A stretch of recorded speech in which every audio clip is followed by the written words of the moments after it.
Chapter 1407. Now, it seemed that his cousin was not lying at all. Yi Jian was indeed a woman who was serious and responsible. She had an extraordinary charisma. Thinking of this, Song Zhiqiu's expression became more serious. Yi Qian, who was helping Qianyanjun to stand upright, did not see him standing on the top step. He turned the hat around and put it back on Qianyanjun's head. He looked at him with a smile. Think of the hat as your head. I think you can hold on. If the hat falls off, your head will fall off. Don't you think it's very serious? Qianyanjun was speechless. It was not just a little serious, it was absolutely serious. He Jing tried hard not to laugh out loud. Thinking of the hat as her head. She did not dare to drop the hat. The other boys were suffering but could not say anything. They had come out purely to be companions. They did not know that, when they were caught, they had to stand in a military posture. If they did not stand properly, they would be punished. When they could finally rest at night, they had to continue. Life was tough. Yi Qian checked their postures and corrected them. Then he stood on the last step together with them. He maintained the same posture with their heels in the air and stood in a military posture with them. Our heads and necks must be straight. We have to be upright and upright. We have to have a correct attitude. We have to be clear about our goals and take every step well. We have to raise our heads and stand upright. We have to tell everyone that we can overcome difficulties no matter how difficult they are. Our knees will naturally be strong. Our heads can be broken and our blood can flow. Only when we are strong and unyielding soldiers can we show our strength. We have to straighten our legs. If we are soft, we have no confidence. If we are soft, we have to give in to the difficulties in front of us. Our eyes will naturally look forward. Don't think that you are so great. Soldiers should not be arrogant. What we need is to look forward and do our best to complete your mission. Keep your lips shut. Talk less and do more. Don't brag all day long about how capable you are. No matter how beautiful your words are, one thing done well by others is better than 1,000 words from your mouth. Yi Qian repeated what Principal Chen had said to the students who had asked him for advice tonight. Unmoving as pine trees, straight as spears, eyes like torches, expression like majestic, indomitable spirit, good boys and girls. Unmoving like a pine tree, tall and straight like a spear, eyes like torches, expression majestic, indomitable good children. The sound was sonorous and powerful, and it contained a majestic aura that caused the pickets who were about to go upstairs to check the situation to stop. It turned out that the students did not intend to stay in the teaching building, but were using the break time to practice standing in military posture. The flashlight flashed, and the leader of the pickets led his teammates up the stairs step by step.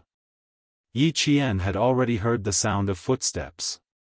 At this time, only the pickets came over with flashlights. He raised his voice and said, "Put your IDs in your jacket pockets. He Jing, don't move. You have a piece of paper in your hands. I'll get it for you. Boys, pay attention to the balance of the hat. If it falls, an extra 10 minutes will be added." The snow-white light shone on everyone's backs, and the picketers were startled. "Comrade, what are you doing?" In school, the picketers didn't call the students classmates. Yi Qian was the first to take out his ID. He smiled and explained, "We're practicing military posture. We'll be done in half an hour." The school picketers had the right to check the ID of any student. They even had the right to check the ID of a PhD student who stayed at the National University of Science and Technology. If they caught someone violating military discipline, they would take away the student's ID and register it. After that, they would be notified at the weekly meeting. Then, the team leaders would come to punish you. The class leaders would come to talk to you. The more serious cases would also come to talk to you. Chapter 1408. In short, as long as you were registered by the pickets, you would be anxious and tired for 2 consecutive weeks. The freshman hadn't sensed the terror of the pickets yet. Even Yi Jian hadn't noticed it. The pickets didn't check the documents immediately. Instead, they observed them for a while before nodding and saying to Yi Jian, "That's a good idea. It'll definitely be effective if you stand there for a year. He's quite polite, unlike how my senior brothers described him to be fierce." Yi Qian murmured in his heart before he answered, 1 hour every night. You'll get something in a month. I have an idea. But you'll affect other students if you stand in the corridor of the school. I won't warn you tonight. Be careful next time. After returning Yi Jian's ID card, the head of the picket smiled as the dazzling flashlight swept across the hovering heels of the few people. The other 2 pickets checked everyone's IDs and confirmed that they had not done anything else because they were practicing military posture. The 3 of them then went downstairs. They're not as fierce as the senior brothers said. I feel that they're quite polite. That's because. A boy had just opened his mouth when his hat fell off his head. He changed his tone. Ah, damn. Yi Qian said coldly, if you said that just now, your name will definitely be on the weekly meeting. Watch your words. 10 more minutes. You've lost your hat. Bro, please forgive me. I want to go back to the dormitory to sleep. Stand still. Don't fall on me. He even spoke slowly for fear that he would lose his hat if he spoke loudly. Time seemed to pass by casually. When Yi Qian said that it was over, Qian Yanjun still did not believe him. No way. 40 minutes passed so quickly. 40 minutes this morning felt like 40 days to me. Of course it's fast. After Yi Qian finished speaking, a boy from the province of Hulu City asked Qian Yanjun with a smile, "What did you use to divert your attention just now?" Qian Yanjun put on his big-brimmed hat and habitually checked if the collar buckle was fastened properly. He said proudly, "I'm doing physics questions. I'm doing physics questions in my head. I really don't feel like time is passing quickly. I'm memorizing English words," Song Zhiqiu replied. He Jing rolled her eyes at them and answered honestly, "I memorized the rules and conditions in the booklet. Didn't the teacher say that we should take our time in year 1 and year 2, and focus on studying in year 3 and year 4? You guys only think about studying every day. Heh, now that we focus on studying, it's fine as long as we don't fail our subjects and don't take make-up exams.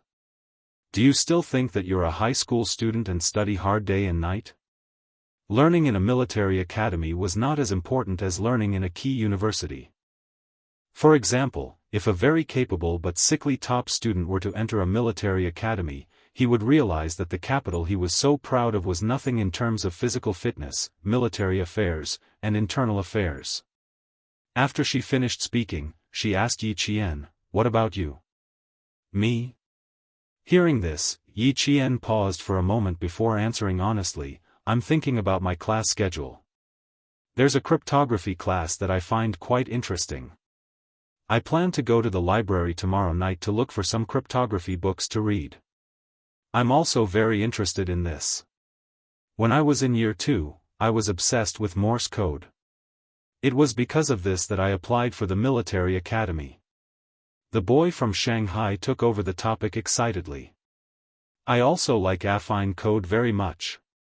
Yi Qian, what about you? Are you obsessed with that one?" Chapter 1409.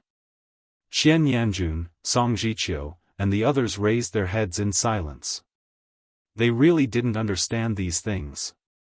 Yi Qian, who was also a top student, thought for a while before answering, "I don't particularly like any of them, and I'm not crazy about any of them. But someone told me about them before, so I'm a little interested." Xia Jinyuan sent her to school to report. Along the way, he talked about most of the classes, especially cryptography, such as the tripartite cipher, ADF-GVX cipher, Boole cipher, and Sifang cipher. He also suggested that she study cryptography carefully.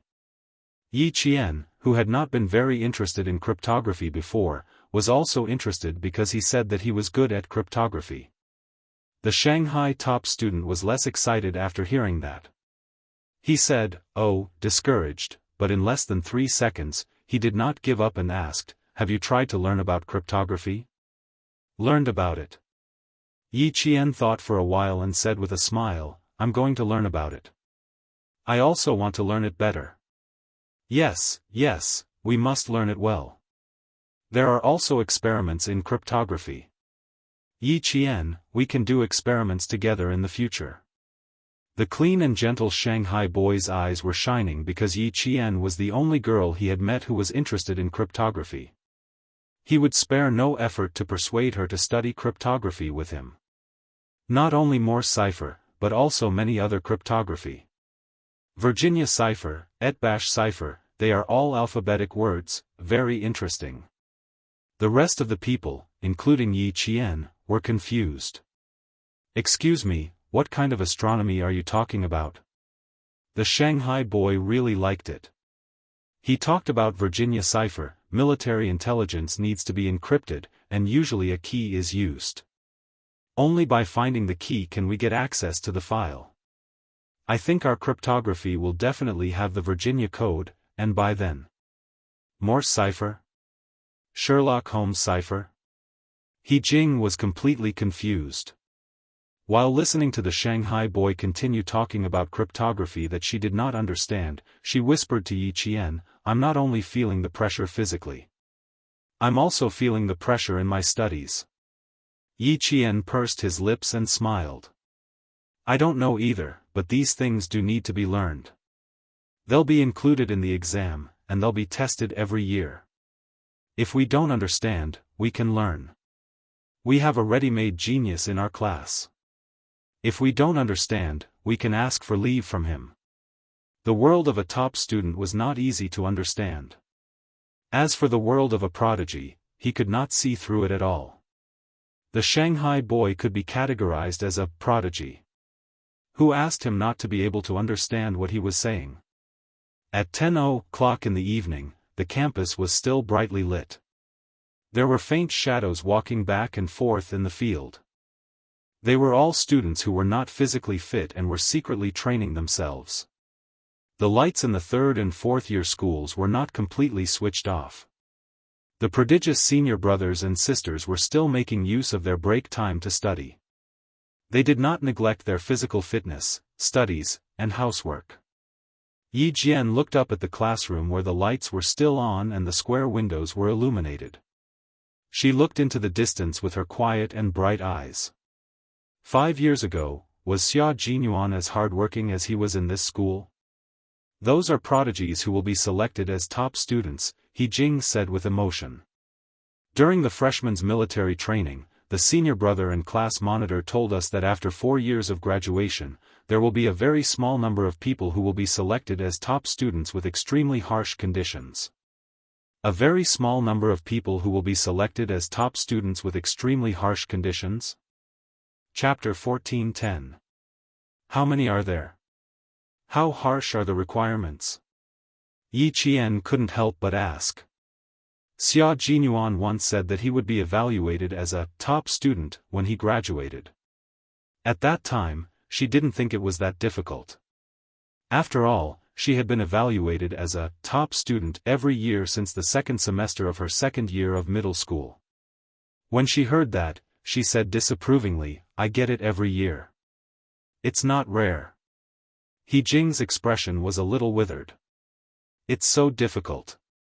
Those who really get top students are no longer ordinary people." That exaggerated? But seeing that her withered expression contained some respect, Yi Qian couldn't help but gather his thoughts. For 4 years, all subjects have to score 90 marks. There's no minimum score. All subjects have to score 90 marks.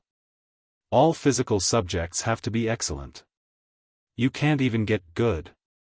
For 4 years, no bad record, no record of picketing, no illness, no leave, no demerit points in class, etc., etc. He Jing finished in one breath. Her expression was sad.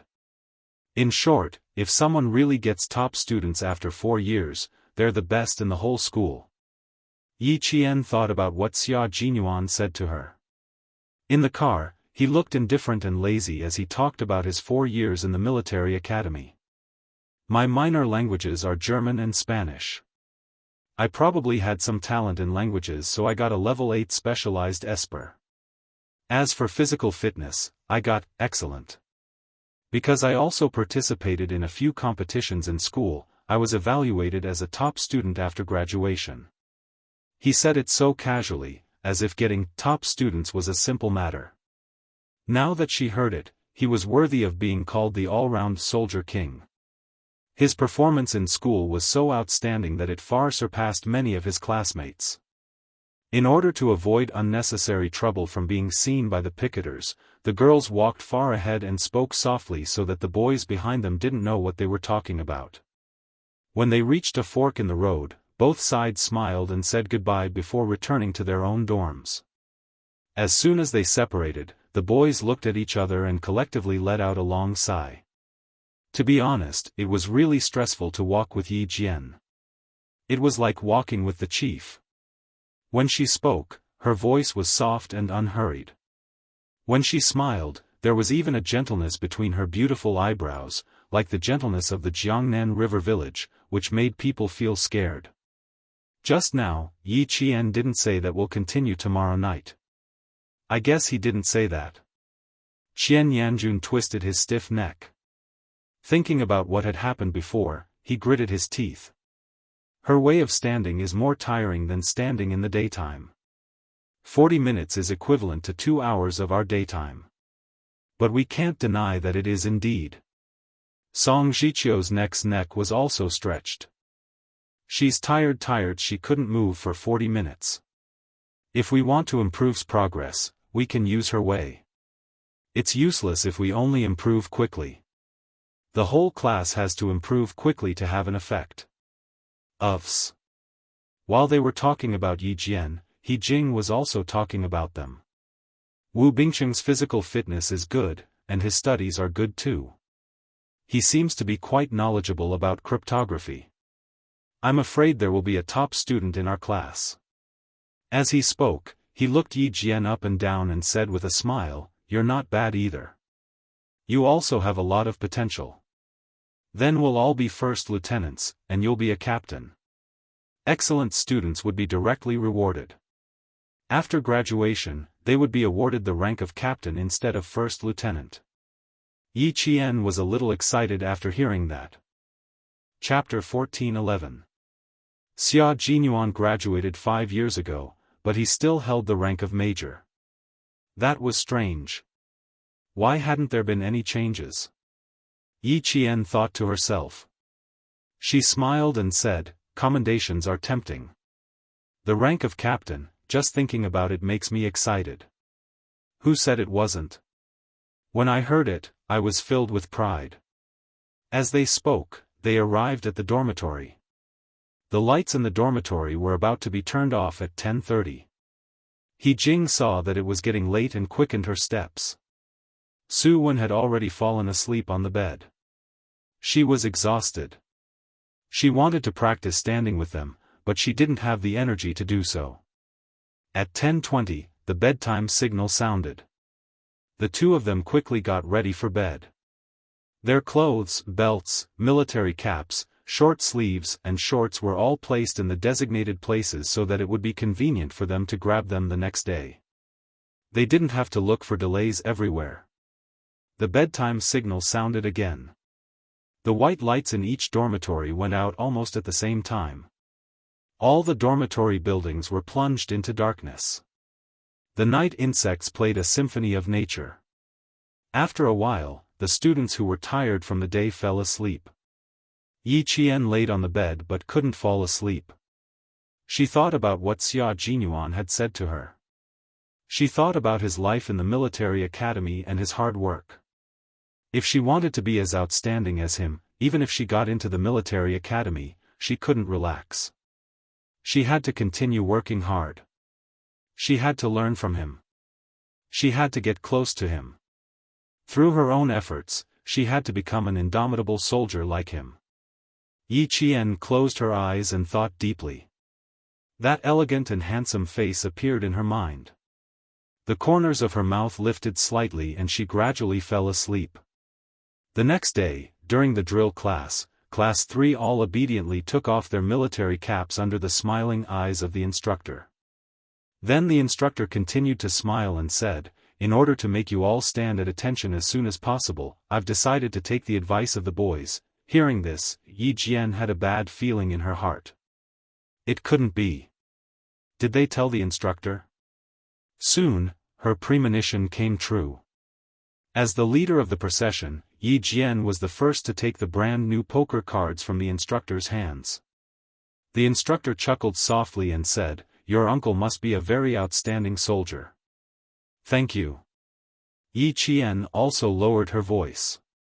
She really did not expect that the boy would tell the teacher. Great, now there was going to be a lot of trouble. Wasn't there going to be a lot of trouble? In a while, someone's big brimmed hat would fall off. Over time. After a while, someone dropped a poker card.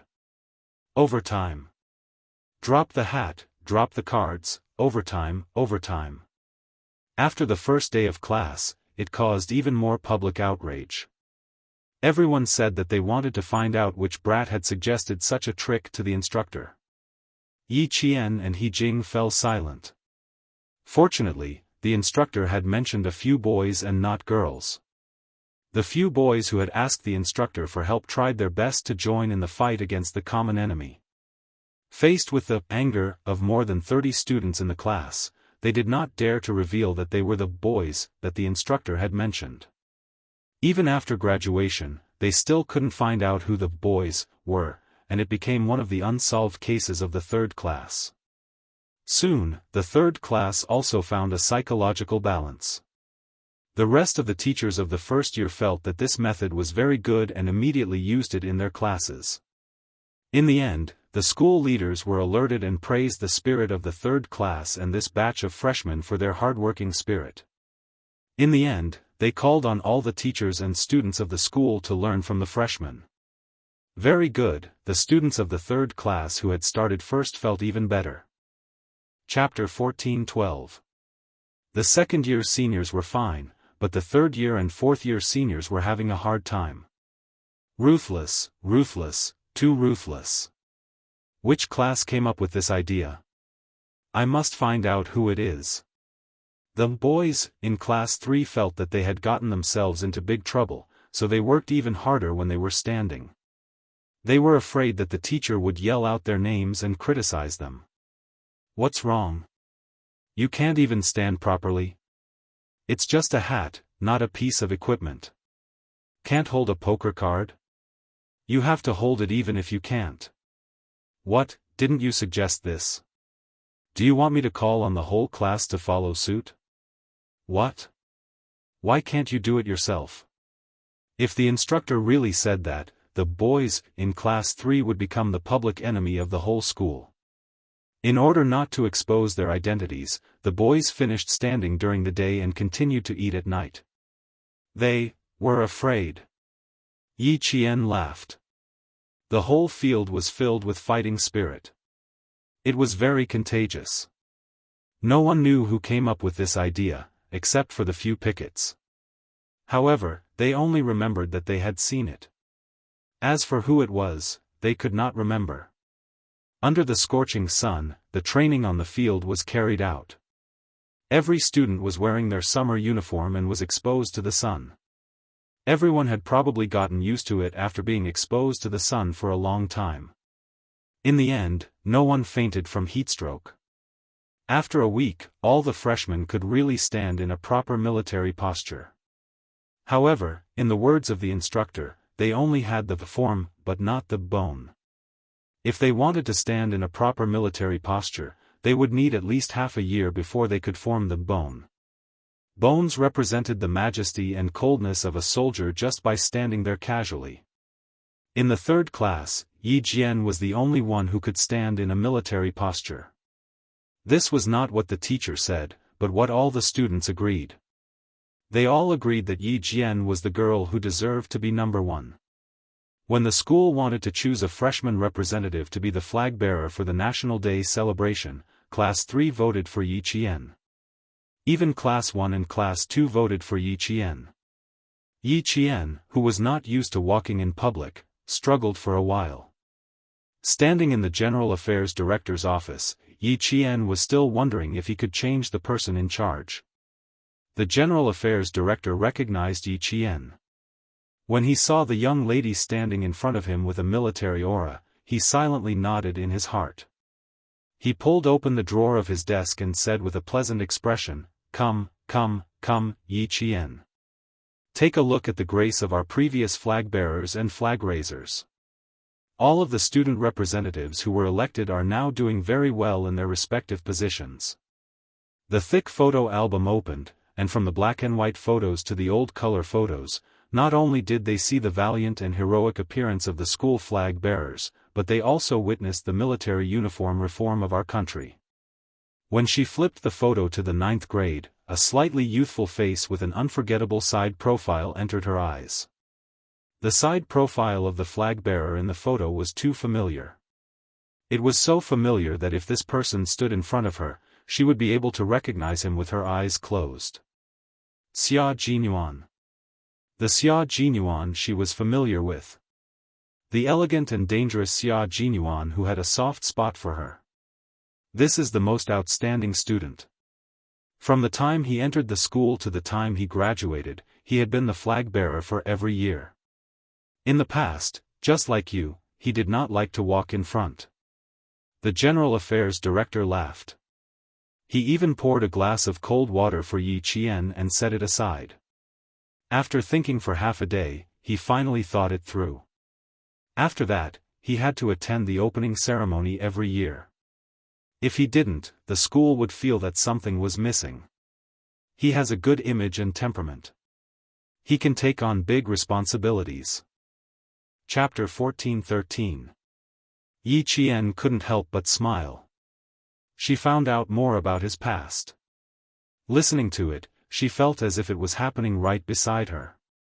He had left too many traces in this school, and she could even find out about his past from the teachers. Inexplicably, Yi Jian felt much happier. He had always been her goal. Now, she was following the path he had walked, chasing after him step by step, moving forward. And he was not far away, quietly waiting for her arrival.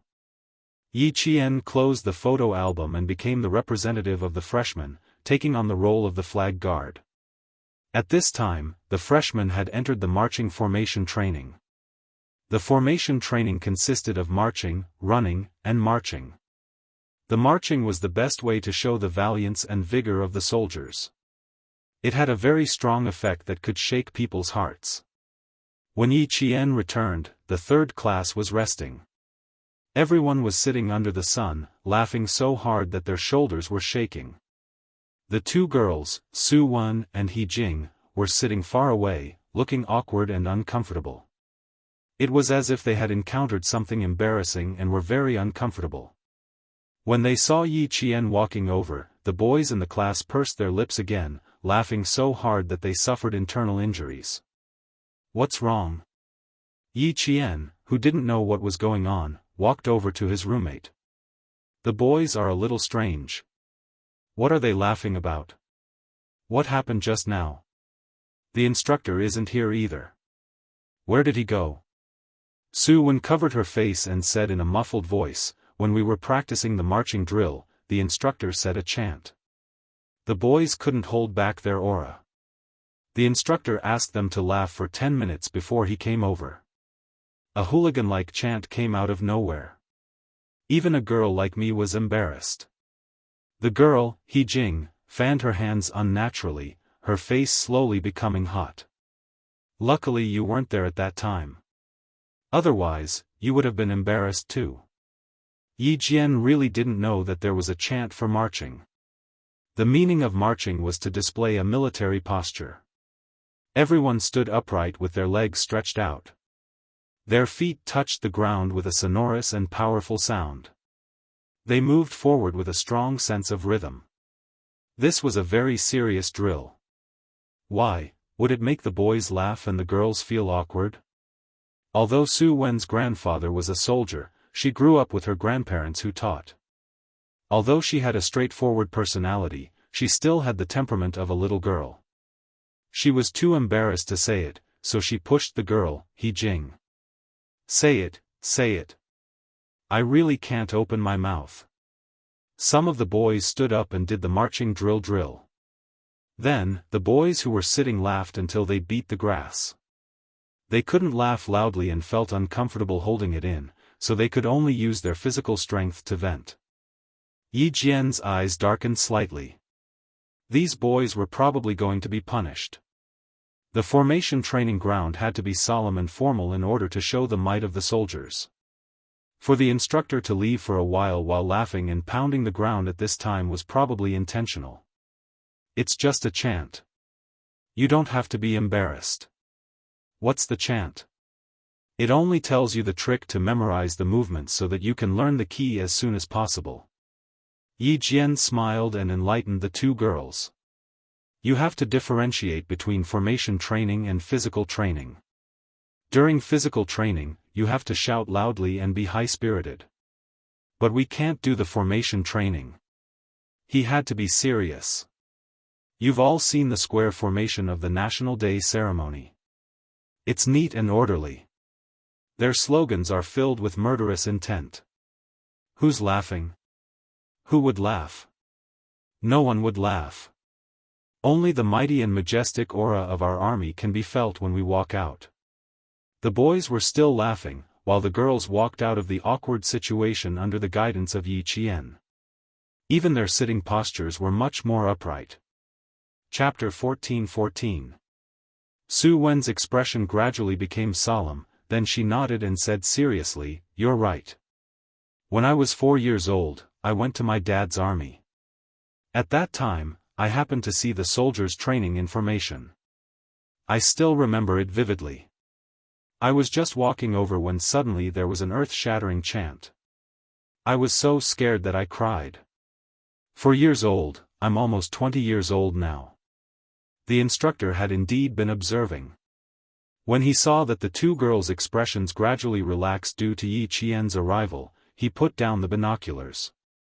Class 3's Yi Qian was indeed a good seedling. Our country's marching regulations were personally set by General Shao. In the 50s, the great leader proposed that the army should be unified in command, system, organization, and discipline. At that time, the head of the military training department, General Shao, immediately organized the relevant personnel to write 3 regulations: discipline, internal affairs, and formation. With the implementation of the 3 regulations, it provided a strong support for the construction of our army. In the 50s, it began to be used. Yi Qian talked about China's marching, the origin and development of China's formation. Later on, the military commission researched and used the infantry movement that Commander Liu personally set. Using the German marching as a template, it made changes based on the Soviet Union. It strengthened the arm swing and at the same time adjusted the stride length to achieve the coordination of the 4 limbs. It was the marching and formation of our army. Don't underestimate our marching and formation training. These were all done after a long period of research and study by our ancestors. After a long period of research and constant adjustments, we finally have today's formation training and various regulations. Following her explanation, the two girls no longer had any awkwardness on their faces. Even the boys who were closer to the 3 of them didn't secretly laugh. The incantation was just a way for everyone to quickly grasp the key points. How could you just listen to its literal meaning? You had to understand it on a deeper level, dissect it, and understand it. I think I understand what you're trying to say. He Jing, who was quite perceptive, straightened her gaze. The formation represents the image of us soldiers. It is also the blood and sweat of the old leaders and elders. It is also the legacy of the army. We need to walk with respect and reverence. Yi Qian's smile deepened. That's right. There's also the formation training. The ultimate goal is to foster discipline and obedience among the soldiers. Good military posture, strict military manners, strong style, strict discipline, majestic military prestige, and coordination of movements are all inseparable from formation training. The boys are laughing right now. I dare say that they haven't memorized the formation rules. Just wait, the feast is about to be served. Her voice was neither loud nor soft, but it was loud enough for the boys closest to her to hear. It was a hot day, and the temperature was around 37 degrees Celsius. The boys felt cold air rush up from the soles of their feet, and their heart palpitations rushed up to their heads. They shuddered violently. The rules and regulations of the formation included general principles, formation commands, formation actions, etc. There were a total of 9 chapters, 65 articles, and 5 appendices. It was quite a thick book. Before the cold shivers passed, a sharp whistle that made one's scalp numb sounded. The instructor's stern and cold voice sounded, "I'll give you 10 seconds. 1, 2, 3. He said 10 seconds, and it was only 10 seconds. Those boys who didn't realize that danger was coming didn't even have time to smile properly. The instructor's cold gaze swept past them like steel needles pricking their scalps painfully. Chapter 14-15. Just as Yi Qian had said, the boy's punishment was coming. When Yi Qian left with the 2 girls, he only saw the boys' white faces and trembling knees. The military academy was not a place where you could do whatever you wanted, nor was it a place where you could joke about discipline. Through strict formation training and formation life, it could cultivate a soldier's strict organization and discipline. It could cultivate a strict and decisive fighting style. It could cultivate a determined and fearless soldier's temperament. You still dare to laugh at such a significant training? Heh, do you think you're having it too easy? The boys' punishment continued for a week. After those boys with impulsive temperaments were taught a lesson, they underwent another transformation. By the end of September, the freshmen finally looked like soldiers in their straight military uniforms.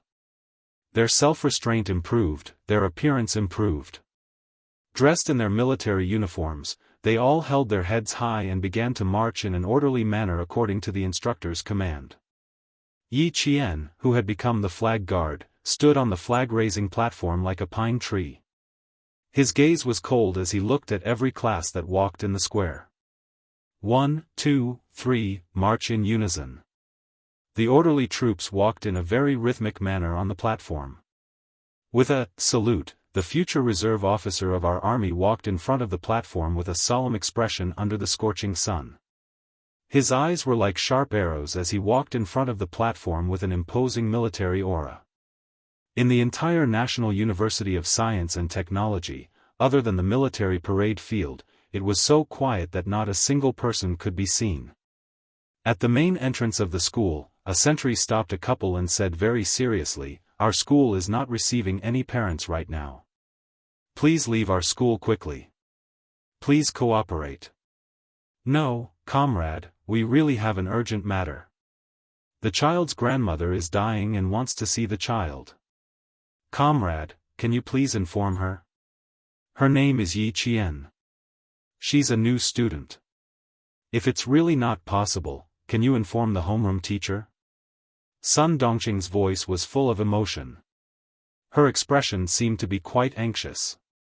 The sentry maintained a cold expression and did not allow any room for discussion. "Please leave our school immediately. Please cooperate." If they still did not cooperate, they could ask the soldiers to come out. "Comrade, why are you so inhumane? The child's grandmother is about to die. Why can't you be more reasonable? If a soldier can go home to attend a funeral, I don't believe that a cadet can't go home to attend a funeral." The sentry in front of the school gate was not armed with a gun. Sun Dongqing stood up and grabbed the sentry's wrist. "Do you have to make things difficult for people like this? You didn't let us in, and you didn't even inform the students. What kind of soldiers are you? Don't you have any manners?" The sentinel warned her 3 times in a row to loosen her grip, but to no avail. He then made his move, and in the blink of an eye, he easily pinned Sun Dongqing's hand behind her back. Yi Zhifan was shocked and quickly said, I'm sorry, comrade. My wife was a little impatient. She didn't mean any harm.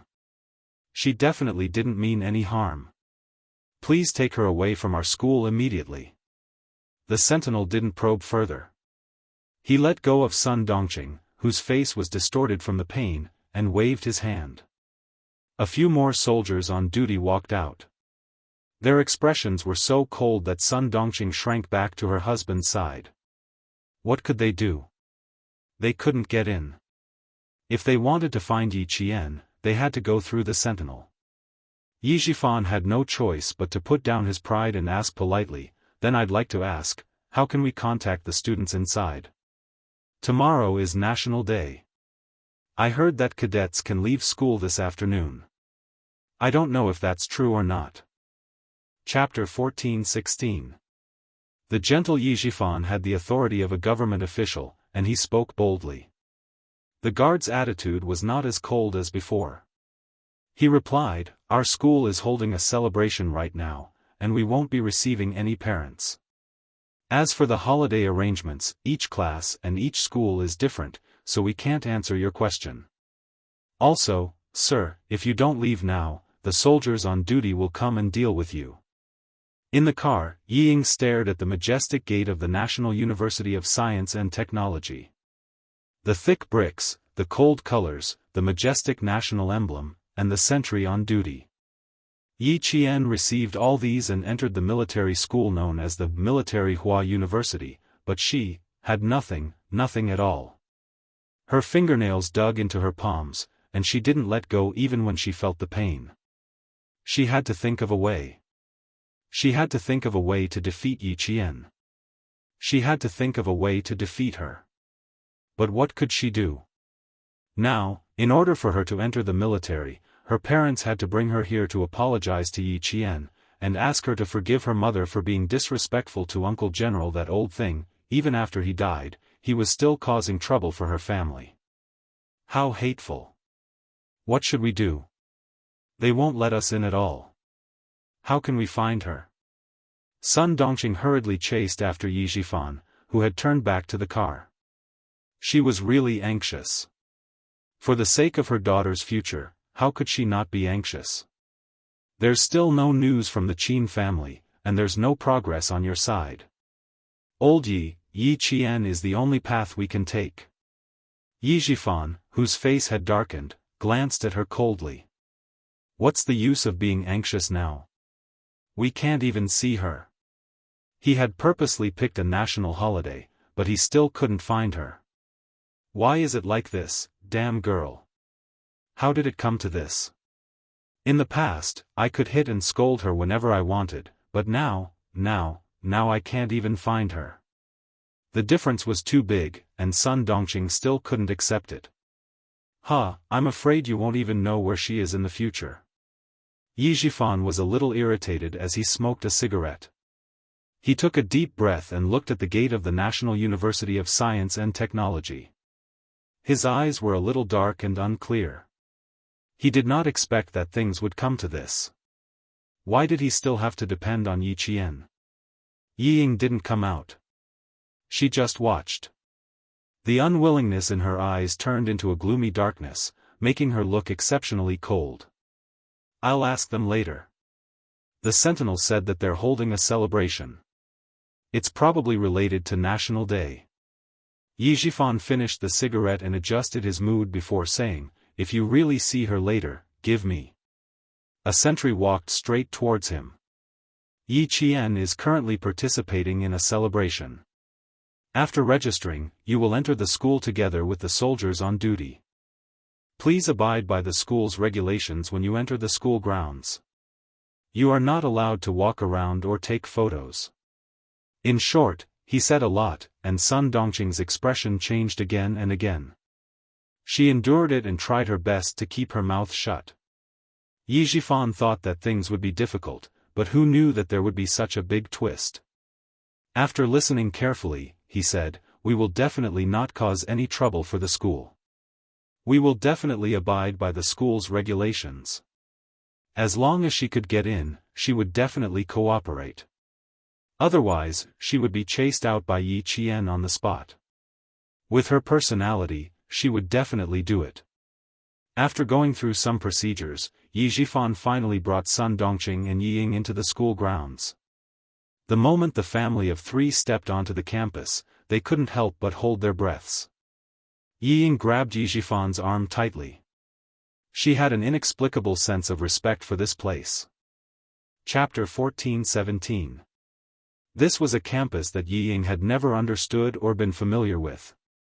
Everywhere she looked, there was a sense of unfamiliarity that made her feel like she was suffocating. Sun Dongqing's shoulders shrunk back a little. She did not see anyone on the campus. It was so solemn that it made her tremble in fear. Her eyelids were twitching, and she was extremely panicked. "Old Yi, why don't we wait outside?" After walking for about 500 meters, Sun Dongqing suddenly said anxiously, "This place makes me feel uneasy. I feel like something big is going to happen." The further they walked, the faster her heart beat. Sun Dongqing had not met Yi Qian for the first time, and she was already feeling scared. Yi Ying bit her lower lip. She was also panicking, but to ask her to go back. Impossible. How could she go back? If Yi Qian knew about this, he would laugh her to death. Yi Ying cleared her throat. In order to show her imposing manner, she purposely straightened her back and said coldly, "Mom, follow me closely." She thought she was imposing, but her voice was dry, revealing a sense of cowardice. Yi Ying heard her own dry voice, and her face stiffened even more. She might as well not open her mouth. The soldier on duty walking in front did not communicate with the students' parents. Only when they reached a fork in the road did he remind them coldly, "This way." Yi Zhifan's cold eyes were filled with warning. He turned around and glanced at the mother and daughter. "Watch your step. Don't fall."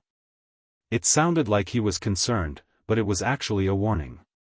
The campus was very big, and it would take some time to reach the military parade field from the school gate. After passing through two empty teaching buildings and walking through a long corridor, suddenly, a deafening sound that seemed to be able to shatter the air came from the front. Yi Ying was so shocked that she let out an "ah," as she was not prepared for this. Then, she immediately covered her mouth. Her face was filled with deep regret. The soldier on duty did not look back, nor did he explain anything. He connected to the walkie-talkie and contacted the soldier on duty inside. "I am the soldier on duty at post 11. The students' parents are here. The students' parents are here. Please respond if you hear me." There was a buzzing sound from the walkie-talkie, and then someone replied, "Please bring them to the audience. Please bring them to the audience." "Got it, got it." The soldier on duty cut off the connection and turned to Yi Zhifan's family of three, saying, "The entire school is now holding a military parade. When you arrive at the audience seats, please sit properly. Do not stand up or walk around casually. At the same time, cooperate with the routine inspection of the soldiers on duty." Even Yi Zhifan, as an official, couldn't help but clench his fists when he heard the slogans. His attitude was gentle as he said, "We will follow the school's arrangements. We will not make our own decisions." Although he was a provincial-level cadre, once he entered the military academy and entered the army, it would be the same. It was only right for him to lower his attitude. When Sun Dongqing and Yi Ying saw that even the backbone of the family did not put on airs, they naturally did not dare to put on airs. They even fearfully followed the soldiers in. They walked valiantly in unison, with a cold and imposing manner. When they were in formation, their orderly and mighty steps, their sonorous and powerful voices filled the vast field with the figures of future reserve officers of our army. Although it was not as grand as the National Day Parade, it was enough to shake people's hearts. Yi Ying was already dumbfounded. This was the military academy that Yi Qian had entered. This was the place where Yi Qian would live for 4 years. This was Yi Qian's life. Chapter 14:18. Holy, dignified, mighty, piercingly cold. It made her feel fear and reverence, and it made her, more and more panicked. How did this happen? How did this happen? She was clearly the most outstanding one, and Yi Qian was clearly the worst. She should be the one with a bright future. How did she end up like this? How did she end up like this? She didn't know which class the students from, but the white gloves on their hands flashed across Yi Ying's dazed eyes like a ray of light, so piercing that she couldn't help but close her eyes. Her entire aura seemed to be covered in dust, cold, gloomy, and without a trace of vitality. Ying, hurry up and leave. Sun Dongqing saw that her daughter didn't move, and couldn't help but urge her softly, they're all looking at you. Hurry up and leave. Ying opened her eyes, and her eyeballs moved slightly. She asked in a weak voice, Mom, how am I worse than her? I'm clearly better than her. How did I end up like this? What nonsense are you talking about? Sun Dongqing, who always thought that her precious daughter was the best, said coldly, how are you worse? You're better than that wretched girl. What's so good about this place? See, all the officials are standing at the top. Yi Qian is nothing, he's just a military school student. How many military school students are there? It's no big deal even if she got in. Sun Dongqing always comforted herself, and even found excuses for Yi Ying to escape. She thought that she was doing it for Yi Ying's good, but in fact, every time Yi Ying had the slightest thought of self-reflection, Sun Dongqing would immediately jump out and find excuses for Yi Ying. Over time, Yi Ying also became like her. She developed a habit of not recognizing reality and finding excuses to escape reality. She always thought that she was right and everyone else was wrong. Everyone else was useless, and she was the only one who had a bright future. Sun Dongqing, who once again extinguished Yi Ying's self-reflection, didn't know how wrong she was. She continued to comfort her, let her enjoy her glory now. When you enter the capital government regiment and talk to the high-ranking officials every day, Ying, those days will be glorious. She might even find a high-ranking official's son, or find a young high-ranking official to be her boyfriend. Look, how great is that? How promising. So what if that wretched girl has the support of that old thing? Who would help her for so long? Sun Dongqing, who had forgotten about the pain after her wounds healed, returned to her old ways and dared to belittle Yi Qian again. Ying, you have to remember this for my mother. You will always be stronger than that wretched girl. No matter what, you still have your parents' support, but she has nothing. That's right, no matter what, she still had her parents' support. So what if Yi Qian was doing well now? She was just a normal cadet from a military academy. She was just standing here basking in the sun. Who would notice her? Every time there was a slogan, the mother and daughter, who couldn't help but shake their shoulders, whispered to each other. Their eyes drifted to the parade field and then quickly retracted, with caution and fear that they themselves didn't realize. Yi Zhifan's attention was all on the parade field. He didn't turn around to look, nor did he hear what the mother and daughter were saying. If he had heard, he probably wouldn't have needed Yi Qian to come out. He would have directly pulled the mother and daughter, who only knew how to comfort themselves and couldn't recognize reality, away. There were only teachers in their military uniforms in the audience. When Yi Zhifan sat down, he couldn't help but tug at his shirt to show respect to the square formation that was walking over. Chapter 14:19. The bright red national flag fluttered in the wind on the parade stage. The flag-bearers stood at attention beside the flagpole, while two flag-bearers stood guard with spears in their hands. After instructing his wife and daughter to sit on either side of him, Yi Zhifan looked around. He looked at the high-spirited young silhouettes and then looked at his daughter beside him. He had never felt that his family was worse than others. He sighed softly and lectured Yi Ying, 1 minute on the stage is 10 years of hard work off the stage. Yi Ying, you have to learn from them. Dad, when I get into the military, I won't embarrass you. Yi Ying's jaw tightened.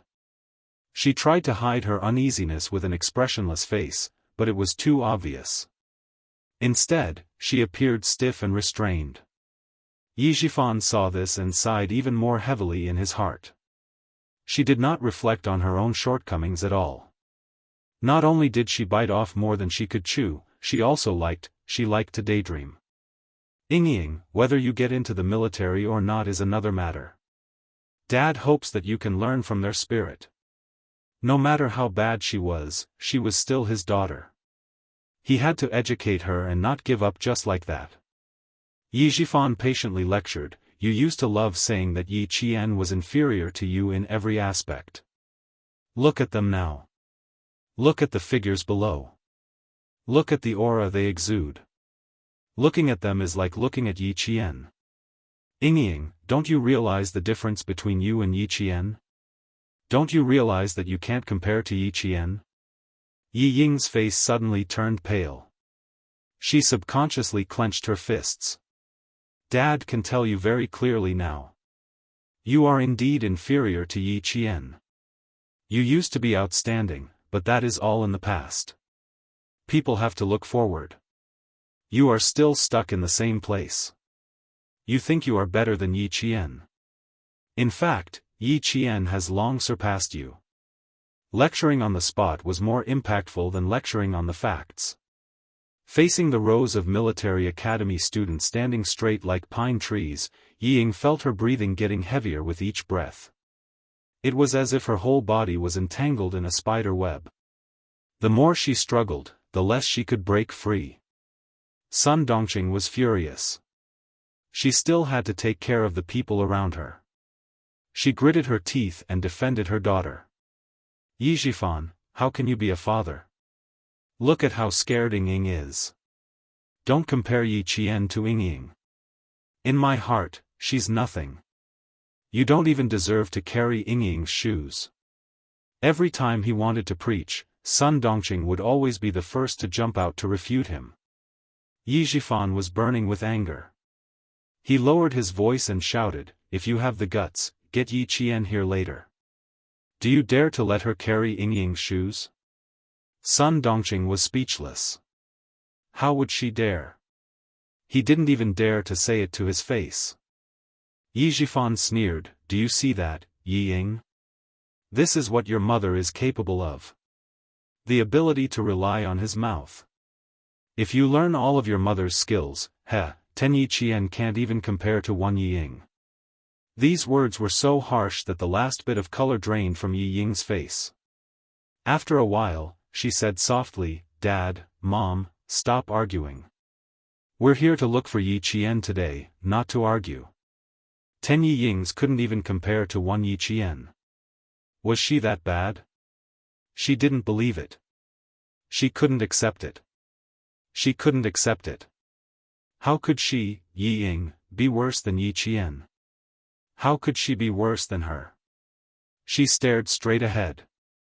When her gaze inadvertently swept across the flag-raising stage, Yi Ying suddenly stood up. She saw a familiar figure. A figure that she wanted to curse even in her dreams. A figure that tormented her day and night. A figure that wanted to eat her flesh and gnaw on her bones. Chapter 14:20. Yi Ying, sit down. She stood up abruptly. Yi Zhifan, whose expression had darkened, reached out quickly and grabbed her wrist. Do you still want to embarrass yourself? Sit down. Fortunately, they were sitting in the back row.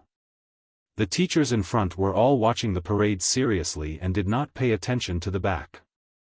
Otherwise, Yi Ying would have received countless disapproving looks when she stood up so abruptly. The soldier on duty saw that the parent who stood up quickly sat down again. He took 2 steps forward and returned to his original position. His gaze lingered on Yi Ying for a few seconds before leaving. Yi Ying, who was forcefully pulled back by Yi Zhifan, fell back into her seat. Her whole body trembled uncontrollably. Even her teeth were chattering. Dad, I saw Yi Qian. I saw Yi Qian.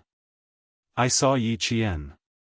She was wearing a straight military uniform, holding a gun and standing at the highest point. It was as if she was looking down on her and mocking her. She was standing so high and holding a gun. She was even holding a gun.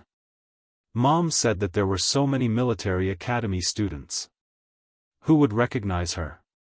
Wrong, wrong, all wrong. Who didn't see her? Everyone saw her.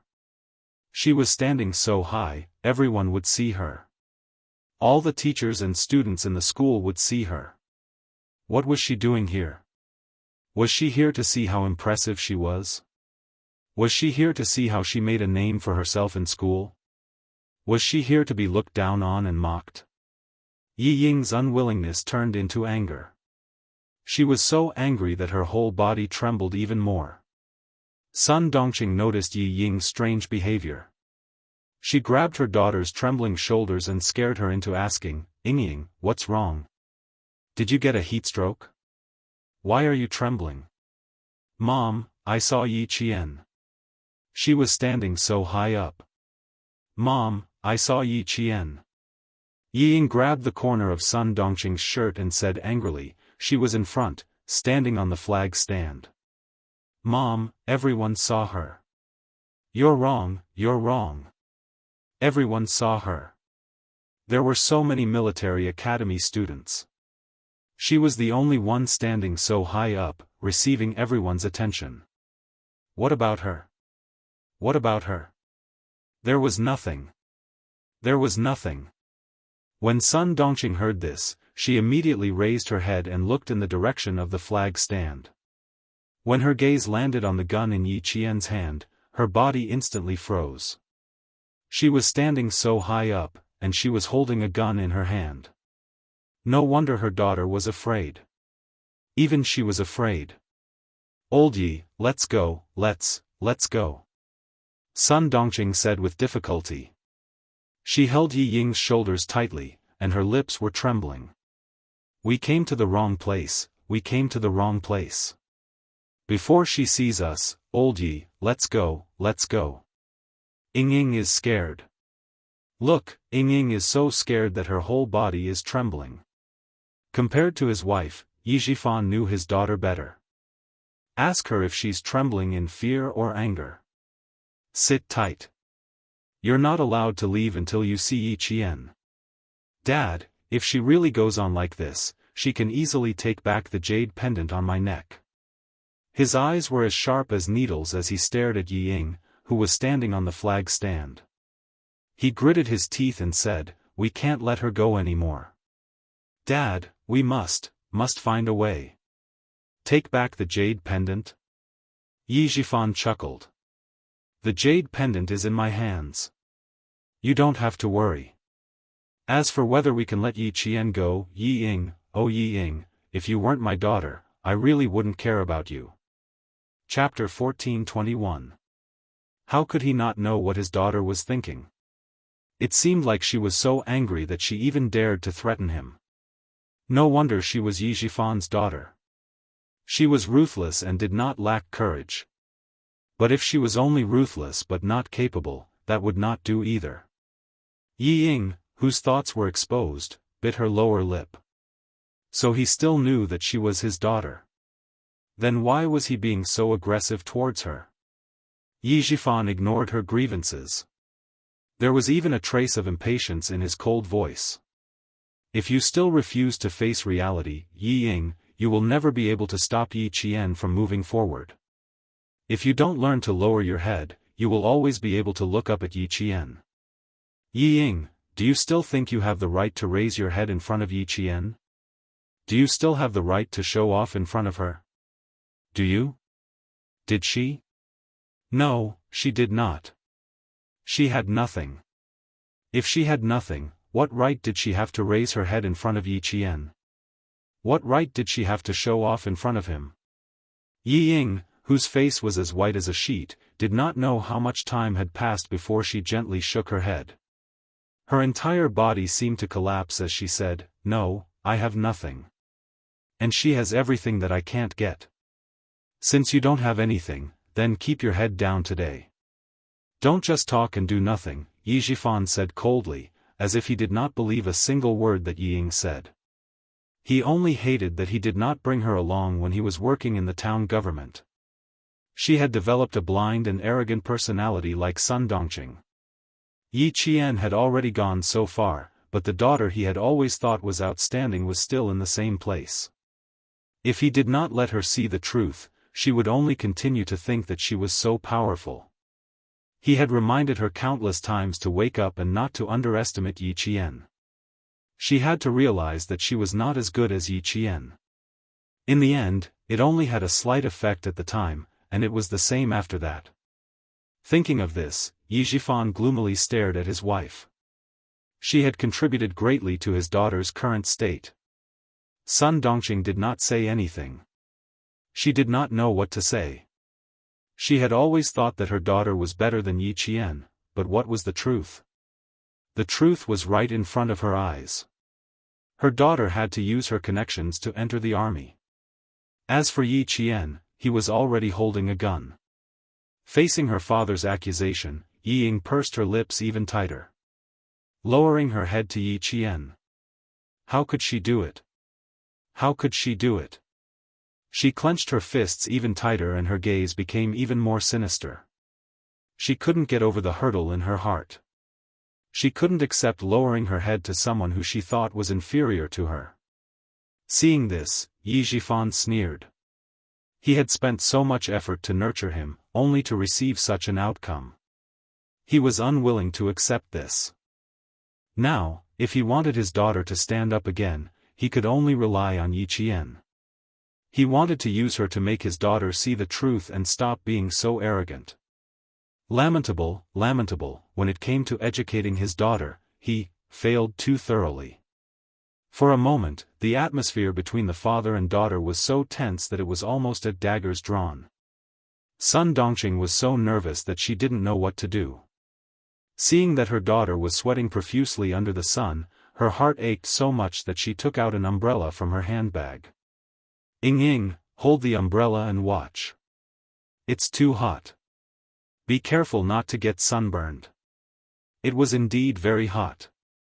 Yi Ying instinctively reached out to take the umbrella. Yi Zhifan's face darkened as sweat dripped down his back. We've been here for more than 10 minutes, and Yi Qian has been in this position without moving. She's standing, but you're still sitting. Hearing this, Yi Ying retracted her hand as if she had been electrocuted. Chapter 1422.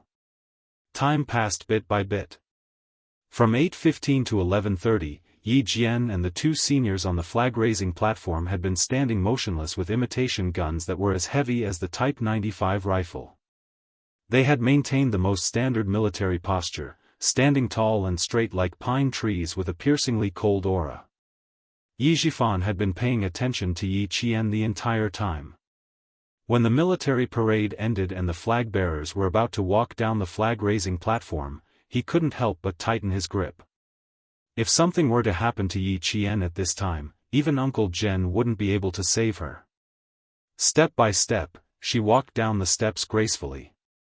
Then, step by step, she strode across the platform with her head held high. Everyone's attention was on her.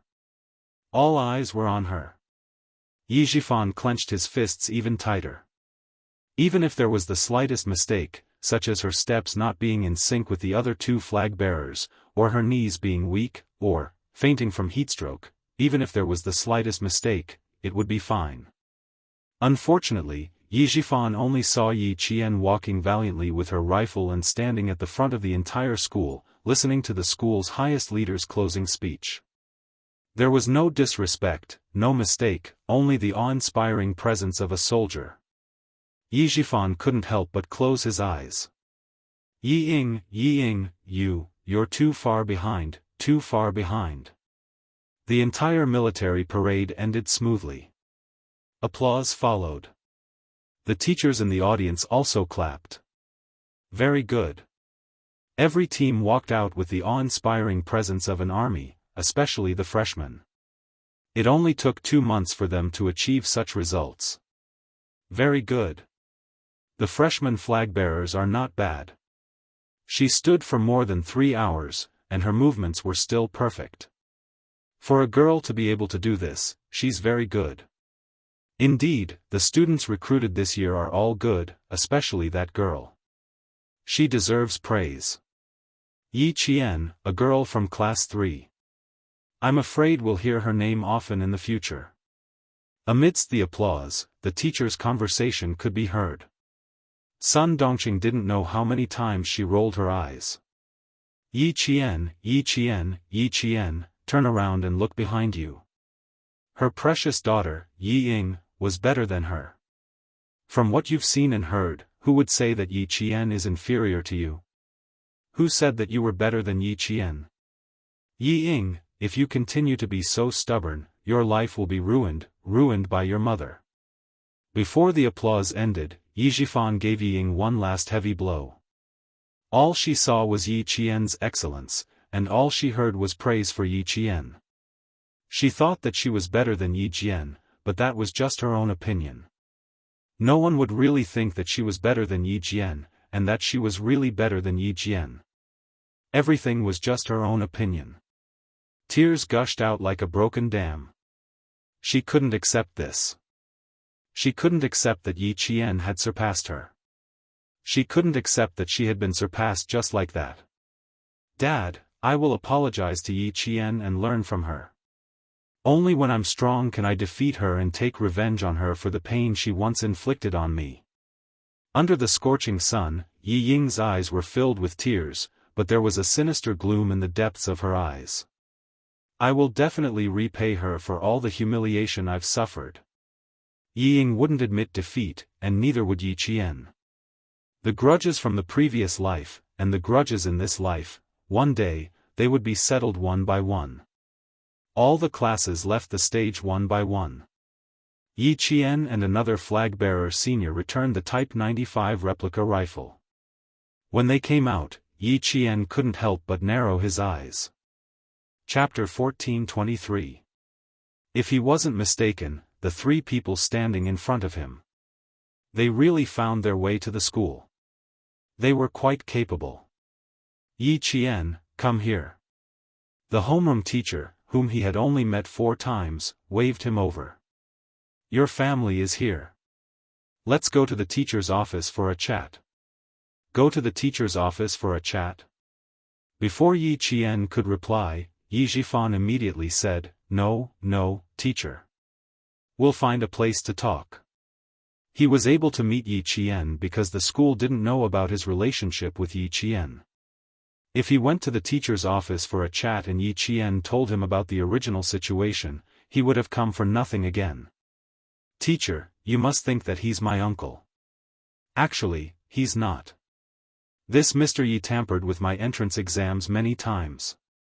It was written on my resume that I took a year off from high school.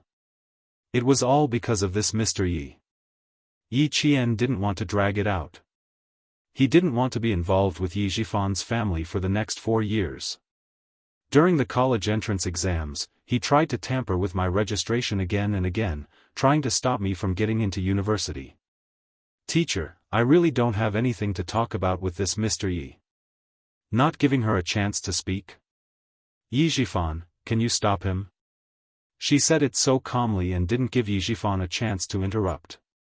When the teacher of class 3 heard this, his expression immediately turned cold. He glanced at Yi Zhifan with a threatening gaze and said to Yi Qian, Come to the teacher's office. Let's go to the teacher's office together.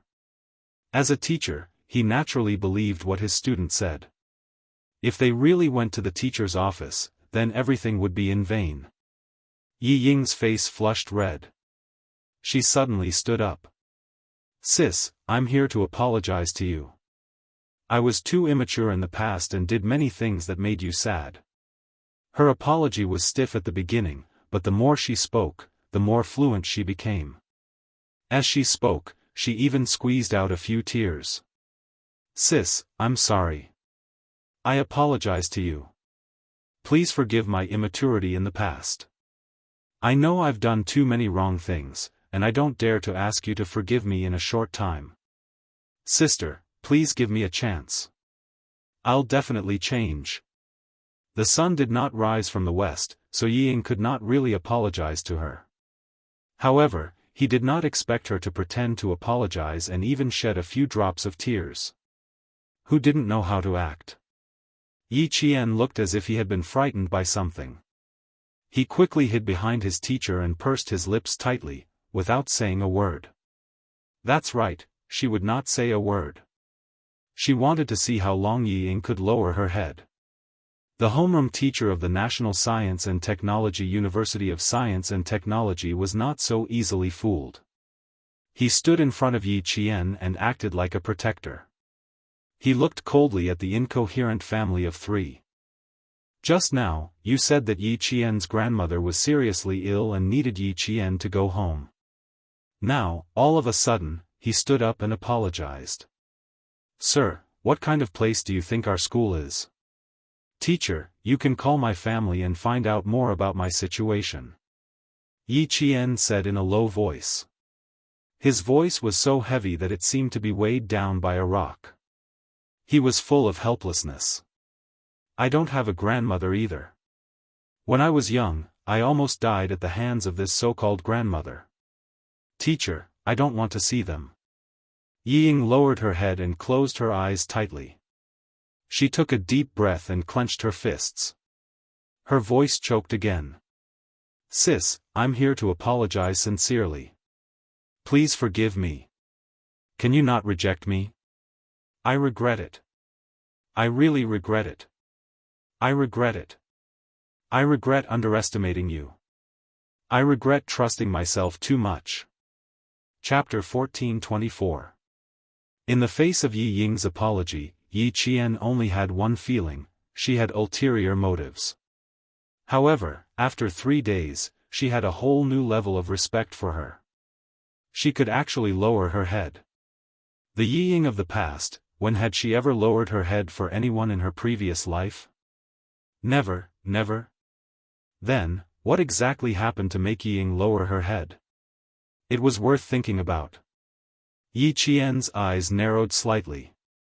Yi Ying changed too quickly, and Sun Dongqing, who had always been protective of her daughter, remained silent. She stood at the side without saying a word. It was too abnormal. Her lips curled slightly, revealing a faint smile. You don't have to apologize to me. It's not about whether I forgive you or not. It's about how you feel in your heart. If you really think that you've done too many wrong things, you don't have to beg others to forgive you. You don't have to go to others and say things that make things difficult for them. Yi Ying, you're just forcing me to forgive you. Sun Dongqing watched as her daughter lowered herself to the point of humility. She felt very uncomfortable. She opened her mouth, closed it, and held it in. Stupid girl, don't be too smug. Yi Qian didn't even look at Yi Zhifan and Yi Ying. She only looked at Sun Dongqing's expression. She saw her face darken for a moment, then turn ruthless for a moment. She found it even more funny. She came over to ask her to forgive Yi Ying. She even forgave Yi Ying in front of her homeroom teacher. She had it all planned out. Next, would Yi Zhifan immediately ask for the homeroom teacher's contact in the name of showing concern for his niece Yi Qian's school life? Then he could call the homeroom teacher and mention Yi Ying at the same time? Yi Zhifan had always been good at this kind of thing. Yi Ying, whose eyes were red, seemed even more wronged and upset. She lowered her head and sobbed, Sister, I didn't force you. I just wanted to ask for your forgiveness. Why would I force you? I just wanted to ask for your forgiveness. This time, Yi Ying really lowered herself. She lowered her head, put down her pride, and lowered her pride. Yi Zhifan, who saw this, felt very gratified. Finally, he could face his enemies head-on. He understood that lowering his head for a moment was only for the sake of his future rise. Faced with Yi Yingtai's unusual behavior, Yi Qian became even more cautious. Yi Qian, who was thinking quickly, did not speak immediately. He left Yi Ying to the side. Sun Dongqing was already holding back her anger. When she saw that her precious daughter had been left to the side, she raised her head and glared fiercely at Yi Qian. This glare was caught by Yi Qian, who happened to be sizing her up. Then, Yi Qian felt that things were finally back to normal. Sun Dongqing's heart was flustered. She vaguely felt that, she was afraid that her glare just now had ruined everything. She immediately pretended to wipe away her tears and sighed, "Little girl, Auntie is also at fault. I said a lot of things that I shouldn't have said. You're a magnanimous person, so please forgive Auntie this time." She was afraid that Yi Qian didn't know what she said, so she deliberately reminded him, "Last time when you came back to the village, Auntie said something that I shouldn't have. Please don't take it to heart. Auntie really didn't do it on purpose." She explained quickly and anxiously, her eyes staring straight at Yi Qian. Although she apologized, she did not know how to hide the fierceness in her eyes. Not only did Yi Qian see it clearly, but so did Yi Qian's teacher. Thanks to her words, Yi Qian understood that things were not as simple as they seemed.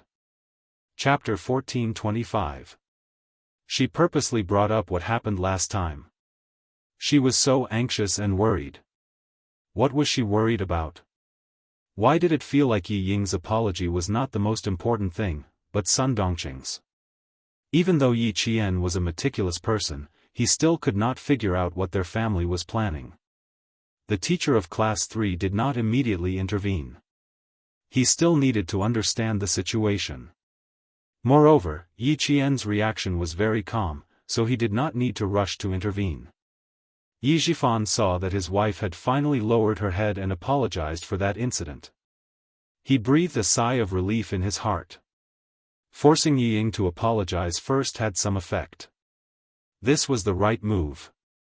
Yi Qian would not forgive his daughter easily. He would definitely make things difficult for her.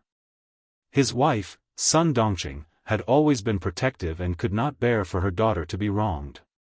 For her daughter's sake, she would also force herself to apologize to Yi Qian. Yi Zhifan saw that his wife was still able to say, "You are a magnanimous person, forgive your aunt this once." He was so satisfied that there was a trace of a smile in his eyes. Although his wife was a little stupid, as long as it concerned his daughter, Yi Qian, her brain was still quite flexible. She knew what to say to force Yi Qian.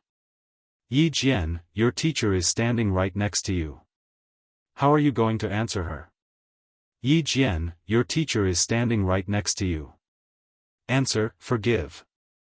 That was what he wanted. Yi Qian had a good point. He was not calculative. If he forgave his wife over this incident, then he would really forgive her. Then he could finally answer to Commander Lu and Political Commissar Yan. Answer, not forgive. It was fine as long as the teacher knew their family's attitude. Moreover, if a junior did not forgive an elder's apology, wouldn't that make them seem narrow-minded? It was not a good thing for a student to be narrow-minded. The teacher would have some opinions in his heart. In short, it did not matter if Yi Qian forgave his wife or not. He would get the result he wanted. The scheming Yi Zhifan was only waiting for Yi Qian to speak. He stared at him with a cold, calculating glint in his eyes. Yi Qian shifted his focus to Yi Zhifan. He was the backbone of the family. It was definitely Yi Zhifan's idea to come to the school, and not Sun Dongqing's. She would never have thought of it. So what was Yi Zhifan planning? Yi Ying apologized, Sun Dongqing apologized, but Yi Zhifan didn't say anything. Yi Qian replayed Sun Dongqing's words in his mind, and after a while, a fierce look flashed across his eyes. "Your Excellency is magnanimous. Forgive Auntie this once. Don't take it to heart. Auntie really didn't do it on purpose." Yi Ying apologized to him. If she didn't forgive her, she could have done it in front of a child. An elder apologizing to a junior and saying such things, as a junior, how could he not forgive her?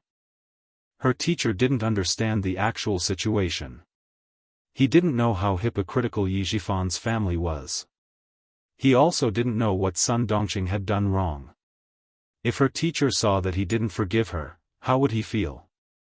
Thinking of this, Yi Qian clenched his fists. What a scheming and astute Yi Zhifan. In order to make her university life miserable, he wanted the teacher to have a bad impression of her. He schemed to this extent. Yi Zhifan, oh Yi Zhifan, you really put in a lot of effort. Yi Qian, who had seen through a few things, pursed his lips and lowered his eyes. His long and thick eyelashes covered the mockery in his eyes. Chapter 1426. Yi Ying's apology was fake, but Sun Dongqing's apology was real. The truth and the lies mixed together, and in the end, she became a petty person who refused to forgive her elders. However, Yi Zhifan, are you so confident that you can ruin her image in the eyes of the teachers? Yi Qian's eyes became even colder. No wonder Yi Ying was so confident, arrogant, and conceited. Yi Zhifan played a part in it. Yi Zhifan misunderstood. From his perspective, Yi Qian's expression was one of unwillingness to back down. Yi Qian's tightly pursed lips revealed a hint of stubbornness. Seeing this, Yi Qian's eyes smiled. He gave Yi Ying a look, indicating that his daughter should continue to lower herself so that Yi Qian's narrow-mindedness could be seen. A few seconds later, Yi Ying's eyes filled with tears. Her lips trembled as she asked softly, "Sister, what can I do to gain your forgiveness? Can you tell me? I really, really regret it. Please, give me a chance." All she wanted now was a chance. A chance to gain Yi Qian's forgiveness. A chance to enter Yi Qian's life and enter the sights of the military officers. As long as Yi Qian forgave her, she would have a chance to surpass Yi Qian. "Jian girl, look, your sister already knows her mistake. Just forgive her. Your aunt also knows her mistake. Forgive her this once. After all, we're family. We'll see each other all the time. There's no need to make our relationship too tense." Yi Zhifan sighed deeply. His voice was filled with helplessness and melancholy. "Uncle doesn't feel good about it. Our family has caused a ruckus in this place. We've become a joke in our village." Yi Qian, whose eyes were filled with mockery, looked up indifferently. He first glanced at Yi Zhifan, who was pretending to be sad, and then at Sun Dongqing. Seeing her face darken for a moment, then turn ruthless for a moment, he found it increasingly funny. He came over to ask her to forgive Yi Ying. Moreover, he wanted her to forgive Yi Ying in front of her homeroom teacher. This was a good plan. If she didn't forgive Yi Ying and Sun Dongqing, she would be considered petty and narrow-minded. How could he forgive Yi Ying and Sun Dongqing? She, Yi Qian, was not that great.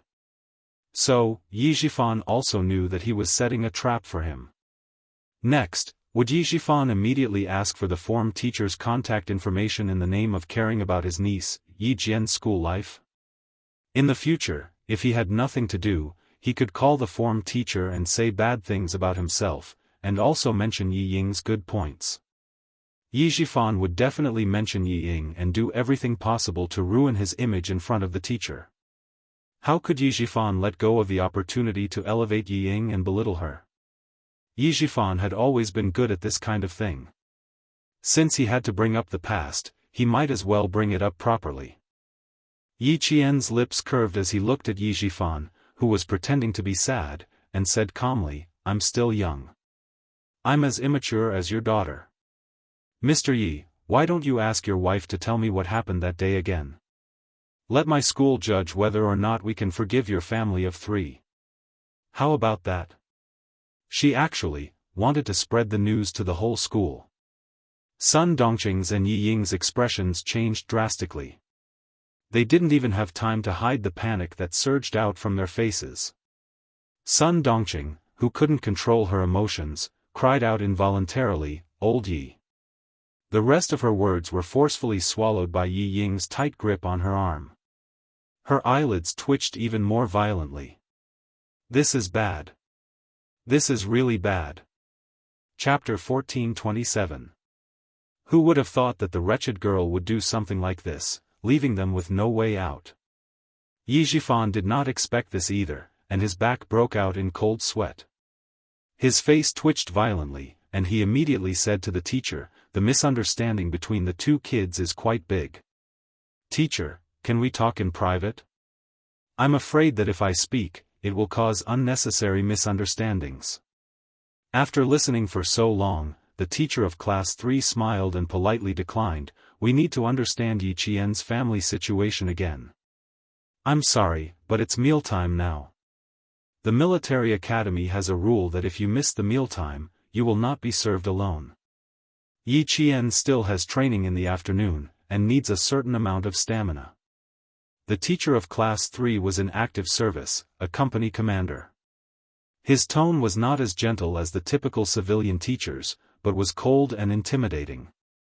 After he finished speaking, he smiled at Yi Qian and said, "Go to the cafeteria. After you eat, come to my office. I need to understand your family situation in private." There was a student with potential in the class who did not even need to participate in military training, and who still had outstanding stamina, so she should be nurtured with priority. Since she had come to the academy had the obligation to protect her and help her block out any harmful elements. "Go quickly, leave this to the academy." Before he could finish the word "deal," the broadcast system announced, "Year 1 Class 3 Commanding Freshman Yi Qian, please head to the dean's office." The teacher of class 3 did not say anything else, and let Yi Qian jog over. Things were just so coincidental. Yi Qian did not stay, and turned to leave. Yi Zhifan felt himself heave a sigh of relief. If she really wanted to spread this matter to the whole school, his position as an officer might really come to an end. He thought that he could force her to submit today, but who knew that he almost caused a disaster. Then, Yi Zhifan could not help but wonder if Yi Ying would be as decisive as Yi Qian if she encountered this kind of situation. Probably not. Yi Ying was someone who would weaken when faced with a strong opponent. She would not be as bold as Yi Qian. Not only did Yi Zhifan let out a sigh of relief, but Sun Dongqing and Yi Ying also felt the same way. Earlier, they had wanted Yi Qian to stay, but now, they wished that she would never come back. "Teacher, can we go to the office to talk? We mainly want to talk to the school about Yi Qian. This child, to my family, sigh." Unfinished words always seemed so helpless. Even Yi Zhifan's voice was so bitter that he could squeeze out bitter bile. The teacher of class 3 raised his hand and looked at the time. After pondering for a while, he said, "I'm sorry, I can't meet the parents of the students today. I'll ask the soldiers on duty to send the 3 of you away. I'm sorry, the military academy usually doesn't accept non-student parents." Since he had already said so, he definitely wouldn't allow Yi Zhifan's family of 3 to stay any longer. After Yi Qian was led by a senior to the dean's office, Yi Zhifan's family of 3 was also invited out of the campus. Scared me to death, scared me to death. Once they were out, Sun Dongqing's heart was still beating with fear. She kept patting her chest. Thank goodness we were called away. Otherwise, she really would have spread the news to the whole school. Yi Ying raised her head and looked at the high school gate, which was as tall as a city wall. For a moment, she was stunned. "Get in the car first." Yi Zhifan's face was terrifyingly dark. He had underestimated Yi Qian again and again. He had clearly planned everything out, but in the end, she always foiled his plans and forced him into a corner. He could not delay any longer. He had to force Sun Yaozu to make his move as soon as possible. The 7-day National Day holiday, he had to find a way to deal with it himself. Chapter 1428. Dad, Yi Qian's wings have already hardened. After some time in the car, Yi Ying finally spoke. "She's not someone I can deal with right now. If you don't want to see her grow stronger, you need to do something." Yi Zhifan gripped the steering wheel tightly and looked at his daughter. His eyes were cold and ruthless. He heartlessly rejected his daughter's suggestion. "If you don't want to see her grow stronger, Yi Ying, you need to work hard. Whether or not I'll do anything to Yi Qian is the adult's business. It has nothing to do with you. Also, you did the right thing today. Dad is very pleased. Murder and arson. How could he let his daughter, who was still in her prime and had a bright future, know about these illegal things? He wouldn't even get involved himself. He would only borrow someone else's hand to see if he could solve the problem in his heart. Was he pleased? Ying lowered her head and looked at her palms. Her delicate palms were scarred and stained with blood. Apologizing to Yi Jian had exhausted all of her courage and shattered all of her pride. However, the other party didn't care about her apology at all. He didn't even look her in the eye.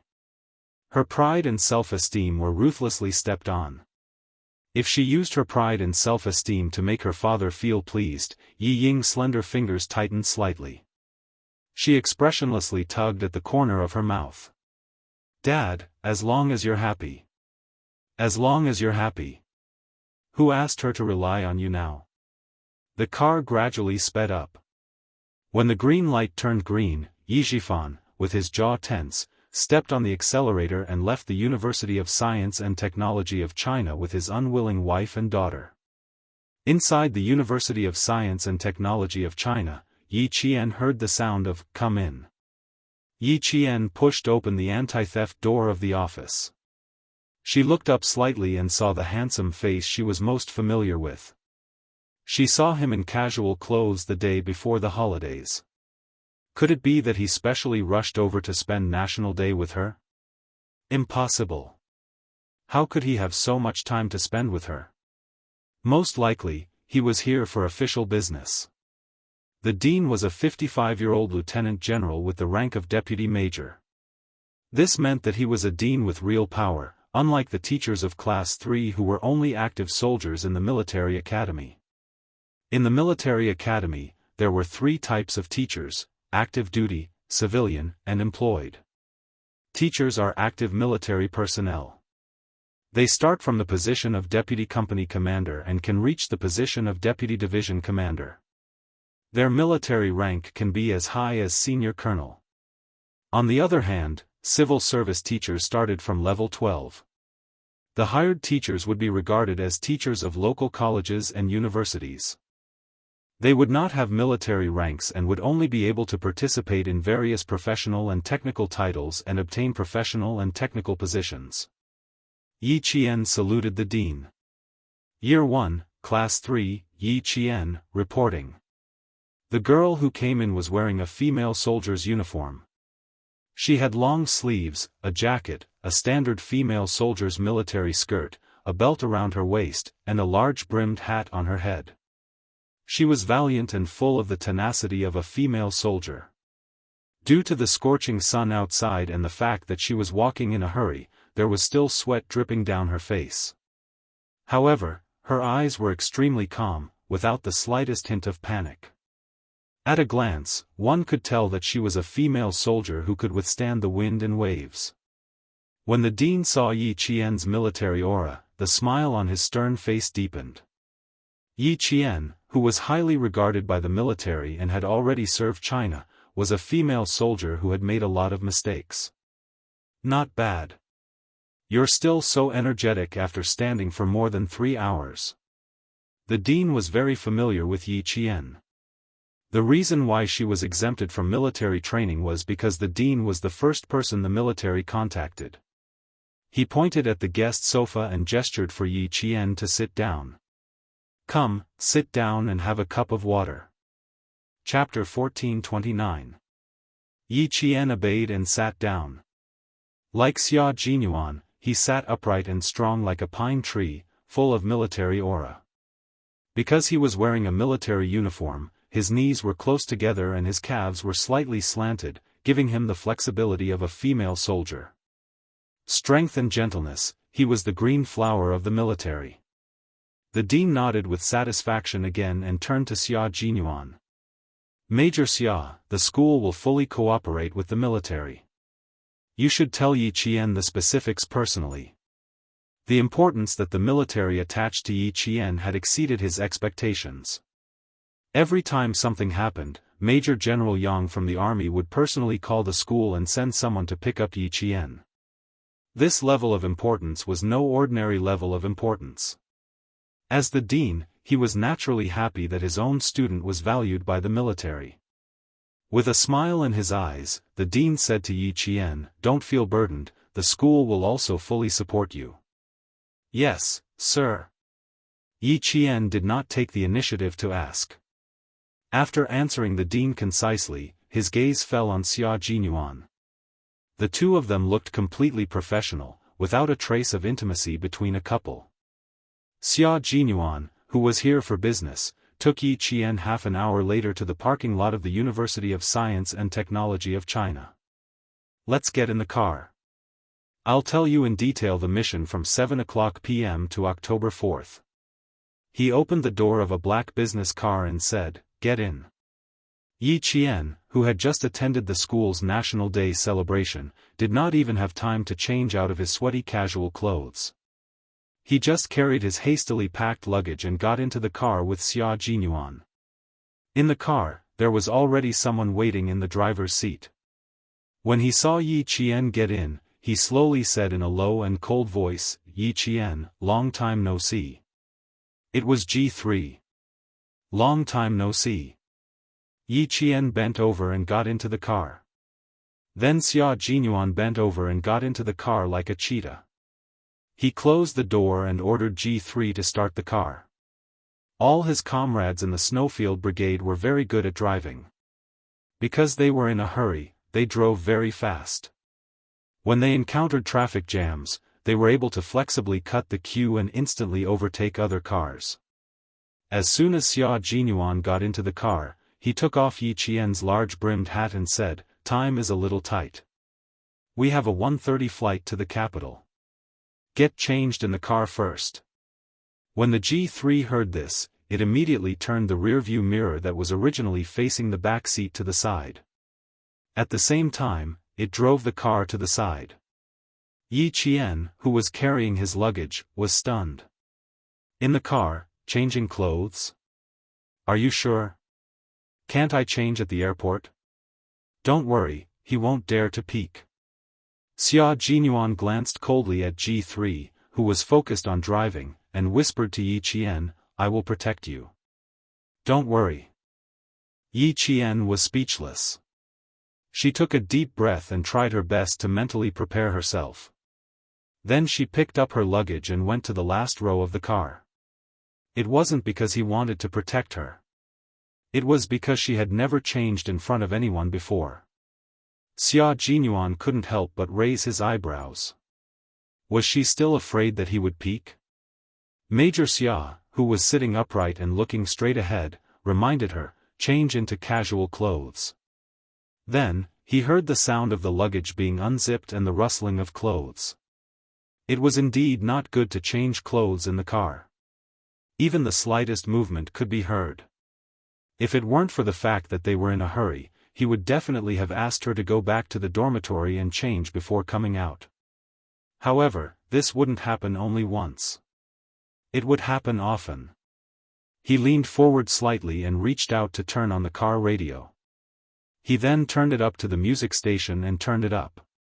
Only then was Major Xia satisfied that he couldn't hear the sounds from the back seat. G3 glanced at him with a faint smile on his face. Chapter 1430. Fortunately, Yi Qian changed quickly. In such a small space in the car, she managed to finish changing within 2 minutes. His sweat-soaked casual clothes were neatly folded, and his small military boots had been replaced with sports shoes. He wore a white short t-shirt and black slim-fit cotton sweatpants. With his short hair that reached his chin, he looked as refreshing as the cool summer breeze, making people feel refreshed just by looking at him. Yi Qian had exquisite features. Her eyebrows were thick, and her skin was as white as porcelain. Her eyes were bright and her teeth were white. Her short hair didn't make her look ugly. Instead, it made her facial features look even more exquisite. To be honest, even the G3 members were worried about Xia Jinyuan for him to have such a beautiful girlfriend go to a military academy where there were more males than females. This was the first time Yi Qian had encountered something like this. Even though she was mentally strong, she couldn't help but feel a little awkward. Her ears were slightly red, but she pursed her lips and pretended to be calm. Xia Jinyuan looked at her with his eyes slightly closed. Then he said calmly, "There are bound to be some inconveniences when male and female soldiers work together. However, special circumstances require special treatment. Don't mind it too much." Yi Qian still had a shy smile on her face as she raised her head. Her eyes met his deep, dark eyes. There was no other emotion in his eyes, only a cold, serious look. Yi Qian pursed her lips instinctively and hid her embarrassment. She took a deep breath and looked back at him with clear eyes. "Okay, I understand." In a few seconds, she adjusted her emotions and no longer felt awkward about changing clothes in the car. She treated it as part of her mission, so it wasn't a big deal. She was in a hurry to get dressed, so her hair was a little messy. Xia Jinyuan pursed his lips with a cold expression. Suddenly, he reached out and gently smoothed her messy hair. "Autumn is coming. Your hair gets dry easily. You'll feel better if you use a good conditioner." Yi Jian blinked her eyes. Something was not quite right. Just a second ago, he was so serious and treated her like a subordinate. In the next second, he was so gentle and treated her as a boyfriend. She couldn't react in time. Xia Jinyuan's heart softened at the sight of her sparkling eyes. He retracted his hand and cleared his throat before getting down to business. "I received a mission at the last minute. During the National Day celebration, you need to protect a leader nearby. You're not allowed to leave. Tomorrow was the celebration of the founding of our country, as well as the military parade of the century. While the whole country was celebrating, it also attracted the attention of the whole world. Not only did the highest leaders of China attend this ceremony, but there were also international friends and ambassadors from various countries. At this time, the security forces had reached the level of Red Grade A. Their air and ground forces were at full force, and even the borders had entered combat alert. The leader that Yi Qian wants to protect has a rather important political position in our country.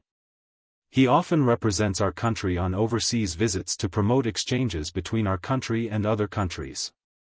When you appear, there will be someone to lead you. You just have to pay attention to your surroundings." At this point, Xia Jinyuan purposely emphasized her tone to let Yi Qian know that her main task was to pay attention to the surroundings. Yi Qian could tell that something was wrong. She straightened her body and her expression became even more serious. "For this mission, there will be a total of 3 people accompanying the leader. No matter what, you are not allowed to be more than 30 centimeters away from the leader. After the ceremony, you will accompany the leader down the tower until the Zhongnan High Guards take over. During this time, you are not allowed to communicate with anyone, and you are not allowed to leave your room alone. If you discover anything unusual, report it immediately." Chapter 1431. The distance between them must be no more than 30 centimeters. This meant that if anything went wrong, her brain and body would be able to react quickly and protect her leader from any life-threatening danger. Yi Qian understood the meaning behind Xia Jinyuan's words.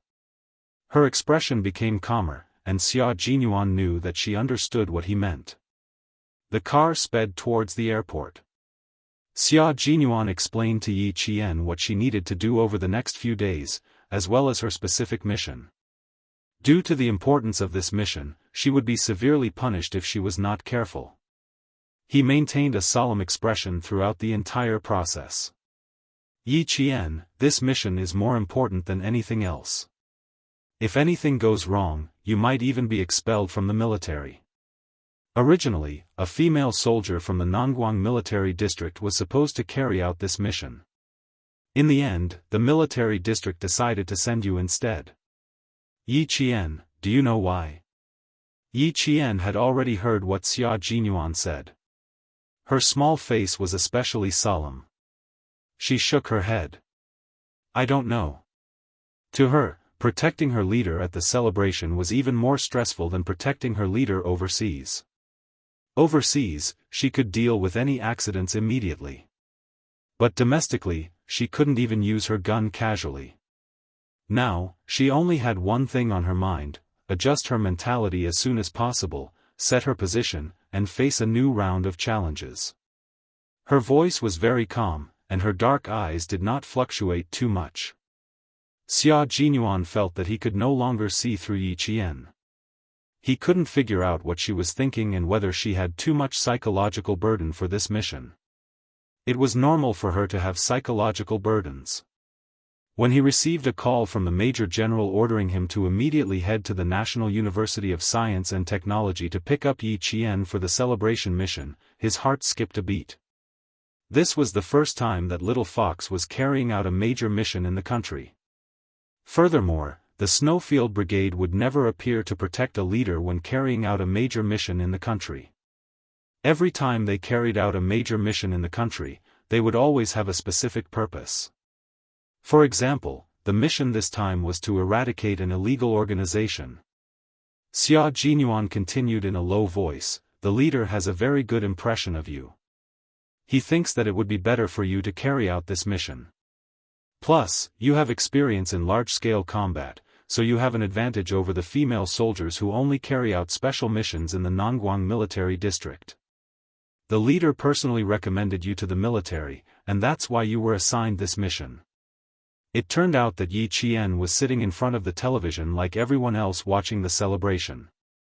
Because of her outstanding performance, the leader was still able to remember her after so long. While Xia Jinyuan felt happy, he also felt that Yi Qian would be under a lot of pressure. His expression was cold, and his eyes were calm as he looked at Yi Qian quietly, not missing the slightest change on her face. "This mission is a very good opportunity for you to train." The Major General was very happy when he found out, but he was afraid that you would feel pressured. "He specially sent me and G3 to pick you up and give you some psychological counseling so that you can devote yourself to the mission as soon as possible. Do you have any problems right now?" Before Yi Qian could answer, Xia Jinyuan immediately said, "You don't have to tell me your personal problems. We don't accept personal problems." Yi Qian, who had been listening carefully, suddenly felt happy. Was he worried that she would back out? "No, I don't have any personal problems," Yi Qian replied seriously. She was smiling in her heart, but her expression was very serious. Complete the mission. Chapter 1432. Xia Jinyuan loved Yi Qian's drive. She was like a blade of grass that wouldn't show any signs of fear no matter what. Hearing this, a small smile finally appeared on his cold face. "Very good.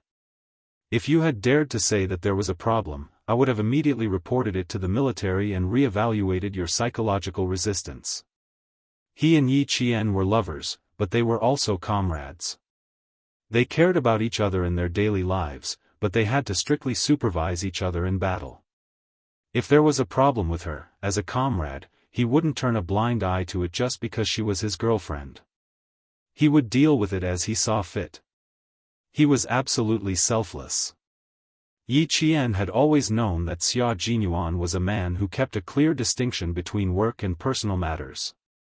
She never thought that he would take special care of her during a mission. He was so strict with himself, so he would be strict with her as well. At a red light, G3 stopped and looked back at Yi Qian. He said slowly, "What Q King said also represents my thoughts. If one's psychological resistance isn't strong enough, there will be fatal problems during a mission. You replaced the female soldier from the Nongguang military region because her psychological resistance didn't meet the requirements. Otherwise, he wouldn't have swapped her out at the last minute." He believed that the female soldier was also very upset at this moment. This was because this was a very good opportunity to train her psychological strength. As a special forces soldier, she had to be ready for battle at all times. Once a mission came, she had to be in the zone immediately. There was no time for her to relax and adapt. Major General Liu agreed to let Yi Qian join the mission temporarily because he hoped that Yi Qian could train more before she joined the Snowfield Brigade. He hoped that she could improve her comprehensive abilities faster and more steadily. Xia Jinyuan also hoped so. Before Yi Qian joined the Snowfield Brigade, the mission would only be more beneficial to her. It would allow her to integrate into the high-intensity combat preparations of the Snowfield Brigade faster and better. She would be able to adapt to life in the Snowfield Brigade faster. Tenacious perseverance, tenacious will, long-lasting endurance, strong psychological quality. These were all necessary conditions for a qualified Special Forces soldier. Xia Jinyuan hoped that she could adapt to the life of a Special Forces soldier in advance. As a member of the Special Forces, Xia Jinyuan was actually very happy to hear Yi Qian's answer. His little fox would never be stopped by difficulties. She would face them head-on and walk forward fearlessly. Xia Jinyuan looked at Yi Qian quietly and asked her, "Yi Qian, do you still remember what your goal is?" He was listening intently when he suddenly heard a question that had nothing to do with the mission. He paused for a moment before answering, "I remember. I want to become a Special Forces soldier, just like you, a Special Forces soldier like G3. Her voice was very clear and her enunciation was clear and powerful. It seemed to contain infinite power, which made G3, who was driving, laugh uncontrollably. Female soldier Yi Qian was an extraordinary soldier in the hearts of all her comrades in the Snowfield Brigade. They also hoped that she could become a member of the Snowfield Brigade, become a comrade, and fight side by side with them. Very good, Yi Qian. You have to remember what you said and become a Special Forces soldier like me and G3. Xia Jinyuan raised his eyebrows and smiled. Yi Qian, we all believe in you. All our comrades in the brigade, as well as Major General Liu, believe that you can definitely become a Special Forces soldier like us. Then, do you know what kind of Special Forces soldiers like us are? Chapter 1433. The last sentence made Yi Qian's pupils constrict. Was he trying to tell him everything about himself, G3, and his mysterious comrades? The car radio was turned off, and the well-sealed car was so quiet that only the sound of their breathing could be heard. G3 drove calmly, not at all surprised by this. Before they came, Xia Jinyuan asked if the Major General could tell Yi Qian what kind of Special Forces they were. The Major General agreed. Why did he agree?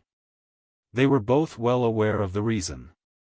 This time, the leader who arranged for Yi Qian to protect was not an ordinary leader.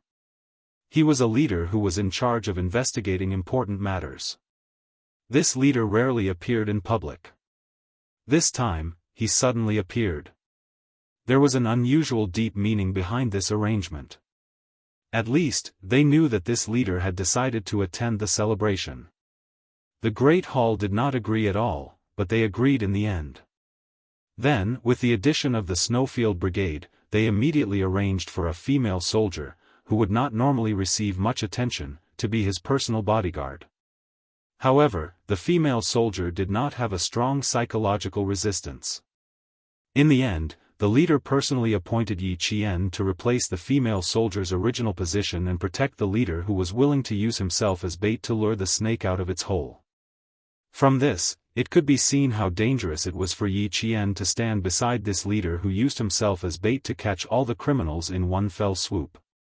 There was even a possibility that he would be sacrificed. Because this was a cult that had connections with foreign countries. Yi Qian sat very upright, his eyes shining like stars. He looked at Xia Jinyuan without blinking. Captain Xia, I'm ready. Tell me, I'll listen to every word you say.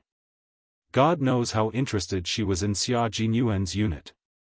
Sometimes, one would wonder what kind of unit they were in and how powerful their comrades were to be able to enter this unit. Would they be able to become a Special Forces soldier like them or Captain Xia? Now that Xia Jinyuan was going to say it himself, Yi Qian felt a little nervous. Just now, when he knew that he was going to carry out a dangerous mission, he wasn't nervous at all. Now, he was nervous. Xia Jinyuan, who was originally in a serious mood, was stunned when he saw this. After a while, his slender fingers touched his forehead. His laughter was like rippling water. Slowly, he let out a deep laugh. This was the little fox he loved. She was so brave and pure. Our country has two special forces. One is the Snow Region Special Forces that I'm in, and the other is the Storm Amphibious Frogman Assault Team. On the battlefield, these two forces are the trump cards of our country, and they will go all out to turn the tide when necessary. With just 2 sentences, Xia Jinyuan noticed that the light in Little Fox's bright eyes was even brighter than a diamond under the sun. Although it was only 2 sentences, Yi Qian was already overwhelmed with emotions. The Sharp Knife Special Forces were able to turn the tide on the battlefield. This was the Special Forces of the Special Forces, the elite of the elite. These 2 forces are our country's secret forces that cannot be made public, shown in public, or known by others. No one knows of our existence, and no one knows the number of the forces we belong to. No one knows the meaning of our existence. Flowers and glory under the sun have nothing to do with us. No matter how difficult the mission is, no matter how perfect it is, as long as you are still serving in the force, your position and military rank will not change. Chapter 1434. Xia Jinyuan, who was sitting against the car door, was dressed casually. He looked no different from a successful man entering and exiting a high-class office building. He wore a black long-sleeved shirt that made him look even more elegant and steady.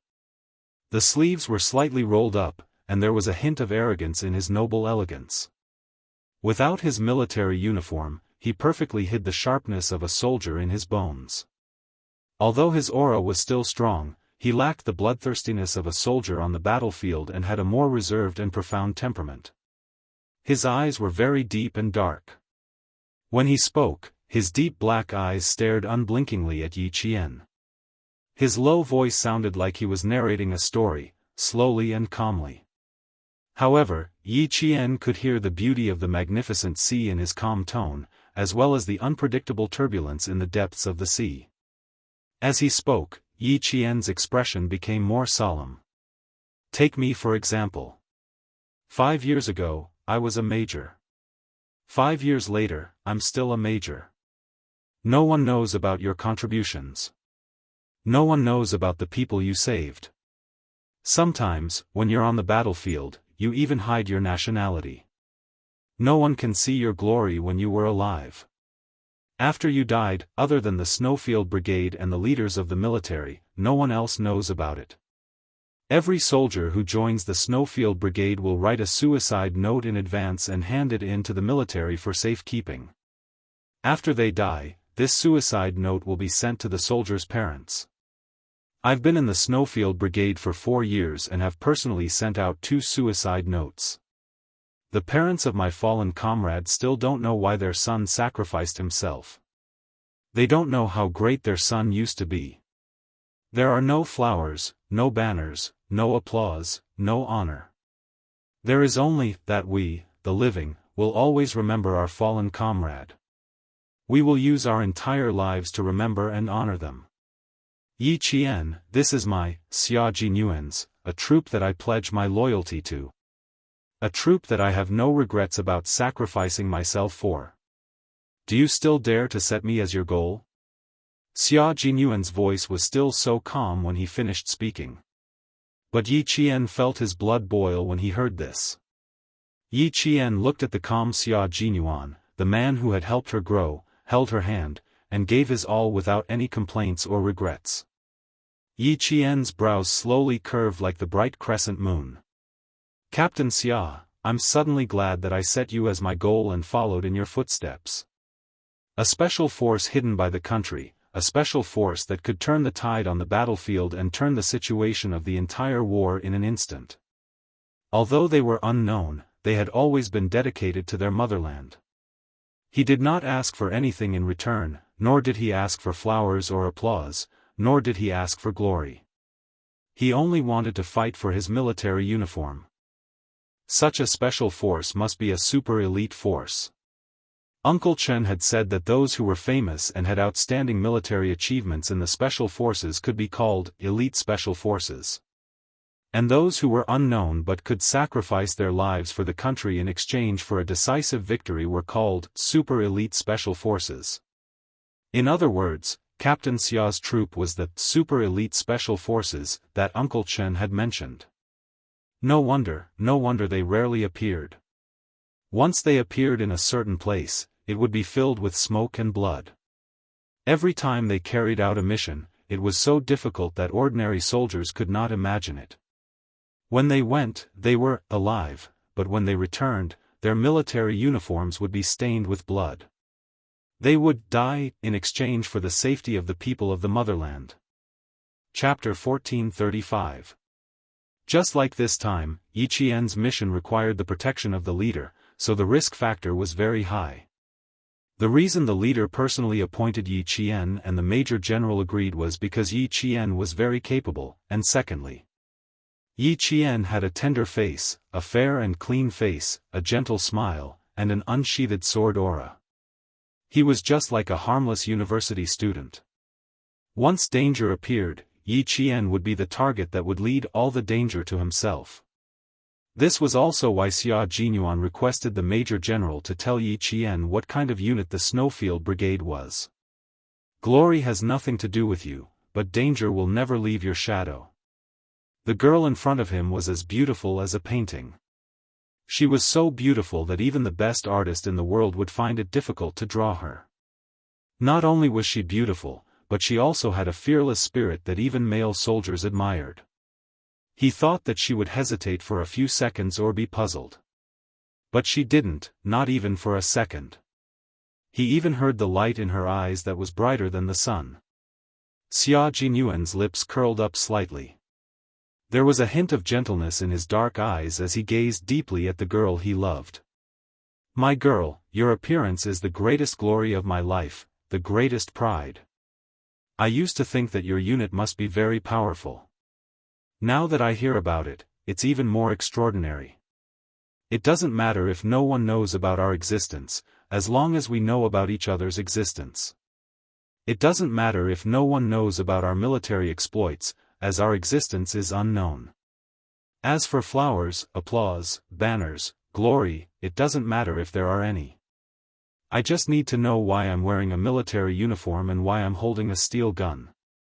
Just as Yi Qian finished speaking, her hand was suddenly grabbed by the man who was quietly staring at her. It wasn't a gentle grip, but a firm grip. It was as if he would pull her directly into his arms in the next second. The Major General was hesitant before. He didn't want me to tell you these things.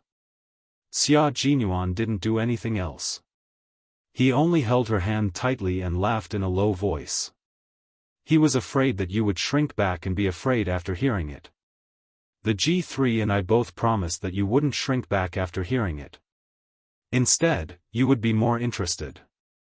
We also said that if you were really afraid, we would think of a way to make you not afraid. The G3 didn't turn around. He smiled faintly and said, actually, the two of us never thought that you would be afraid, nor did we think of a way to make you not afraid. From this, one could tell how much the G3 trusted Yi Qian.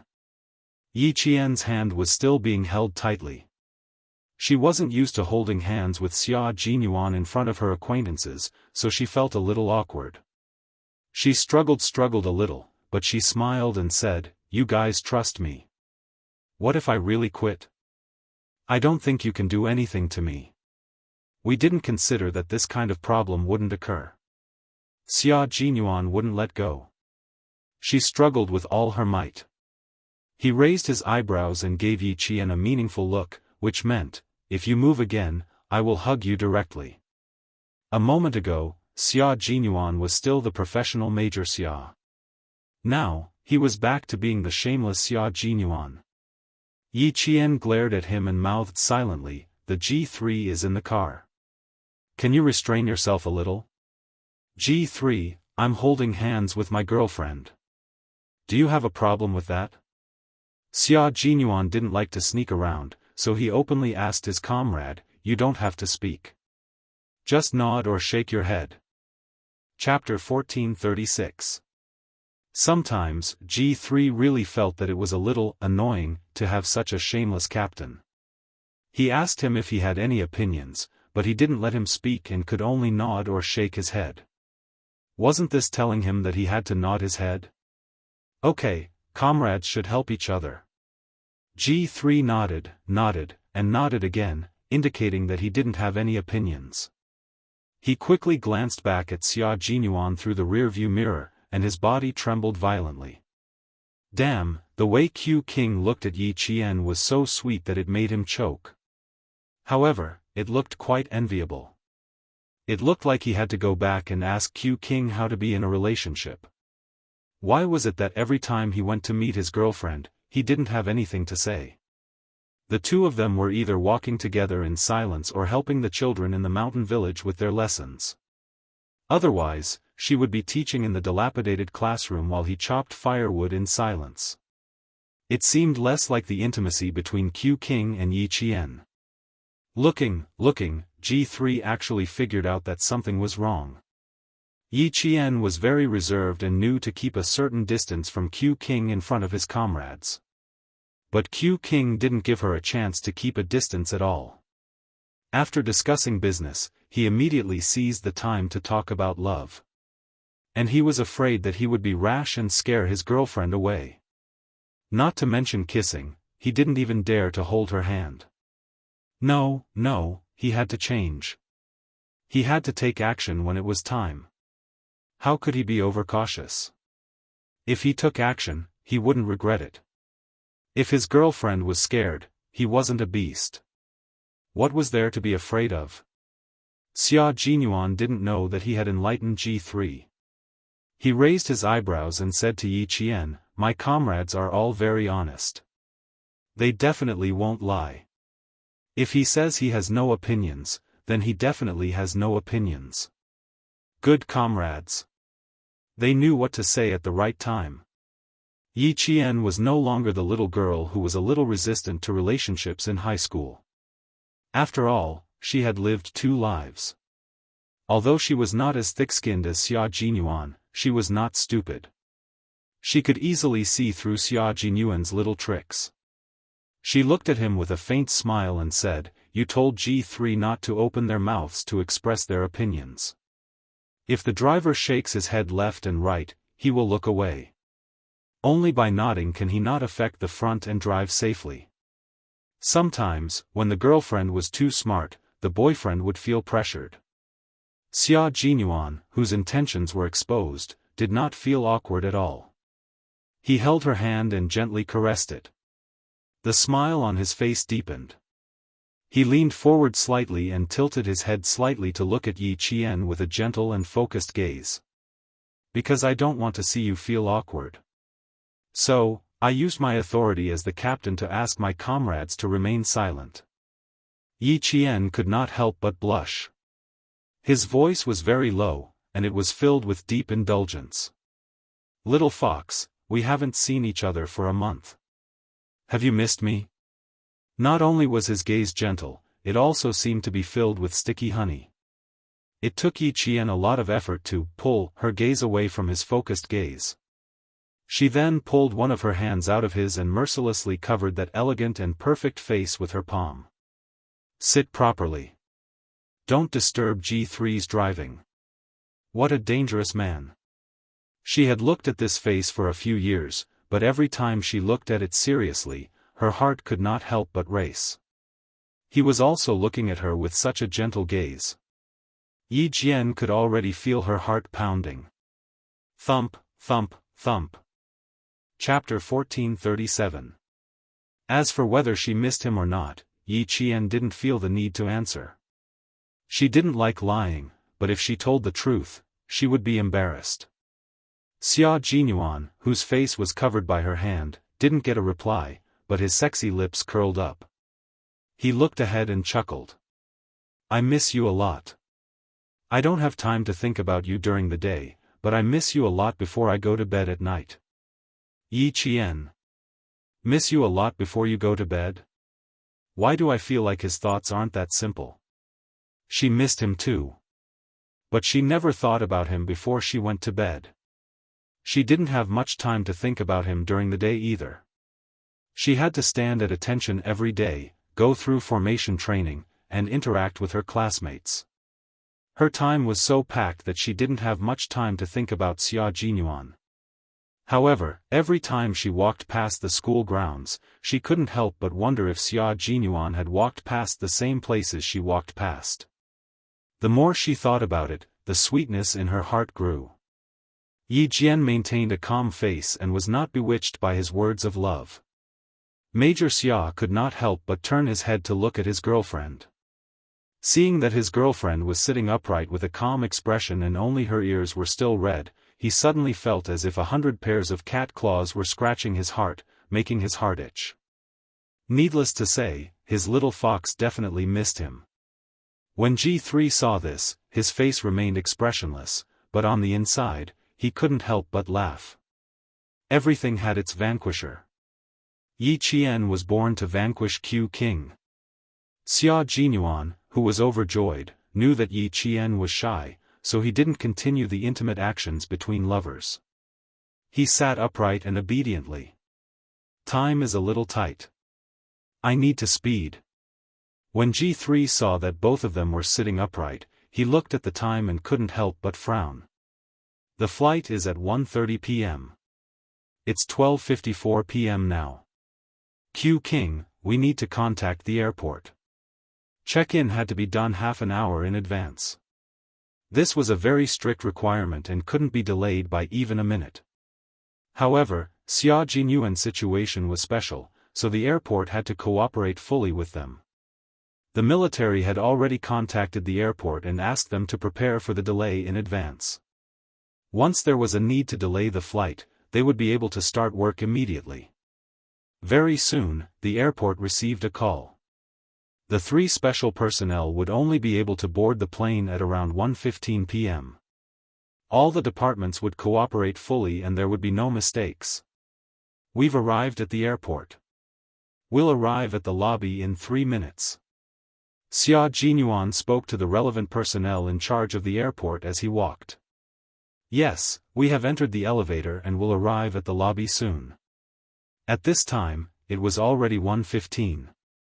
There were still 15 minutes before the departure time. The 3 figures walked out of the elevator, and the person in charge of the airport led the 3 of them to a special passageway. From the time they checked in to boarding the plane, it only took a total of 6 minutes. At 1:24 a.m., the passengers on the flight to the capital boarded and sat down one by one. The passengers in the economy class put away their luggage, sat in their seats, buckled their seatbelts, and prepared for the flight. In the business class cabin, several flight attendants separated the first 4 empty seats with curtains so that the passengers in the business class cabin couldn't see who would be sitting in the 4 empty seats. Someone's phone beeped. Then, the person picked up the call and said lazily, "Hello." After a while, she said, "Second brother, I'm sorry. I really don't have time on National Day. I have to go to the capital for a trip." Lie to you? Why would I lie to you?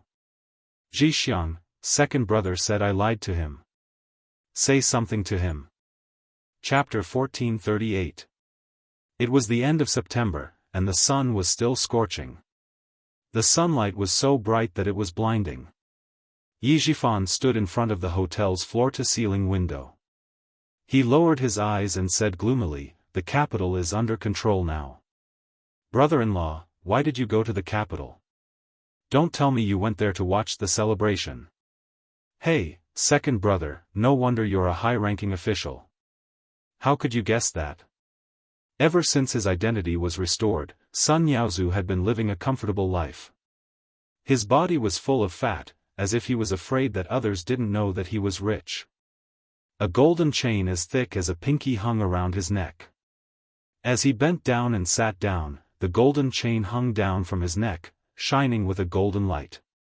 He sat down and winked at Yi Jixiang, indicating for her to take the phone. He had nothing to say to his brother, who was an official. Yi Jifan naturally didn't believe that Sun Yaozu didn't have the awareness to go to the capital to watch the celebration.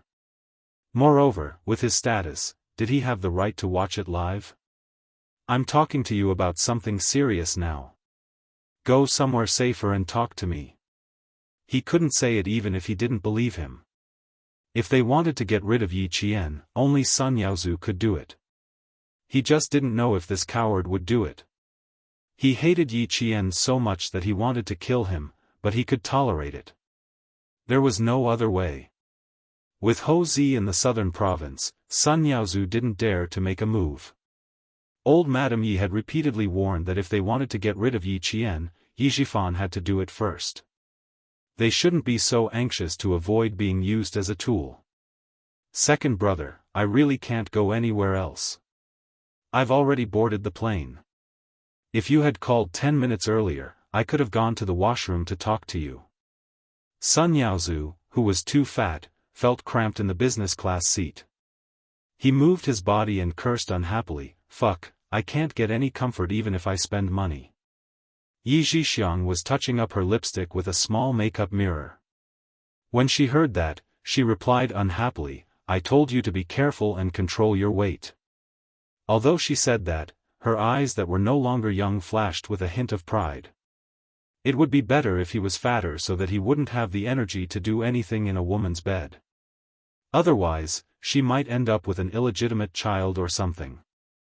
The flight attendant's sweet voice greeted all the passengers on behalf of the entire flight crew. Sun Yaozu rolled his eyes and raised his phone so that Yi Zhifan could hear the broadcast. Hearing the voice, Yi Zhifan was convinced that Sun Yaozu had indeed gone to the capital. Then, Yi Zhixiang's strange voice came from the other end. "Second brother, if you really have time, go to the hospital and visit Mom. Now that Mom can speak, as her son, shouldn't you go and accompany her? I didn't ask you to pay a single cent for the medical expenses. Can't you be more proactive about other things?" Yi Zhixiang was not a good person, but she was very filial to old Madame Yi. Her family was rich anyway, so she used all sorts of treatments, such as acupuncture, massage, and so on. What's more, it really worked. Old Madame Yi, who was originally unable to speak, could now speak with a crooked mouth. Old Madame Yi was very good to her daughter. Although she was old and paralyzed, she was still able to enjoy life. Some of the patients in the hospital were very envious. As for Yi Zhifan, he did a good job of keeping up appearances, but it was impossible for him to go and accompany old Madame Yi every day. If it wasn't for his vigilance back then, he would have ended up like Yi Xinfan. Hearing this, he said calmly, "Tell Sun Yaozu that Yi Qian might be investigating how her parents died back then. After you're done playing, think about how to deal with it. As her brother, I'm worried about what you're going to do." You guys ran out to play without saying a word. Chapter 1439. Then, he hung up the phone even though he clearly heard Yi Zhixiang anxiously say, "Hey, hey, hey." Yi Zhifan chuckled as he held the warm phone. "You want to fight with me? Dream on." He couldn't deal with Yi Qian because he had to take into account the military behind her. However, Sun Yaozu was nothing. He was a fugitive. Someone had erased his identity for him, so he could still let him break the law. Yi Zhixiang felt terrible. She handed the phone over with a pale face and said in a trembling voice, "My brother said, that wretched girl is investigating the past. This." "Shut up." Although Sun Yaozu didn't look too good, he still knew where he was and stopped his wife from talking. "Don't talk about family matters on the plane. You better have some guts. Don't panic over the slightest thing." As he spoke, his fat body moved closer and his cunning face showed a hint of pride. "Didn't Mom say that he should be more scared than we are? Your brother is the most cunning. He wouldn't be so kind as to tip us off and trick you." Yi Zhixiang had inherited old Madame Yi's selfishness, but not her shrewdness. However, she was as obedient as old man Yi. Hearing this, she patted her chest and sighed in relief. "You scared me. You scared me. I thought." Receiving her husband's fierce glare, she didn't finish her sentence. A few steady footsteps came from the front, followed by the sound of whispers. The curtain that the stewardess had purposely put up moved slightly. Someone sat down. The plane was about to take off. The sweet voice of the stewardess reminded all passengers to check their seatbelts. Yi Qian fastened his seatbelt and sat down in his seat. He exhaled a breath of hot air.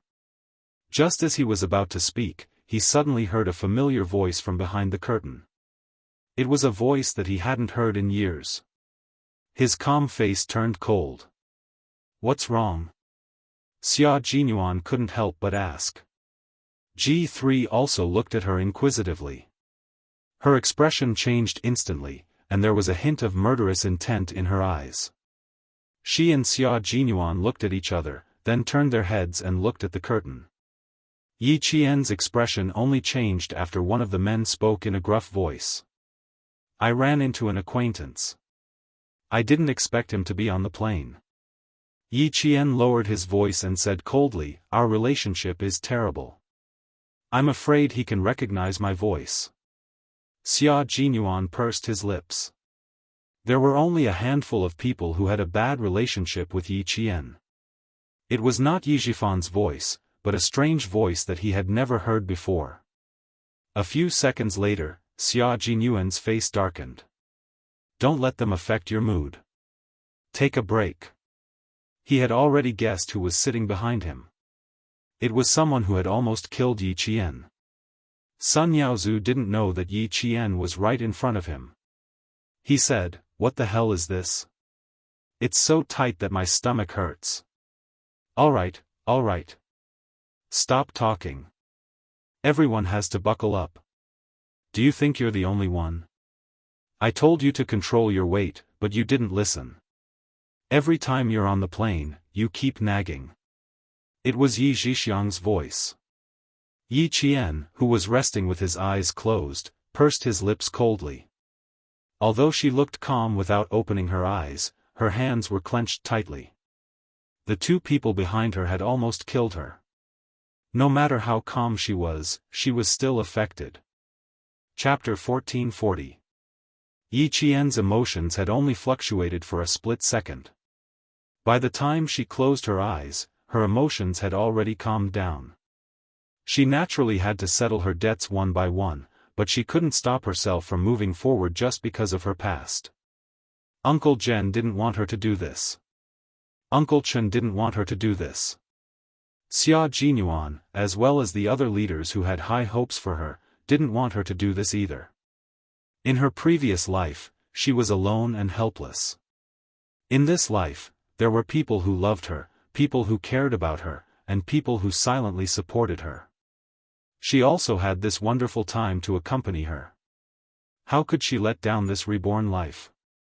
Under the influence of Uncle Jen, Yi Qian, who had come with hatred, finally put her own future first.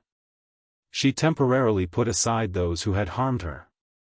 Before her wings were fully grown, it was best to bide her time. Seeing her closed eyes, Xia Jinyuan's face darkened. He saw her frown, as if she was suffering.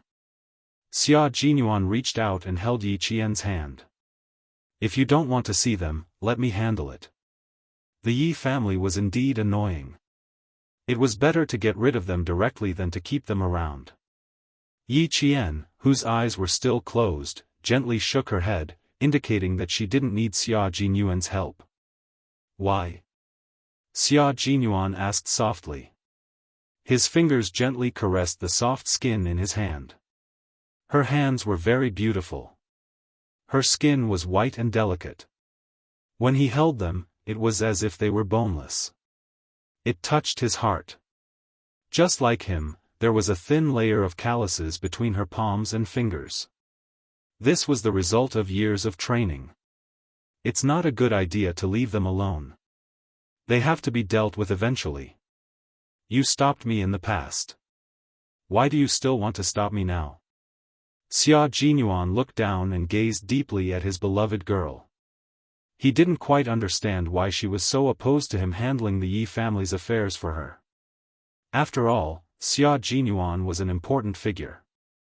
Although he had joined the military, if he really wanted to make a name for himself, who would dare to not give him face?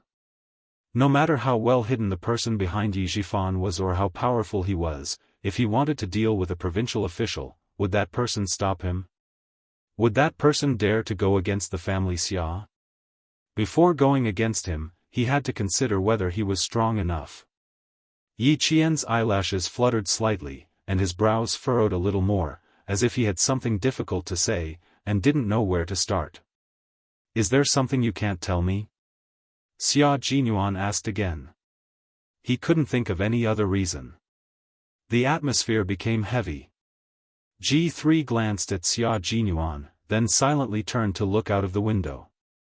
Outside, the sky was clear for thousands of miles, and only the blue sky could be seen. This was the purest and most pure scenery.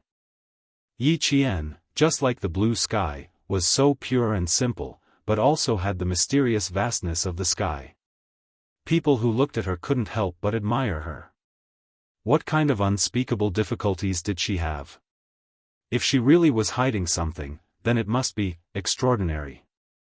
Thinking of this, G3 hurriedly turned his head. His gaze was fixed on Xia Jinyuan, and Xia Jinyuan could feel it. Xia Jinyuan, who was waiting for Yi Qian's reply, looked up and saw his comrade communicating with him with his eyes. Speak properly, don't be too impatient. He nodded slightly, indicating that he knew what to do. Seeing this, G3 was relieved and shifted his gaze back to the blue sky. He calmly admired the monotonous and boring clouds in the sky. Chapter 1441. Yi Qian did not open her eyes. It was as if she had really fallen asleep. Actually, she did not. It was obvious from her fluttering eyelashes that her emotions were fluctuating again. There were too many things that were inconvenient for her to talk about. She wanted to talk about them, but she did not know where to start or where to start. She was the only one who knew about those secrets. She was the only one who knew about them. She only wanted to solve those problems by herself. After a long time, Yi Qian slowly opened her eyes. She tried to smile to tell him that she was fine and that he did not need to worry. Xia Jinyuan felt a pang in his heart. He was very familiar with the look in her eyes. She had once looked at him with the same look in her eyes. There was a deep sadness and struggle in her eyes. Those eyes that were as bright as obsidian seemed to be covered with dust. Although she was smiling, it made him feel sad. His girl, his little fox, what secrets do you have that you can't talk about? Seeing the look in her eyes again, Xia Jinyuan was certain that Yi Qian had a huge secret in her heart that she could not tell anyone, not even him. It's good that you're fine. Go to sleep. After a long time, Xia Jinyuan smiled and said softly. If she did not want to talk about it, then so be it. The secret hidden in her heart was like a seed that had not yet sprouted. One day, he would hear it. He held her hand and she could feel that he was comforting her with his strength. His gentle gaze was like a feather, gently caressing her cold and hard heart. It inadvertently left a soft spot for her to feel warm. His gentleness made her feel at peace. Yi Qian nodded meekly and closed her eyes. The entire flight took about 3 hours. It was enough time for Yi Qian to have a good sleep. Originally, she was not sleepy, but under Xia Jinyuan's gentle gaze, Yi Qian felt at ease and didn't know when she fell asleep. G3 turned to look at Xia Jinyuan again. He raised his eyebrows and mouthed, "Things seem a little tricky. Calm down. She will tell you when she wants to." Even G3 could tell that the little fox had something on her mind. "I'm not in a hurry. Everyone is by my side. I'm not afraid," Xia Jinyuan answered. At the same time, he raised his hand and planted a kiss on the back of Yi Jian's hand under G3's gaze. G3. The chilly water got into his eyes. He wanted to use water to wash it away. Suddenly, he was provoked again. When the plane was about to land at Beijing Airport, Yi Qian had already woken up. When the plane came to a stop, 2 flight attendants stood by the aisle to prevent the passengers behind from suddenly walking over. Fuck, what kind of game is this? We're both in business class, but I have to wait for the people in front to leave first. Sun Yaozu's dissatisfied voice faintly floated from behind. Yi Qian's lips curled up slightly. With a sneer, he quickly got off the plane and left under the guidance of the flight crew. When they walked out of the airport, they were immediately met by soldiers in plain clothes. Yi Qian didn't sit in the same car as Xia Jinyuan and G3. Instead, she sat in the same car as Major General Yang from the army. Fortunately, she was experienced. As soon as she got on the car, she saw Major General Yang's flashing badge. Yi Qian reacted quickly and didn't forget the proper etiquette. Ha ha ha, Xiao Yi, did I scare you? Major General Yang saw this and smiled even more amiably. Long time no see. The older you get, the more energetic you become. You look more like a soldier. Chapter 1442. The last time he met the Major General was during the Spring Festival. It hadn't been that long.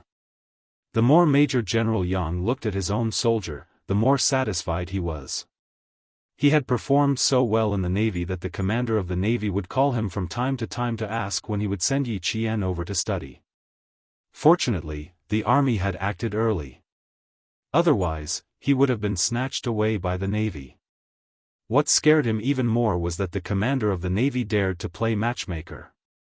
He wanted to introduce Yi Qian to Demon King Li as his girlfriend.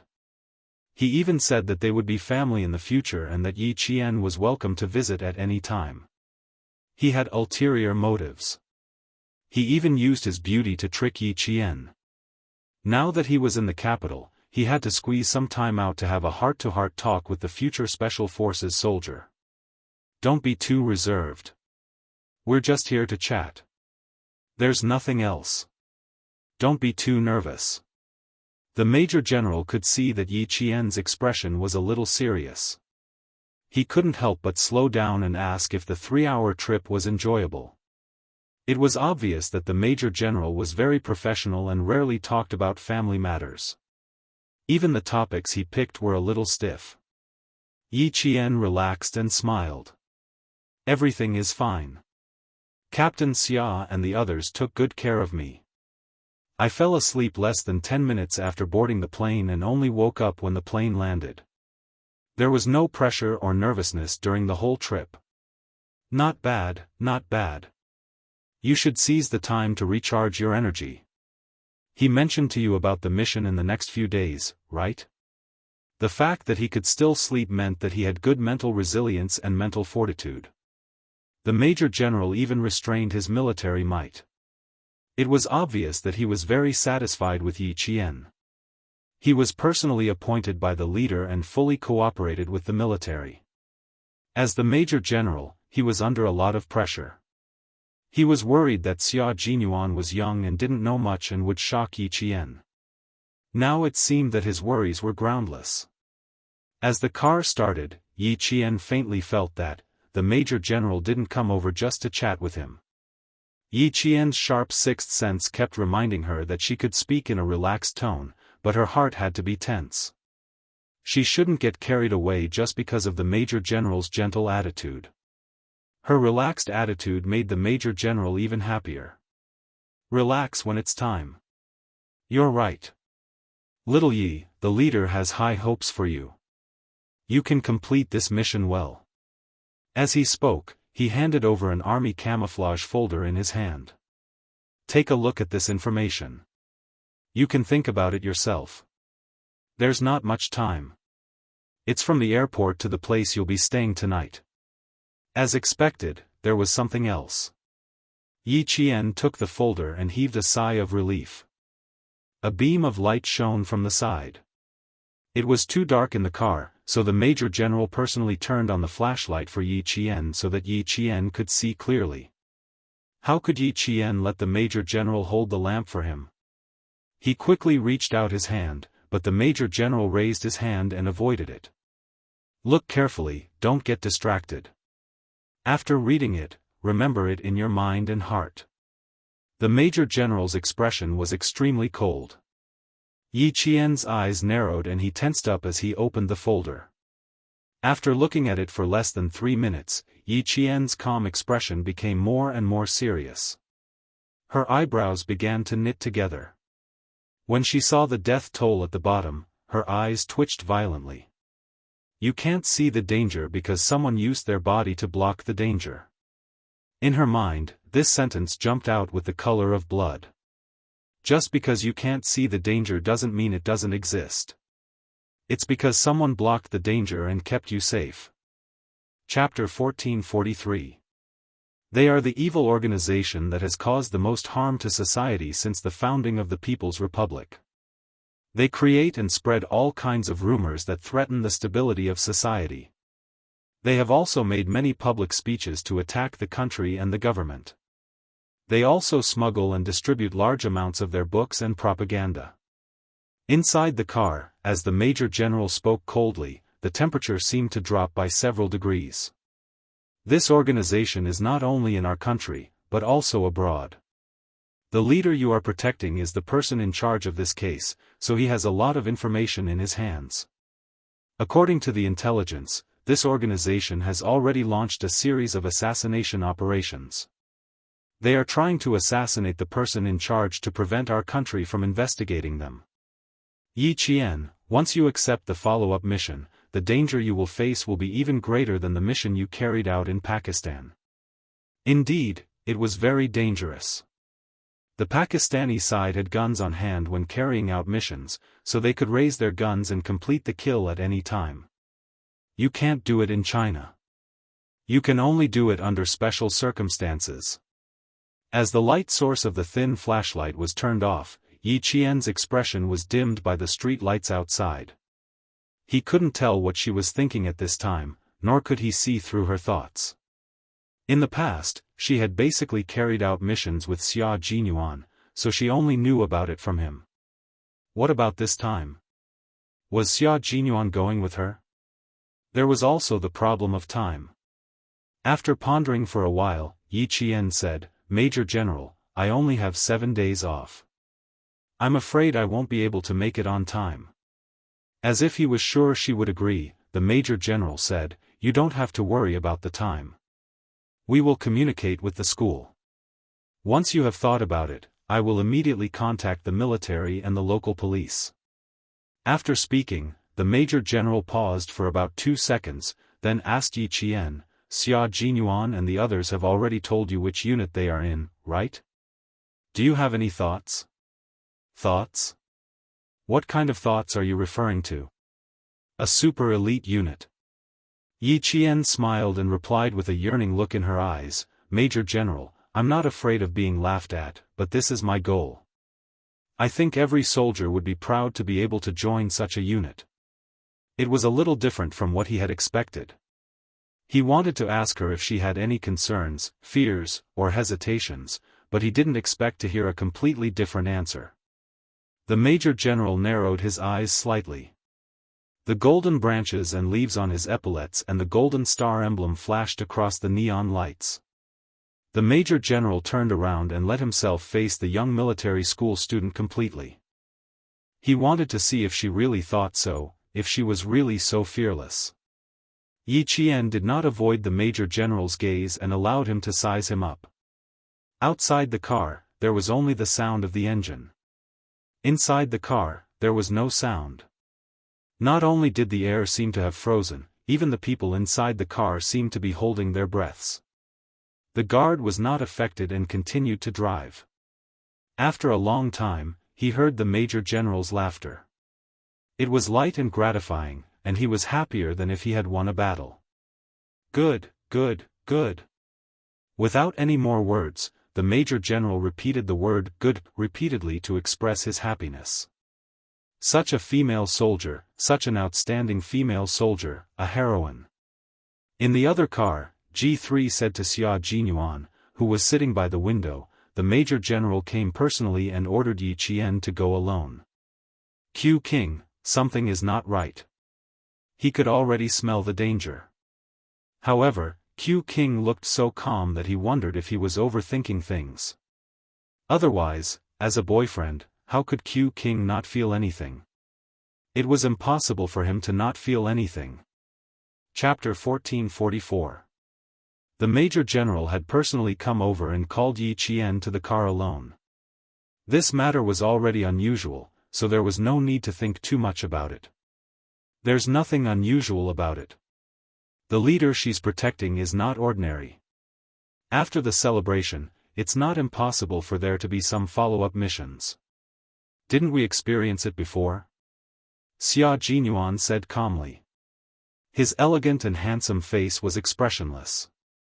There was only an unfathomable calmness on his face. If she has a solo mission, the military will not let us know. I have no right to ask. In short, he would not interfere with Yi Qian's actions, nor would he ask about her actions. This was the most basic principle of a soldier. The taciturn G3 suddenly looked up at Xia Jinyuan. Yi Qian is your girlfriend. Aren't you worried? Is there any use in worrying? Faced with his comrade's surprise, Xia Jinyuan smiled calmly. Is there any use in worrying during a mission? G3, Yi Qian is my girlfriend and also my comrade. On the battlefield, I will fight side by side with Yi Qian just like how I fight side by side with you guys. When we are on a mission, I will work side by side with Yi Qian just like how we divide the work. We are not just lovers. We are also comrades in arms who protect our country. When she is on a mission, I pray that she returns safely and that she completes the mission perfectly. Of course I will be worried about her. That's why I pay great attention to her training. I will turn my worries into harsh training so that she can complete the mission with her own abilities and return safely. Xia Jinyuan and Yi Jian's love didn't involve too much romance and love. Their love and their interactions were strict, encouraging, supporting, and waiting for each other, because there were too many unknowns and too many dangers in love. There was no way for the two of them to be together forever. Only by putting their lives on the line could they make each other feel at ease. G3 was speechless for a long time after hearing this. After at least 5 minutes, he nodded gently. I understand. It was a different kind of love, a different way of getting along with each other. It was a unique love between Q King and Yi Qian. That night, Xia Jinyuan did not meet up with Yi Qian. At 4 o'clock in the morning the next day, Xia Jinyuan saw Yi Qian, who was dressed in a low-key outfit, pass by him. He was responsible for keeping watch in the dark while she was responsible for personal protection. They each had their own duties and did not disturb each other. Director, this way please. Yi Qian, who had only slept for 3 hours that night, memorized the leader's itinerary. He spent 2 hours checking the places that the Director General would need to pass through during the day, confirming where there were blind spots and where there might be danger. Yi Qian went through all these details in advance. The Director General was not tall and was a little thin, but he walked with vigor. Although there were gray hairs on his temples, his vigor was better than that of a young man. Faced with the female soldiers sent by the military, the Director General felt a little sorry for them when he first saw them, but there was no point in saying more, so he could only accept it. Xiao Yi, walk behind me. You don't have to block everything in front of me. At 4 o'clock in the morning, all the leaders were immersed in their work. The 54-year-old Director General did not want Yi Qian to protect him with his life, so he reminded him from time to time. Yi Qian, who was dressed like a translator, smiled and said, "Don't worry, nothing will happen." Chapter 1445. The Director General wanted to walk to the front so that Yi Qian could protect him. He escorted the Director General to the bulletproof car. This was Yi Qian's second mission to protect a leader. He did not have any stage fright or fear. The soldier driving the car was from Zongnanhai. Coincidentally, Yi Qian had trained with him in the underground training room of an abandoned factory in the southern province. When he saw Yi Qian last night, the soldier was surprised. The bulletproof car drove to the city gate tower. The car was not slow, but it was very stable and did not shake at all. The Director General was wearing a gray Chinese tunic suit. He did not forget to tidy himself up after getting into the car so that he would not be rude to the leader later. Yi Qian was not the only one protecting the leader. There were also soldiers from Zongnanhai. They were mainly responsible for the journey from the hotel to the city wall. After that, Yi Qian would escort them all the way to the city wall. The celebration began at 10 a.m. All the leaders would prepare to enter the city gate tower in advance. In the controlled capital, the main roads at 4 a.m. seemed to be empty. However, in places where no one knew and no one could see, there were elite special forces hidden. It was autumn in October. Capital was already cold. Yi Qian got out of the bulletproof car and quickly blocked the Director General's blind spot to get out of the car. Someone's gaze fell on her. It was cold and hard, like a cold blade brushing against her scalp. It was the gaze of a sniper hidden nearby. It was very tangible. "Thank you for your hard work, Xiao Yi." The Director General was very polite. Facing a female soldier who was only 4 years older than his granddaughter, the Director General was as kind as an ordinary grandfather. Yi Qian pursed his lips and smiled. "You're welcome. This is my duty. Please come this way and sit in the lounge for a while." "How can I sit still? My heart is surging with emotions. I'm looking forward to the celebration." In the wee hours of the morning, the temperature in Beijing was lower than during the day. When they got out of the car, they could feel the cold wind caressing their faces. The secretary walked at a leisurely pace, with the composure of a leader. He chatted with Yi Qian in a relaxed manner. "It has been 15 years since the last military parade. Our country has experienced so many ups and downs in order to achieve the prosperity it has today. In the future, our country will become even stronger and stronger." Yi Qian, who was closest to the Director General, lowered her head and listened attentively. When the Director General asked her a question, she would immediately answer. She was highly focused and made sure that she could hear every word the Director General asked. Time ticked by, and the morning sun arrived as scheduled. It was clear and bright, like a mirror. On the straight main road, the 17 teams that were being inspected were already prepared. They stood facing the rising sun, waiting for the moment of inspection to arrive. 21 equipment squads were also waiting. There were main battle tanks, tracked infantry fighting vehicles, anti-tank missiles, surface-to-air missiles, aviation missiles, and other high-tech weapons and equipment that were designed and produced by themselves. The air echelon had already taken off and would appear in the sky above the heart of the motherland on time to accept the inspection of tens of thousands of people. This was a grand ceremony that represented the strength of the country and the prosperity of the nation. It was a report from the soldiers of our country to the motherland and the people. It was a celebration of not forgetting history and not forgetting our martyrs to carry on the past and open up the future. All snipers are in position. The city gate tower is ready. The city gate tower is ready. Prepare to enter. Prepare to enter. A cold, metallic voice sounded in Yi Qian's earpiece. She followed the Director General up the city gate tower and walked to the top of the city gate tower amidst the welcoming music. Chapter 1446. At the bottom left corner of the tower, there were people gathered. There were representatives of enterprises, companies, the country, overseas Chinese, and so on. They were all national outstanding representatives who had gone through strict checks and confirmed that they were not carrying any dangerous items. On the other side were ordinary citizens. They were also going to watch the celebration with the country's top leaders. Sun Yaowu was fat. Squeezing into the crowd made him feel a little out of breath. Listening to the welcoming music, he whispered to Yi Zhixiang, "Damn, I really made it in. Our people are too awesome. They even managed to get me in here. Tell me, is there anything I can't do in the future? It's a celebration. Ha ha ha, I, Sun Yaozu, can't believe I'm here." He used to be a fugitive who couldn't tell people his real name. Now, Ha ha ha, this feels great. In a flash, he had become a good citizen. He could even watch the celebration. Yi Zhixiang was taking a video of herself with a DV camera. She raised her chin proudly and said to her husband, "This is nothing. Our lives will only get better and better." Back then, the fortune teller who matched our horoscopes said that I'm a blessing to my husband.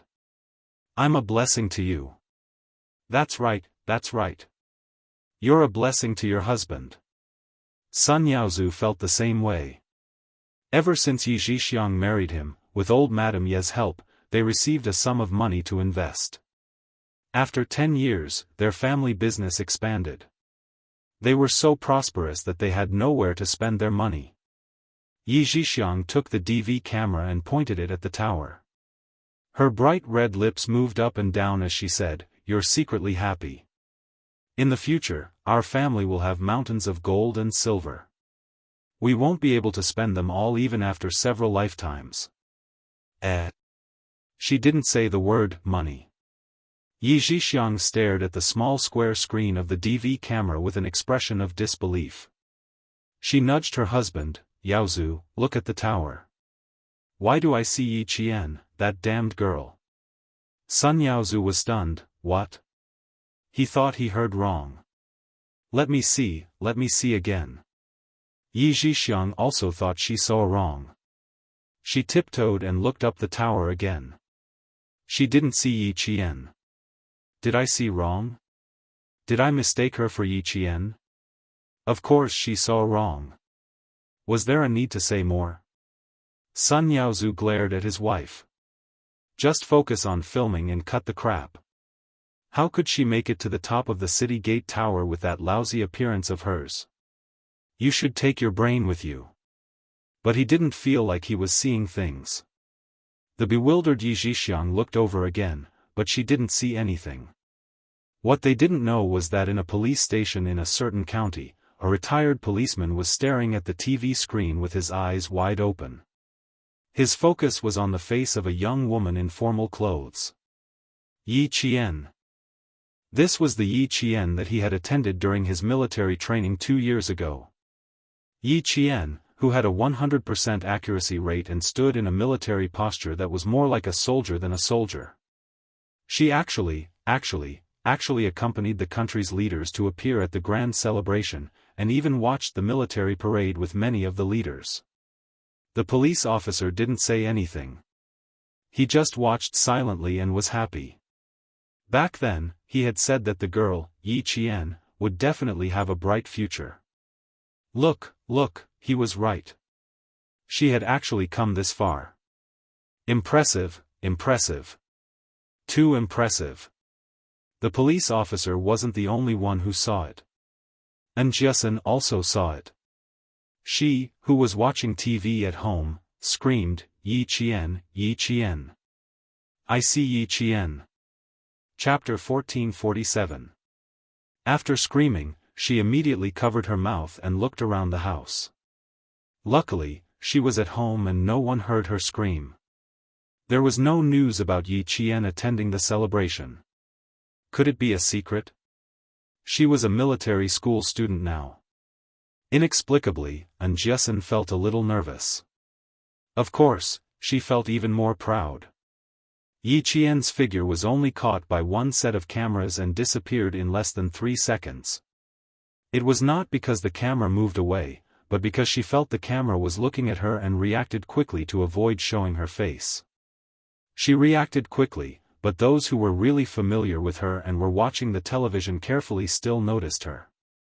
Uncle Chen, who was in the army, secretly wiped the corners of his eyes. Old uncle, you left one step too early. Little Yi is going to be successful, she's going to be successful. They all accompanied the leader to the tower to watch the celebration. You left early and didn't see this scene. No, he had to go to the provincial capital and tell his old uncle. Old Chen, why are you crying? Little Yi is going to be successful, you should be happy. Lu Tuan and political commissar Yan were watching with him. As people who were most familiar with Yi Qian, 3 seconds was enough for them to see Yi Qian. Lu Tuan laughed and said, I think you're crying from happiness. Of course I'm crying from happiness. Little Yi is going to be successful, we're all happy. Political Commissar Yen also laughed and patted Headmaster Chen's shoulder. That's right. You should also relax. In the future, little Ye's path will only be wider and wider. She will have great prospects. Principal Chen wiped the corners of his eyes again and smiled. I'm happy, I'm happy. It's a pity that old uncle didn't see it. Next time you go to the provincial capital, bring me along. I'll tell old uncle and let him be happy in the afterlife. The celebration was still going on. Yi Qian, who was avoiding the camera, pursed his lips a little. It was a live broadcast. Even if it was only 3 seconds, it would still appear on the television. He did not know if there would be any trouble. Luckily, it was only for 3 seconds. Even Yi Zhifan and Yi Ying did not notice it. They did not expect Yi Qian to appear on the city gate tower with the leader.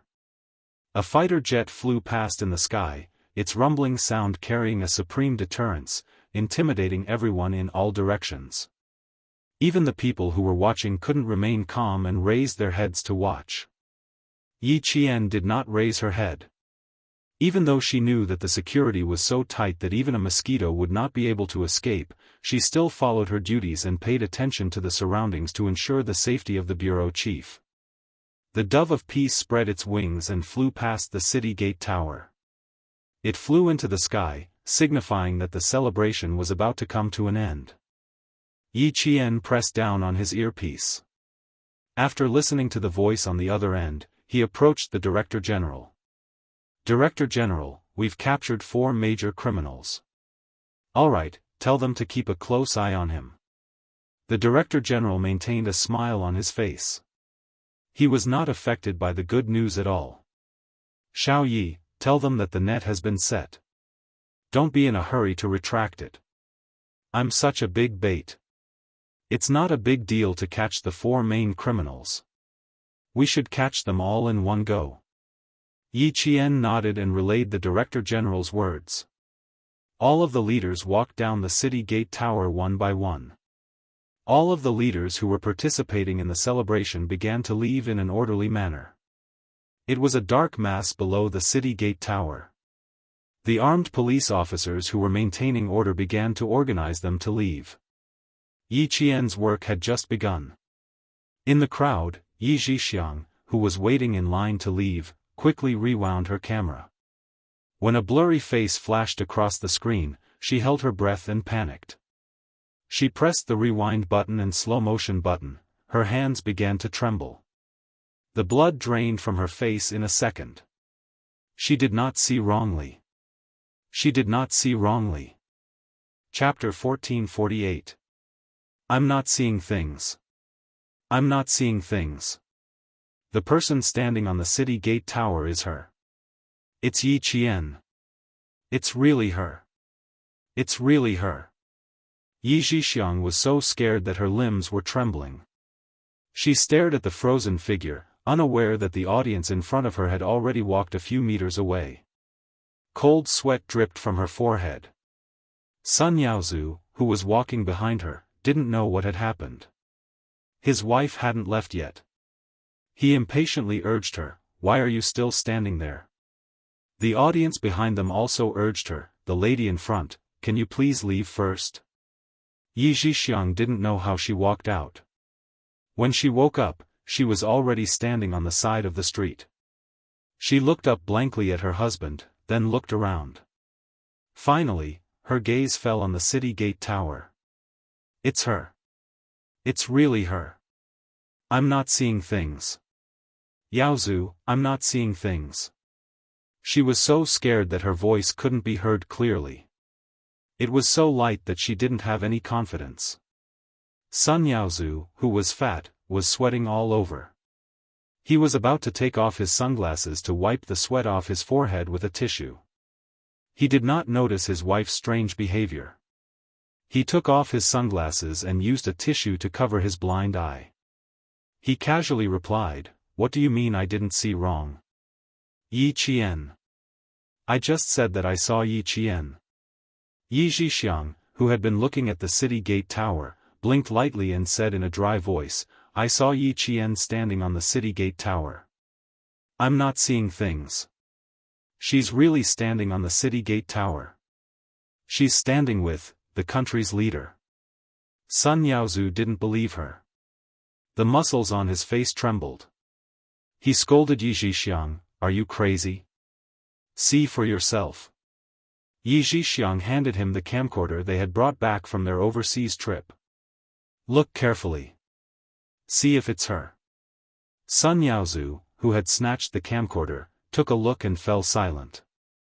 Then, the muscles on his face twitched. He gritted his teeth and said with a ferocious expression, damn it. It's really her. It's really that bastard. Yi Qian, whom Sun Yaozu wished he could end with his own hands, was sitting in the car. She was sitting in the car that was used to pick up the Director General, and her gaze was cold as she looked straight ahead. On the side of the road, two men stuck their heads out to take a look. They took out their phones and dialed a group of numbers. Committee member, the car just passed by. We can't see clearly how many people are inside. No matter how many people there are, we're going to do it. Ha ha ha, we're going to succeed. We'll all become celebrities and heroes in the country. Someone replied with a loud laugh, full of ferocity. At noon, all the streets were once again open to traffic. Yi Qian's bulletproof car entered the ring road and began to drive towards the suburbs of Beijing. There are two cars following behind us. Speed up. From the rearview mirror in the center of the car, Yi Qian saw that there were two heavy trucks following closely behind, trying to attack from both sides. Drive towards Tongzhou. The driver was the soldier who had trained with Yi Qian. He took a look from the rearview mirror, and his chiseled face turned cold. They want to run us over. Yes, that's why we're going in the direction of Tongzhou. The highway there is newly repaired, so there are fewer cars. Yi Qian's lips curled up slightly. A faint smile appeared at the corner of his mouth. He was calm, and even a little excited. Let's start with a round of Fast and Furious. Fast and Furious? The soldier couldn't help but laugh. He held the steering wheel with one hand and gave Yi Qian an OK sign with his right hand. He began to deliberately tail the two heavy trucks behind them. Chapter 1449. The car soldiers sent to Zongnanhai were exceptionally good at driving. Moreover, the bulletproof car had excellent performance. As long as they stepped on the accelerator, the car would instantly speed up and leave the two heavy vehicles behind in the blink of an eye. However, the car soldiers did not do that. They needed to lead them to Tongzhou. They maintained a moderate speed so that the heavy vehicles would not be too far away, but not too close either. Just like when a big fish had taken the bait, the person who hooked it did not need to be too anxious. He just needed to stabilize the fishing rod. Xia Jinyuan and the rest were not done yet. They needed to wait for all the leaders to leave safely before they could put away their guns. The Hunting Eagle team has already captured 4 criminals. The director's intention is very clear. 4 criminals are not enough. He wants to catch all of them in one go. K7's calm voice came from the anti-noise headset. The director will be leaving for Tongzhou in 2 cars, one in front and one behind. Pigeon and T6 will cover him. Yi Qian will drive ahead. Xia Jinyuan, who was putting away his gun, did not stop moving. He said calmly, "How do you know so much? Are you involved?" "Yes, I'm heading to Guilin now. The so-called big committee of this organization is in Guilin. 10 minutes ago, the latest news came from the local area. 4 police officers went into the mountains to investigate and lost contact. There are rumors that the 4 of them are most likely dead. The big committee has ordered the military to send people into the mountains with the local authorities. The Hunting Eagle team will be in charge of clearing the outer area. We will be in charge of clearing the inner area. The car will arrive at your location in 3 minutes.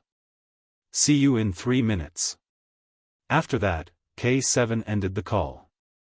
He turned around and saluted the Major General. Major General, the mission has been issued. We are on standby and ready to depart. The enemy's firepower is unknown. They have foreign support and local people covering for them. The General Assembly Hall and the military have made it clear that the local people are not to be harmed. They will carry out the assassination directly. The Major General, who had just finished attending the celebration, did not return to the military base. He ordered from the city tower, the Snowfield Brigade will send a total of 6 soldiers to Gillen. 6 soldiers will go overseas to join the foreign operation and cut off the connection between the foreign and domestic cults. The domestic operation was carried out by Yi Qian, Pigeon, K7, T6, Q King, and by he. J5, who had just received the mission, immediately set off from the base with 5 of his comrades from the Snowfield Brigade. They were going to cooperate with the foreign military to maintain the peace between the two countries. Xia Jinyuan guarded a spot by himself. He put away his guns neatly and stuffed them into an inconspicuous travel bag. Dressed like a mountain climber, he left with steady steps. He did not ask about Yi Qian's current situation. The Director General had gone to Tongzhou in order to lure out the cultists who were hiding even deeper. In order to protect the Director General's safety, Yi Qian would definitely charge at the front and draw all the attention to her. Pursing his thin lips slightly, he pressed the button for the first floor of the elevator. His eyes were calm as he watched the elevator door slowly close. Until his line of sight was cut off, his gaze remained on the steel elevator door. Downstairs, he was calculating the time. There were 7 seconds left before the 3 minutes were up. The 2 team leaders, Q King, were ready to appear in front of him. He was a major, fluent in 6 languages, an electronic explosives expert, and a commando during missions. He, who was 182 meters tall, had a gentle face and was dressed elegantly. His tie was meticulously tied and there was even a steel mechanical watch on his wrist. His temperament was similar to that of AJ5. There was a habitual gentle smile at the corner of his mouth, like a mathematics professor in a university, full of the temptation of abstinence. Chapter 1450. This is the first time we're working with Yi Qian. Are there any taboos we can talk about in the car? He jumped into the car first. Then, he asked the captain, I've been looking forward to this mission for a long time. I'm a little nervous. He, Dove. Their Chinese code names were all responsible for assassination and battlefield support. Yi Qian's missions with the Snowfield Brigade were all frontline fighters. Therefore, Dove was the only one who had met Yi Qian in this group of 12 Snowfield Brigade members. She fell in love with him at first sight. She would mention Yi Qian from time to time when she returned. She had even become Yi Qian's subordinate. Xia Jinyuan got into the car and closed his eyes to rest. When he heard he said calmly, she's very good. She won't be a burden to anyone. Her sniping is accurate, she's agile, she has good judgment, and she's full of adventurous spirit. Working with her will be a feast for the eyes. It was not an exaggerated compliment. It was the truth. I'm looking forward to it. The white crane smiled faintly as it looked forward with its beastly black eyes. The smile at the corner of its mouth gradually disappeared as the car started moving.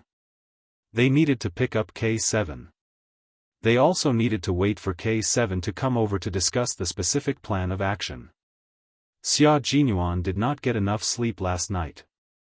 In order not to delay the upcoming mission, he made use of the time to catch up on sleep. The 2 of them did not talk much. They gathered their energy together so that they could be in a better state to take on the important mission. Yi Qian did not know that Xia Jinyuan had joined the mission. At this moment, she was talking to Dove and T6. We're 500 meters away from the highway entrance in the direction of Tongzhou. We'll seize the opportunity to create an accident. You guys protect the director and quickly overtake them. The director's car was still behind and did not overtake Yi Qian's car. The director's car would only overtake them in the few minutes before the accident.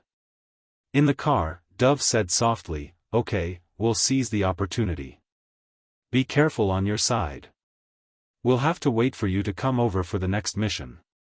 It was not an easy task to create a car accident that did not involve oneself. The danger factor was no less than that of a gunfight. "Don't worry, I'm looking forward to working with you again." Hearing Pigeon's concern, Yi Qian's eyes flashed with a faint smile.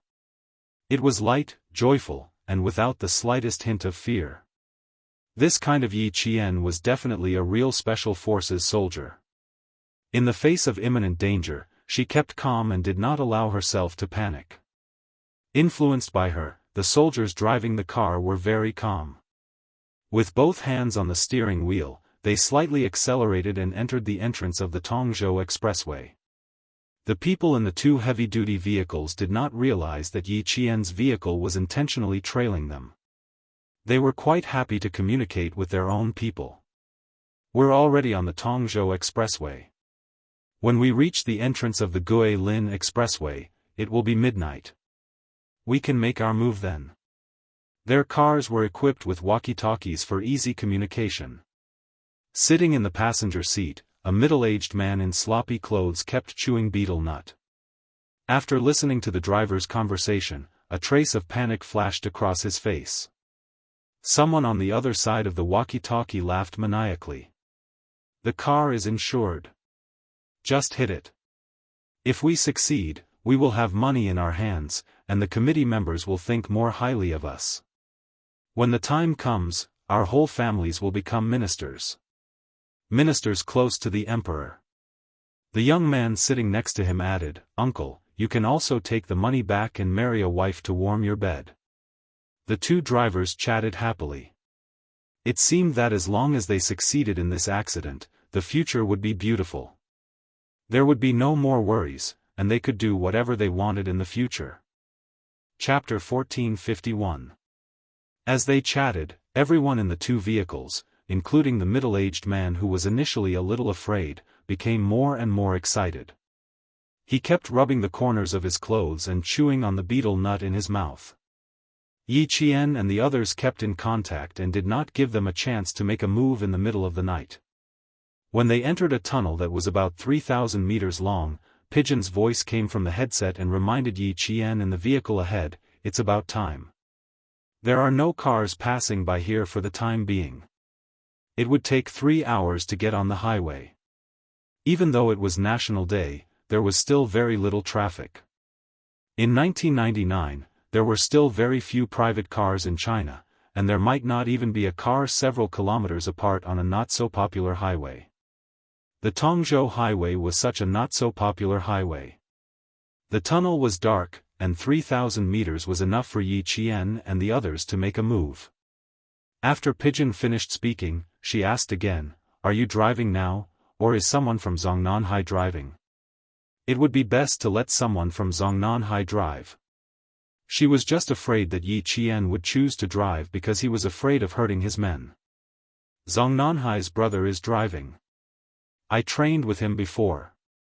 Yi Qian thought Pigeon was worried about the driver's skills, but he did not expect Pigeon to be so worried about her that she did not want her to drive. After all, Xia Jinyuan had said that Yi Qian had the best automobile company in southern province and had trained with the soldiers who were sent to Zongnanhai as automobile soldiers. Hearing Yi Qian's words, he was relieved and said to the Director General, "Don't worry, Yi Qian and the others will be fine. The people in the car will also be fine. The traffic police are already on standby. After the accident, the ambulance and traffic police will immediately rush to the scene to deal with it. You guys are too cautious.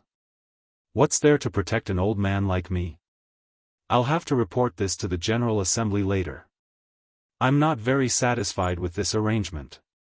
Ever since Yi Qian suddenly left in the bulletproof car he used to go to the city gate tower, the Director General's expression had not been good. Although she was a soldier, she was still young. He would rather have something happen to himself than the young lady. Pigeon and the T6 combatants could not respond to these words.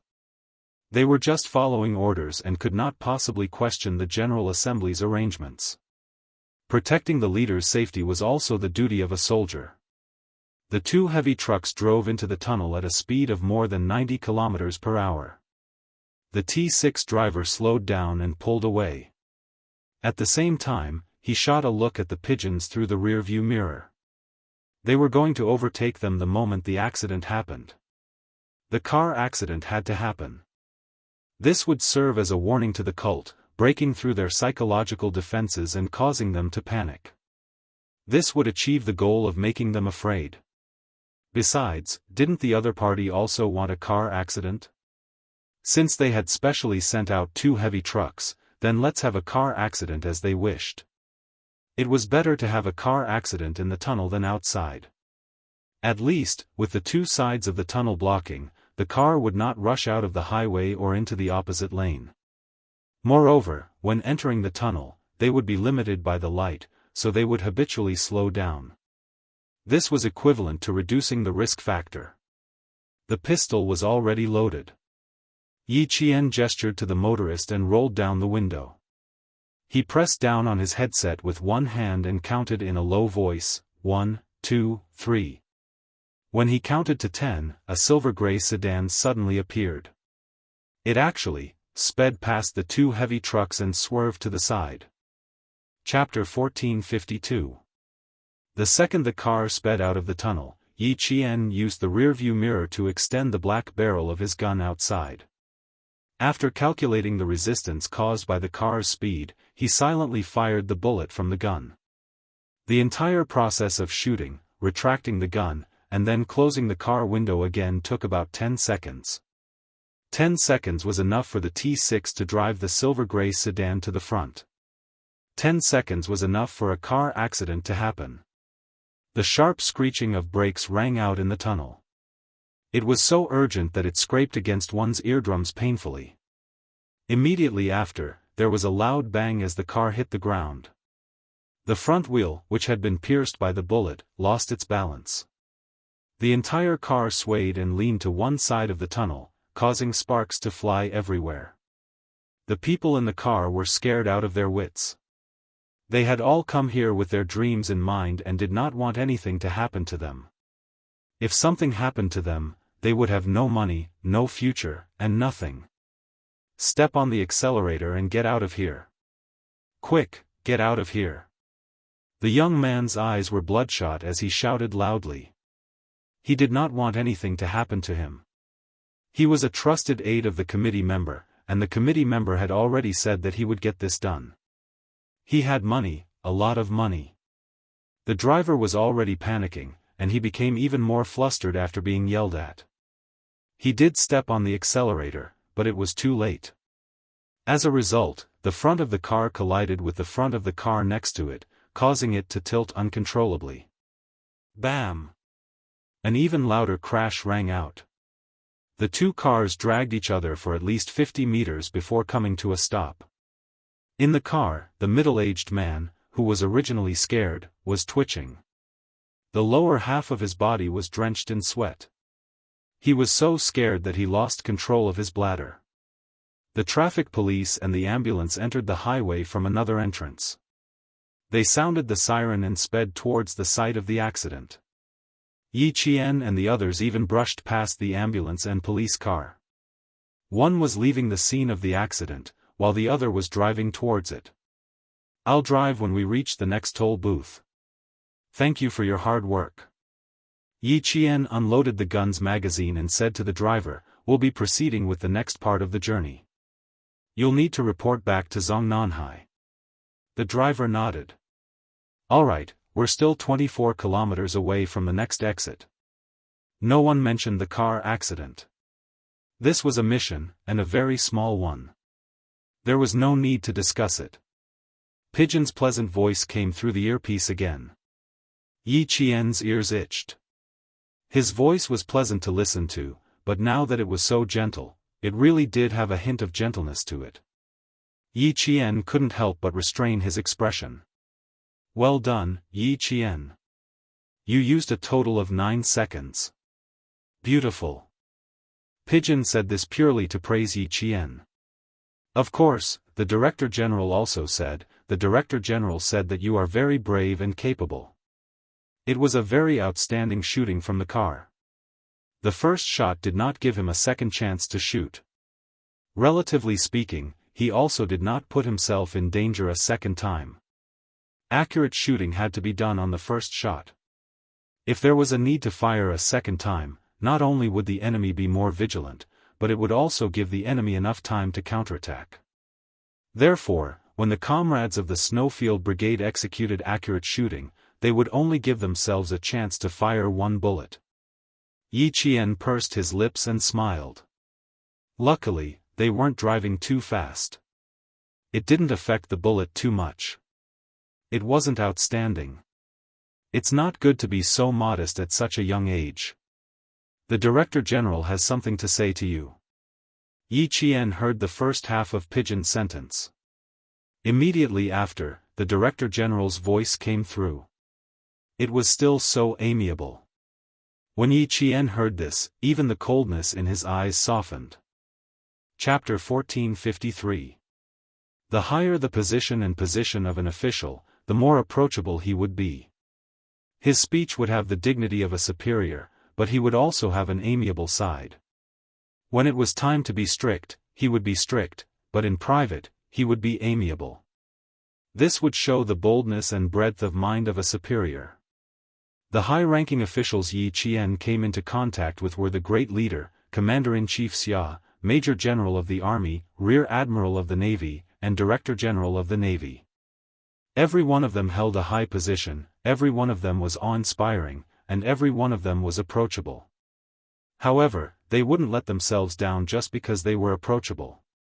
They would only respect, fear, and look up to them even more. This was a true leader. In comparison, Yi Zhifan was much weaker. He was just a provincial official, but he was displaying his authority everywhere. He spoke in an official tone as if he was afraid that others would not know that he was an official and had authority. In the face of the director's concern, Yi Jian felt warm in her heart after hanging up the phone. She respected the director even more. This was how a person of high status should be. It was precisely because Yi Qian had come into contact with so many high-ranking officials in her early days that it had a great impact on her growth in the future. She was domineering in the way she handled matters, yet she did not lose her friendliness. Later on, the officers under her all respected her greatly. At 5 p.m., the sky in the north was darkening. Yi Qian and Pigeon received a message from the military at the same time, informing them that the tunnel accident had been dealt with. The 4 criminals had all been sent to the hospital. Their injuries were not light, but they were not serious enough to lose their lives. Yi Qian wasn't worried about the criminals' injuries. He only said lightly, "Lucky? That's good too. Let them stay and let the police see if they can pry any useful clues out of them." Although the criminals were fellow countrymen, they were already standing in opposition to the country. They went against justice, broke the law, and harmed the people and police. To Yi Qian, they were enemies. They were enemies from their own country, their own countrymen. If it wasn't for the fact that the Director General was in the car, Pigeon would have laughed out loud. Yi Qian, what a wonderful person. When the Pakistani side was carrying out a mission, they saw that the children in distress were not afraid of their own danger. They bravely charged into the wolf's den and protected more than 20 Pakistani children by themselves. When he was ruthless, he was very ruthless.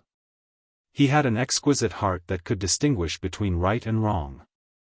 When facing the enemy, regardless of whether the enemy was old or young, he was very clear about the principle of being merciful to the enemy is being cruel to oneself. He did not hesitate to attack, and did not regret it in the slightest.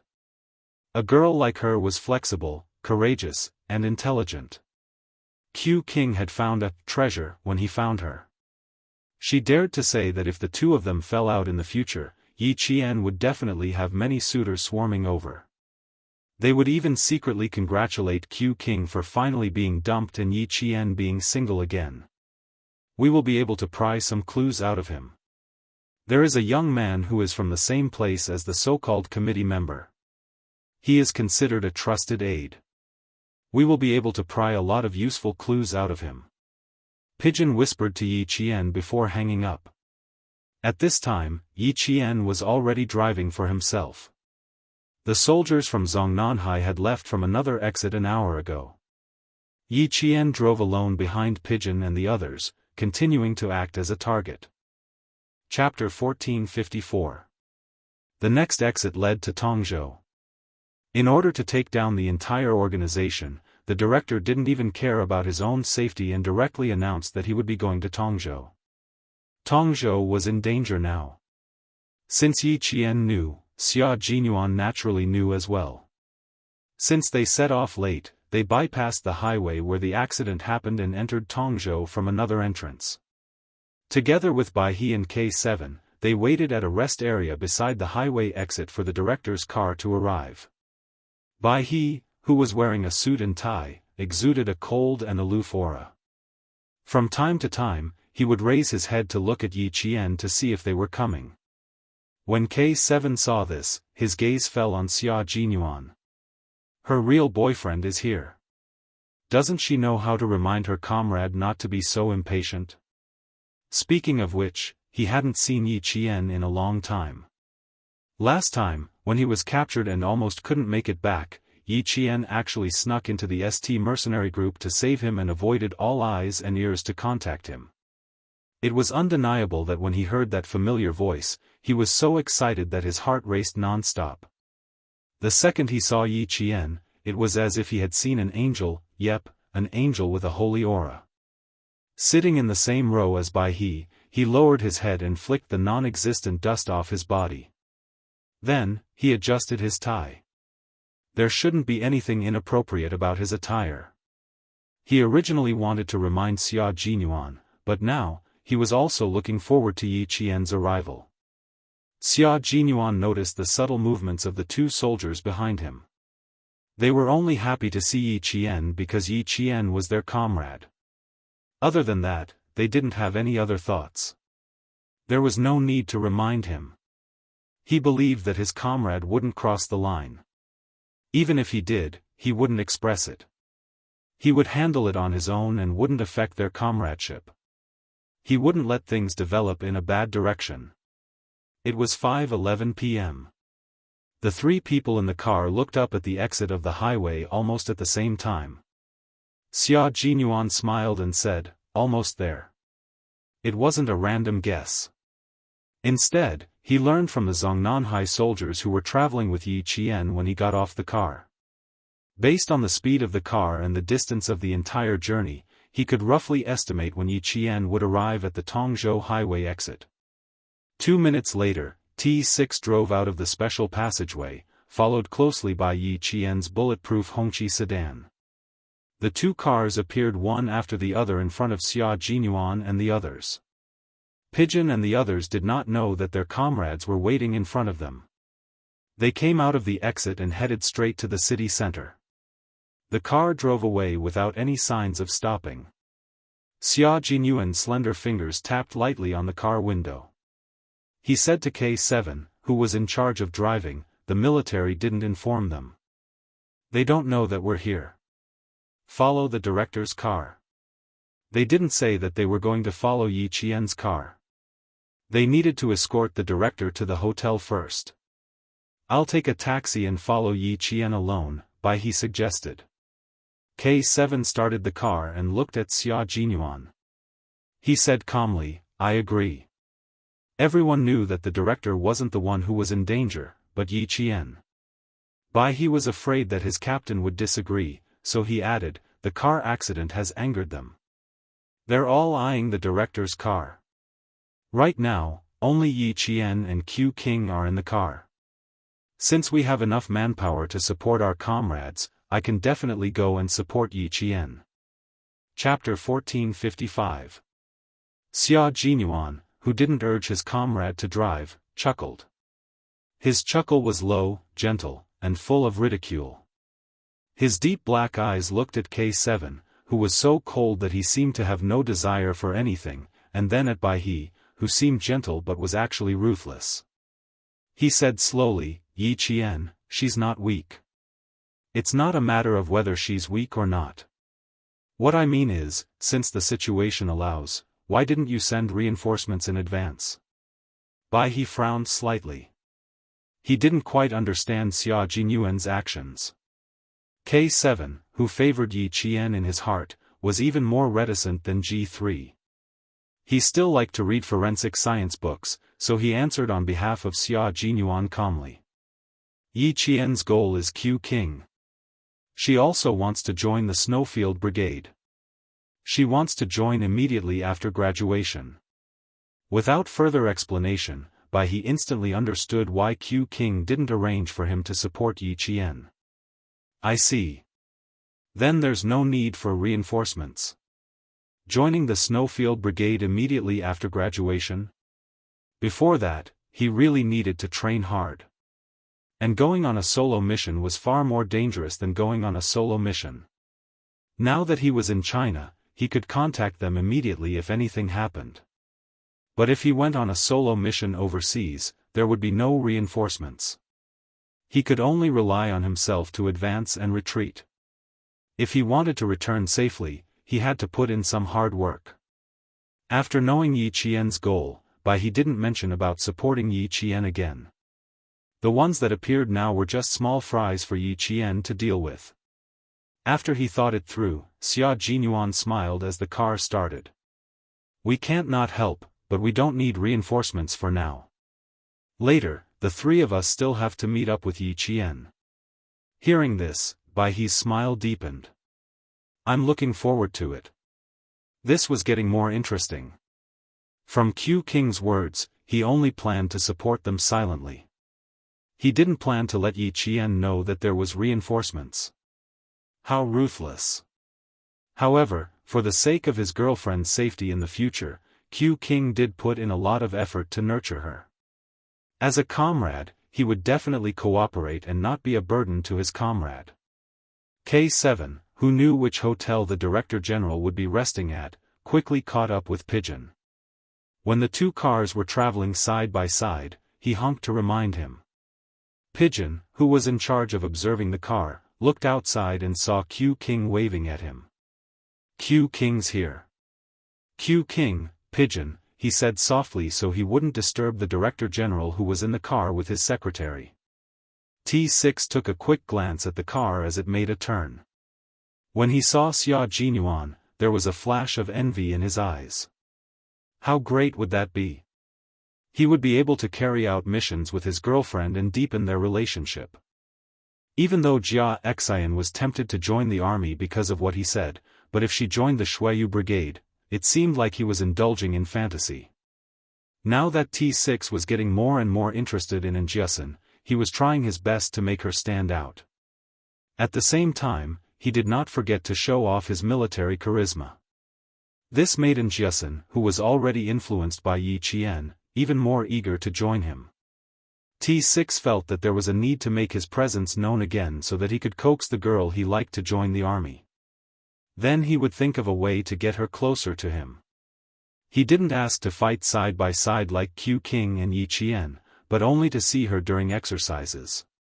The two cars drove along the street and headed to the hotel where the Director General was staying. Chapter 1456. The Director General had two hotels in Tongzhou. The other one was used as bait, and Yi Qian was heading to that hotel. The sky gradually darkened until it was completely night. Neon lights were lit up, adding charm to the dark night. The colorful streamers illuminated the streets, adding a sense of mystery to the pedestrians that didn't exist during the day. At 6 o'clock in the evening, a hotel in Tongzhou welcomed an important guest. The manager of the hotel respectfully led the important guest to the elevator. He lowered his head slightly to show his respect for the guest. "This way please. Be careful, the floor is a little slippery." The Director General walked quickly with a serious expression. After entering the elevator, he immediately said to the soldiers beside him, "The three of you, go and support Yi Qian as soon as possible. I don't want to hear any news that is disadvantageous to her. The criminals were all staring at the Tongzhou hotel where Yi Qian was staying. He was very surprised by the military's arrangements, but he had no right to question the military's arrangements. He could only urge Yi Qian's comrades to hurry over. Xia Jinyuan raised his hand to block the elevator door. After the Director General entered, he smiled and said, "We will go and support her immediately. Don't worry, there won't be any bad news. Also, we believe in our comrades. We won't put ourselves in danger. I believe in you too. This mission is different from before. You all need to be more vigilant and protect yourselves. The troops are still waiting for you to make contributions. Your comrades are also waiting for you to return." The Director General did not know that the special forces that were sent this time were super elite special forces. The concern in his words warmed the hearts of every soldier in the Snowfield Brigade. Fighting for the country, fighting for their beliefs, and fighting for the leaders who contributed to the country was an unshakable responsibility of every soldier. It was also a sacred responsibility. In Tongzhou International Hotel, someone in a room on the 5th floor took out his binoculars from time to time and carefully looked at the entrance of the hotel. When he did not find the target, he put down his binoculars angrily and paced back and forth in the room. Not here yet, not here yet. Did something go wrong? He was a little restless. He walked and stopped at times. In the hotel lobby, someone was reading a newspaper. Occasionally, he would look up at the entrance of the hotel, then look down at the newspaper in his hand with a gloomy expression. When Yi Qian came in alone, she started scanning the front of the hall. By the time she reached the front desk, she had already finished scanning the entire hall. The check-in information had already been registered, so all they had to do was take the room card and check in. When they passed by the sofa in the hotel lobby, Yi Qian nodded slightly and looked in the direction of the sofa. Yi Qian had a square face, a beard, thick eyebrows, and a scar at the peak of his eyebrows. He wore a navy blue jacket, light blue jeans, and a black and white ball target. He looked to be 1.74 meters tall and had a rather muscular build. Yi Qian only needed to take a glance at him from the corner of his eye to remember his appearance and what he was wearing. Yi Qian could not help but slow down when she saw the man taking something out of his jacket. Then, the square-faced man took out a phone with a flashing screen and answered the call. "I didn't find anything. Could it be that there's a traffic jam? You wait upstairs first. I'll keep watch downstairs. No matter when they come over, it's fine as long as they come out at night. Let's get this done as soon as possible and satisfy the committee member." When the words committee member drifted into Yi Qian's ears, Yi Qian's eyes immediately darkened. The leader of the cult was the committee member. He came from a mountain village, did not study, and relied on his mouth to recruit followers. Chapter 1457. Yi Qian lowered her head slightly as she walked into the hotel room. Her eyes darkened slightly. The man in the lobby needed to be dealt with. His accomplice in the hotel also needed to be dealt with. Then, how many criminals were staying in this hotel? What would happen next? Since they wanted to clean up Tongzhou, the Tongzhou police should have made preparations. The director was the bait, so the police couldn't have done nothing. So, what was she going to do next? Yi Jian, who was sitting by the bed, frowned slightly. The Major General had told her that one of her main tasks was to ensure the safety of the director during the grand ceremony, as well as the safety of the director for the next 2 days.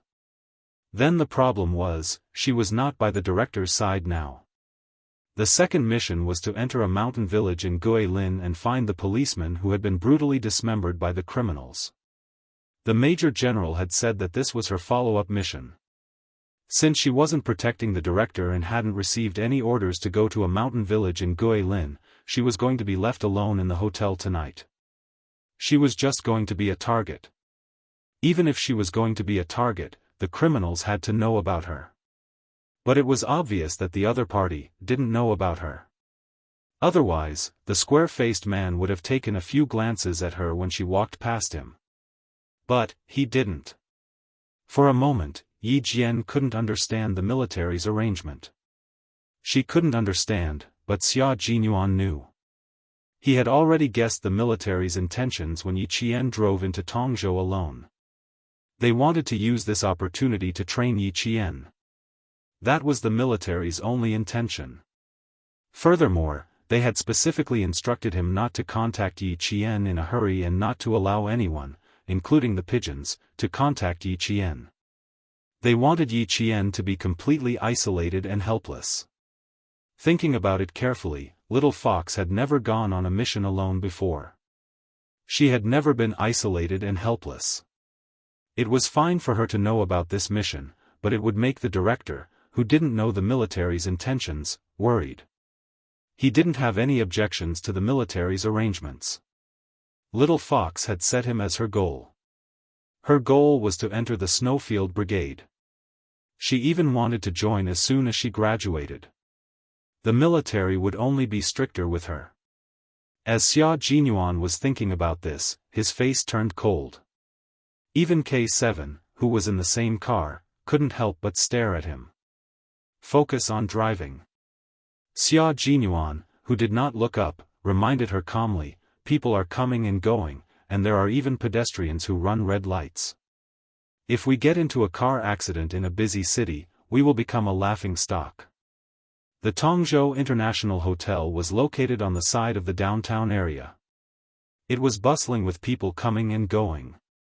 When the car entered the downtown street, it could not help but slow down to avoid hitting the pedestrians who suddenly rushed out. He had already seen the flashing neon lights of the Tongzhou International Hotel. He looked left and right at the busy streets and frowned slightly. If the fire is set in advance, the consequences would be unimaginable. Yi Qian won't give them a chance to commit arson. Xia Jinyuan immediately replied, she won't just sit in the hotel and wait. As long as she finds any clues, she will immediately take action. Besides, the Tongzhou police are secretly ambushing them. The entire Tongzhou International Hotel is under surveillance. No one will give the criminals a chance to set the hotel on fire. Now that they knew the other party's movements, they only needed to catch them in one fell swoop. Naturally, they needed to know the other party's situation at all times. The police of Guilin cooperated with the police of Tongzhou. Tonight, the Tongzhou International Hotel would not be too peaceful. Chapter 1458. Yi Qian, who knew nothing, knew that the hotel wasn't very peaceful tonight. She didn't wait in the room and returned to the lobby with a cup of coffee that was just right. The square-faced man was still there, but he looked increasingly impatient. He would cross his legs from time to time and put them down again. The newspaper in his hand was shaking, and his patience was running out. Yi Qian narrowed her eyes as she walked past. When the man suddenly changed his legs, she walked over without a trace and tripped him. The coffee spilled on the square-faced man's clothes, and she tripped over him. She staggered a few steps forward and fell head first into the sofa. Do you have eyes? The square-faced man didn't think he was in the wrong. Instead, he scolded Yi Qian, do you know how to walk? You spilled all over me. Yi Qian, who pretended to be unsteady, quickly apologized, sorry, I didn't pay attention to my feet. I'm so sorry. Are you scalded? If your clothes are wet, I'll pay for it. Or do you want to change in the bathroom and I'll hand it over to the hotel for dry cleaning? Sometimes, good-looking people were treated well. The fierce-looking square-faced man saw the face of the woman who had spilled coffee on him, and his attitude changed for the better. Although he was still angry, at least he didn't scold her anymore. He only said, be careful. After that, he stood up and glanced outside the hotel, then walked towards the bathroom. Yi Qian, who had apologized again and again, looked at the back of the square-faced man. The corners of her mouth turned up slightly. After confirming that he was walking towards the bathroom, she followed closely behind. The man on the left and the woman on the right. Yi Qian pushed open the bathroom door that was slowly closing and hung the "Cleaning in Progress" sign on the door handle of the men's bathroom door. Then she dashed into the men's bathroom. With a click, the bathroom door was locked. The square-faced man, who was taking off his jacket, didn't pay attention to his back. By the time he realized that something was wrong, it was already too late. Yi Jian's movements were very fast. Just as the man took off one of his sleeves, she took a step forward and grabbed the sleeve. Before the man could take off the other sleeve, she picked up the sleeve and covered the square-faced man's head with it. "Who are you? What are you trying to do?" The square-faced man, whose head was covered, didn't even have time to react. All he felt was a blur in front of his eyes. Then, he couldn't see anything, let alone see who was behind this. His other hand was grabbed by Yi Qian along with his shirt and head. Yi Qian grabbed his sleeve and quickly wrapped it around the man's chin. The square-faced man had no chance to struggle at all. Yi Qian nimbly threw him over his shoulder, and his entire body was restrained by Yi Qian. Ugh, let go. Let go. The man's chest was in pain from the fall, and he struggled with all his might. He looked tall and strong, but how could a man without any skills deal with Yi Qian, who was from the special forces? After struggling for a while, Yi Qian knocked him out. Against such a person, Yi Qian did not feel any sense of accomplishment. It was too easy. About 3 minutes later, the square-faced man's voice suddenly came from the bathroom. "Fuck, he's still not here at this time. Will there be a problem? Don't tell me he won't come. Why don't you come out and take a look? Don't tell me you've already entered the hotel and I didn't see you. That can't be. You suspect that you saw wrong?" The voice came from the phone. Yi Qian's eyes flickered as he held the phone and said, "I don't know. Anyway, I didn't see him. Come out and get me. Let's discuss if we should call the committee member." The voice belonged to the square-faced man. Chapter 1459. On the other end of the phone, the square-faced man's partner's breathing obviously quickened. When Yi Qian heard this, a faint light flashed in the depths of his eyes. It was obvious that the other party was not only confused because things did not go according to their plan, but also because their emotions were fluctuating. This was a good thing for her. The committee member has high hopes for us. If we don't even know how to light a fire, how are we going to explain it to the committee member? If we don't do a good job, Mr. Charlie definitely won't contact the committee member for us. The man on the other end of the phone was obviously anxious, as if a broken pot was about to break. "Motherfucker, if we really can't do it, we'll just set the place on fire at 1:00 in the morning. Who cares if the secretary or bureau chief has checked in? Let's start the fire first. Set the place on fire at 1:00 in the morning, Mr. Charlie, committee member." Yi Qian, who caught the sensitive words, immediately realized that the square-faced man and the man on the other end of the phone were only able to contact the committee member through a man named Charlie. In that case, these people were all small fry. Small fry also had their advantages. They were timid, afraid, and easily frightened. "Let's find Mr. Charlie first." "That's fine too. We'll just set the place on fire anyway." "Alright, cut the crap. I'll come up and find you." Yi Qian's voice was the same as the square-faced man's.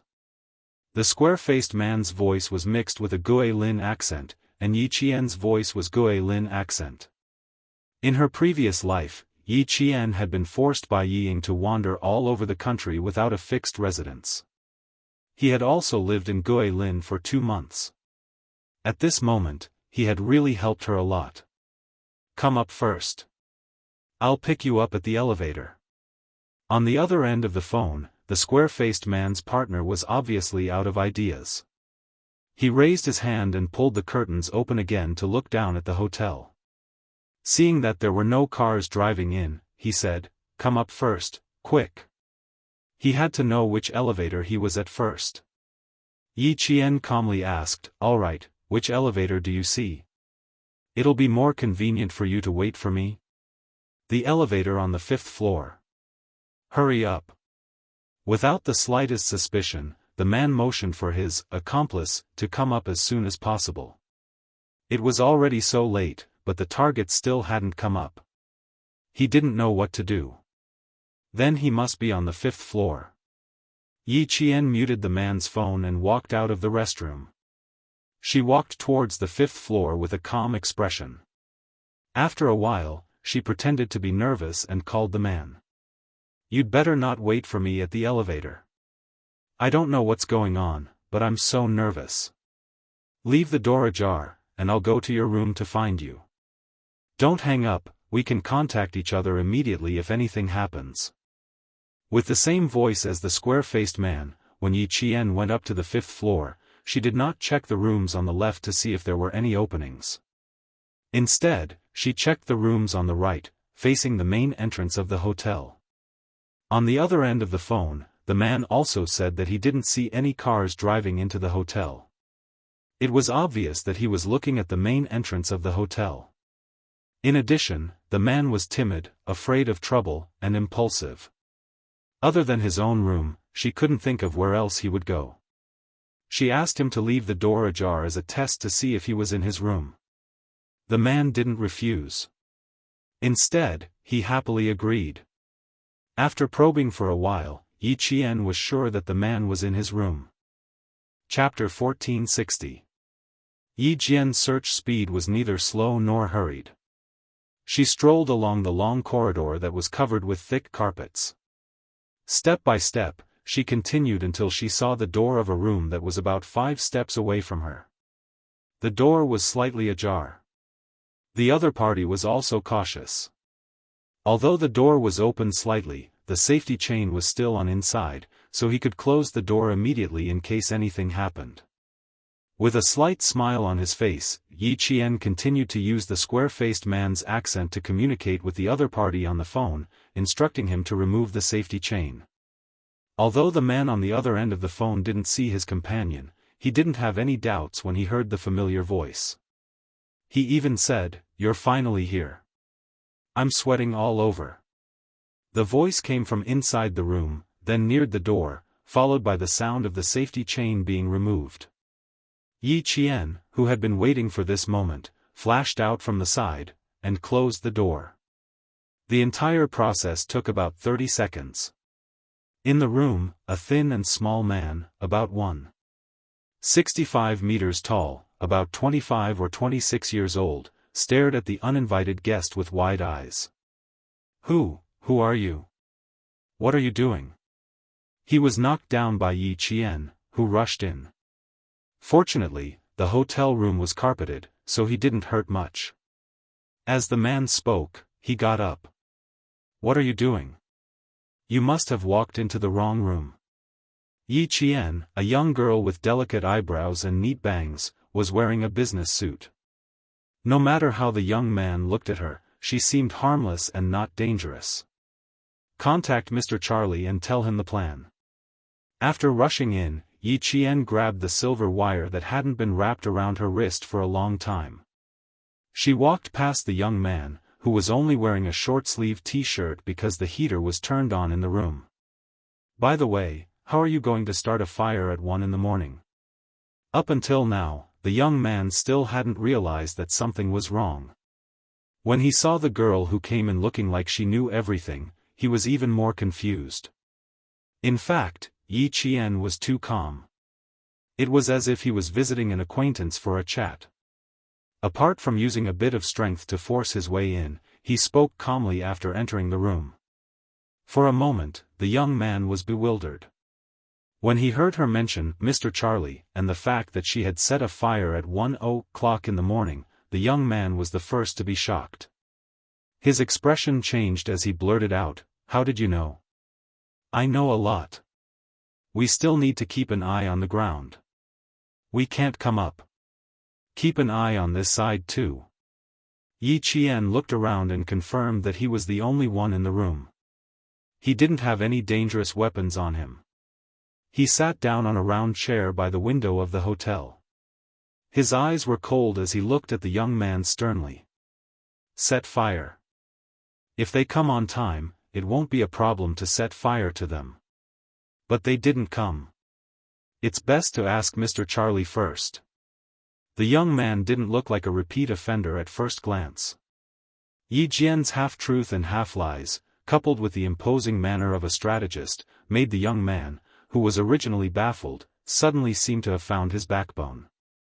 He quickly sat on another leisure-round chair and looked at Yi Jian up and down. After a while, he said, "Who the hell are you? Why haven't I seen you before?" As he spoke, he couldn't help but straighten his body. His eyes were vigilant and he questioned without much confidence, "Tell me who you are first. I'm someone the committee member arranged to help you at any time. Otherwise, how would I know about your plan? The car accident plan this morning has already failed. So this time, as long as the target appears, we must succeed. We can't afford to fail." Chapter 1461. When Yi Qian told him what had happened during the day, the young man's vigilance dissipated. He sighed deeply. "That's right. They couldn't do it and made things difficult for me and brother Xiong. Mr. Charlie isn't here. All right, I'll contact Mr. Charlie. If he doesn't come, should we still set the place on fire?" Then he glanced at Yi Qian and asked in confusion, "Why didn't my uncle mention that he would arrange for someone else to come? He only told me that old Dong and the others would come to help me. He didn't mention a woman like you." This sentence made Yi Qian feel that something was amiss. It sounded like this young man had some status. Old Dong should be the square-faced man. How many? Where are the rest of them? He had to find them. If you didn't suddenly ask Old Dong to come up, I wouldn't have appeared. Old Dong can only stay in the lobby. How can he leave so easily? As for the others, call them now and tell them to keep an eye on them. Don't be impatient. Yi Qian tried to get information from him again. He didn't need to be careful. He used a reproachful tone to get information from him. If you ask this person to come up and ask that person to come up, what if the person you're waiting for appears? Don't you know the identity of the other party? How to get information from him and how to get the information he wanted as soon as possible. These were all skills that a special forces soldier needed to know. After the young man finished calling his companions, the smile on Yi Jian's face deepened. It was the first time he was fighting alone, and he was facing a powerless enemy. He wondered if he was lucky.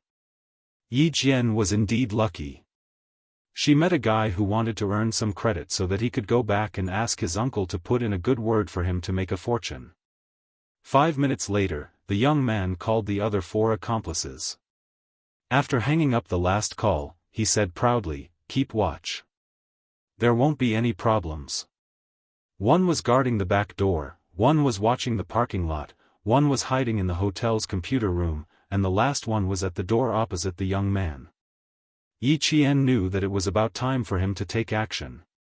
All he needed was for the other party to contact Mr. Charlie. The clock pointed to 9 p.m. Xia Jinyuan, who was sitting in the car, looked at the time and said to K7, "Contact Yi Qian and ask her if she found anything." Yi Qian had planned to keep the young man alive to see if he could find more clues. However, when he heard that his uncle also wanted to meet the committee member, Yi Qian knew that there were no other useful clues. Hearing K7's voice, Yi Qian, who had tied up the young man with the bedsheet, lowered his voice and said, "The criminals plan to set the hotel on fire at 1 a.m. tonight. I have already found several of their accomplices at the hotel, and one of them was not at the hotel." She told them everything she knew so that the 3 people in the car could hear her clearly through the hands-free mode of the phone. Xia Jinyuan raised his eyebrows slightly and smiled at Bai He. He had said that his little fox wouldn't just sit around and wait for death. She was already taking action. "Yi Qian, take care of the other 4 criminals." Xia Jinyuan finally spoke. He said slowly with a hint of coldness in his voice, no one is supporting this operation. Think of a way to take care of it alone. Chapter 1462. Xia Jinyuan's cold voice came through the phone, and Yi Qian was stunned for 3 seconds. It wasn't because of what he said, but because of his arrival. She had been in contact with pigeons all the way from Beijing to Tongzhou. Why was Xia Jinyuan here? Is there a problem? While she was stunned, she heard his cold voice again. This time, it sounded like an order. Yi Qian's expression was tense as she replied, "No problem, I will deal with the remaining criminals as soon as possible. However, Mr. Charlie needs backup. He is too close to the hotel, and if there is any movement, he will immediately run away." She didn't ask why he wanted her to deal with all the criminals in the Tongzhou International Hotel alone. Faced with an order, she chose to obey. K7 glanced at Xia Jinyuan. Seeing that his captain nodded in agreement with Yi Qian's request, he said to Yi Qian, "Okay, be careful." Just as he was about to hang up, he seemed to have thought of something. His calm voice became a little darker. "A soldier can be a king.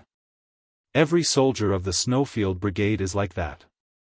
For a person who was so calm and emotionless to suddenly say something so emotional, let alone Yi Qian, even Xia Jinyuan and Bai He were surprised.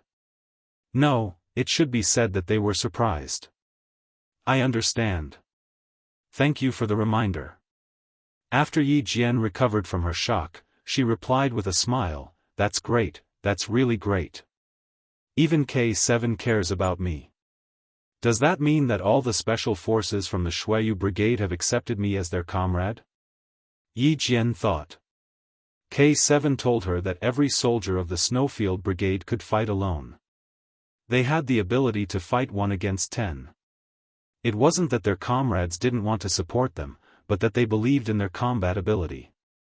Yi Qian had no problem dealing with a few small fries. He tied up the young man's limbs and dragged him directly to the bathroom. Then, he stuffed a towel into the man's mouth. In order to prevent him from escaping, Yi Qian tied the man to the toilet bowl with a towel. Finally, when he closed the bathroom door, he used the belt of his bathrobe to tie the door lock from the outside. One of the suspects is in the men's washroom in the hotel lobby, the second last seat. The other was in the bathroom of room 5015 on the 5th floor of the hotel. "I'll deal with the rest of the suspects now." Yi Qian told K7 the location of the suspect that had been taken care of. The rest of the cleanup work could be left to K7 and the others or the Tongzhou police. With that one word, he ended the call and turned to Xia Jinyuan. "The follow-up work will be handled by the Tongzhou police. Will the criminal, Mr. Charlie, also be handed over to the Tongzhou police?" For the police, this was an opportunity to perform meritorious deeds. Moreover, the Snowfield Brigade couldn't easily interfere with local affairs. Naturally, they had to ask clearly. "Inform the Tongzhou police and tell them the location of the 2 suspects that have been arrested. Don't say anything else for the time being. If they need our help, it won't be too late to take action." Xia Jinyuan was also well versed in local politics. Although they had a high chance of winning, since the Tongzhou police were already deployed, they would definitely complete the task successfully. Otherwise, how would the local officials answer to the director who personally acted as the bait? As for Mr. Charlie, Xia Jinyuan pondered for a few seconds and said to Bai He, "Contact Pigeon, I need to ask the director." The director hadn't rested. When he received Xia Jinyuan's call, his serious face suddenly smiled. Yi Qian did well. This Charlie is the biggest fish in Tongzhou. Since the Tongzhou police are going to arrest him, you won't have to be involved in local affairs to avoid increasing your workload. Chapter 1463. After all, the soldiers sent from the army were all going to Guilin, not to catch criminals. Xia Jinyuan had no objections to the Director General's arrangement. That was his original intention as well. As a soldier, it was not appropriate for him to get involved in local politics. Even if he was part of the military police, he had to be clear about his position. He should not try to show off his skills in other people's areas. If that happened, not only would he not be rewarded, he would probably be dragged back to the army. The Tongzhou police had already made preparations. The members of the Snowfield Brigade chose to watch from the sidelines and watch Yi Qian take care of the criminals who wanted to set the hotel on fire. It was nighttime in the north, and the temperature dropped rapidly. Yi Qian, who was near the stairs, called one of the criminals who was guarding the hotel's engine room. She had just taken care of the criminals who were guarding the parking lot and the criminals who were guarding the back of the hotel. After taking care of 2 criminals in a row, her back was already sweating. She raised her hand to wipe the sweat off her forehead. The faint blue light from her phone illuminated Yi Qian's face, making it seem as if her face was covered with a layer of blue coldness. She had imitated the young man's voice to perfection, and it was difficult to tell if it was real or fake. Just like how she dealt with the previous criminals, she first needed to know the specific location of the target before she took action. The hotel's engine room was on the 2nd floor of the basement, and there were security guards on duty. The criminal she needed to take care of was one of the security guards on duty. Yi Qian did not walk slowly from the underground parking lot to the 2nd floor of the basement. She gently put her feet down and then lifted them up again to make sure that she did not make any sound. Walking through the murky corridor, Yi Qian quietly pushed open the heavy fire door. She saw 2 security guards sitting on a shabby sofa, smoking and chatting. Neither of the voices belonged to her target. Yi Qian retreated to the fire door and dialed another number. Not long after, she heard footsteps coming from behind the fire door. The person was walking directly towards her. Yi Qian's back was pressed against the cold wall. In the darkness, her dark eyes were like a wild beast hiding in the dark. She calmly locked the fire door. The fire door was pushed open, and a tall, fat figure entered Yi Qian's line of sight. The door closed, and in the dark corridor, there was the sound of fists hitting flesh. Then, there was the sound of something heavy rolling down the stairs. Finally, there was the sound of someone struggling to break free and letting out a frightened moan. Yi Qian pulled out the man's belt and buckled it into the man's mouth. He then wrapped the belt around the man's head and locked it in place. The man could only make muffled sounds. The criminal, who was wearing a security guard uniform, also helped her. He took out the decorative belts and tied them together.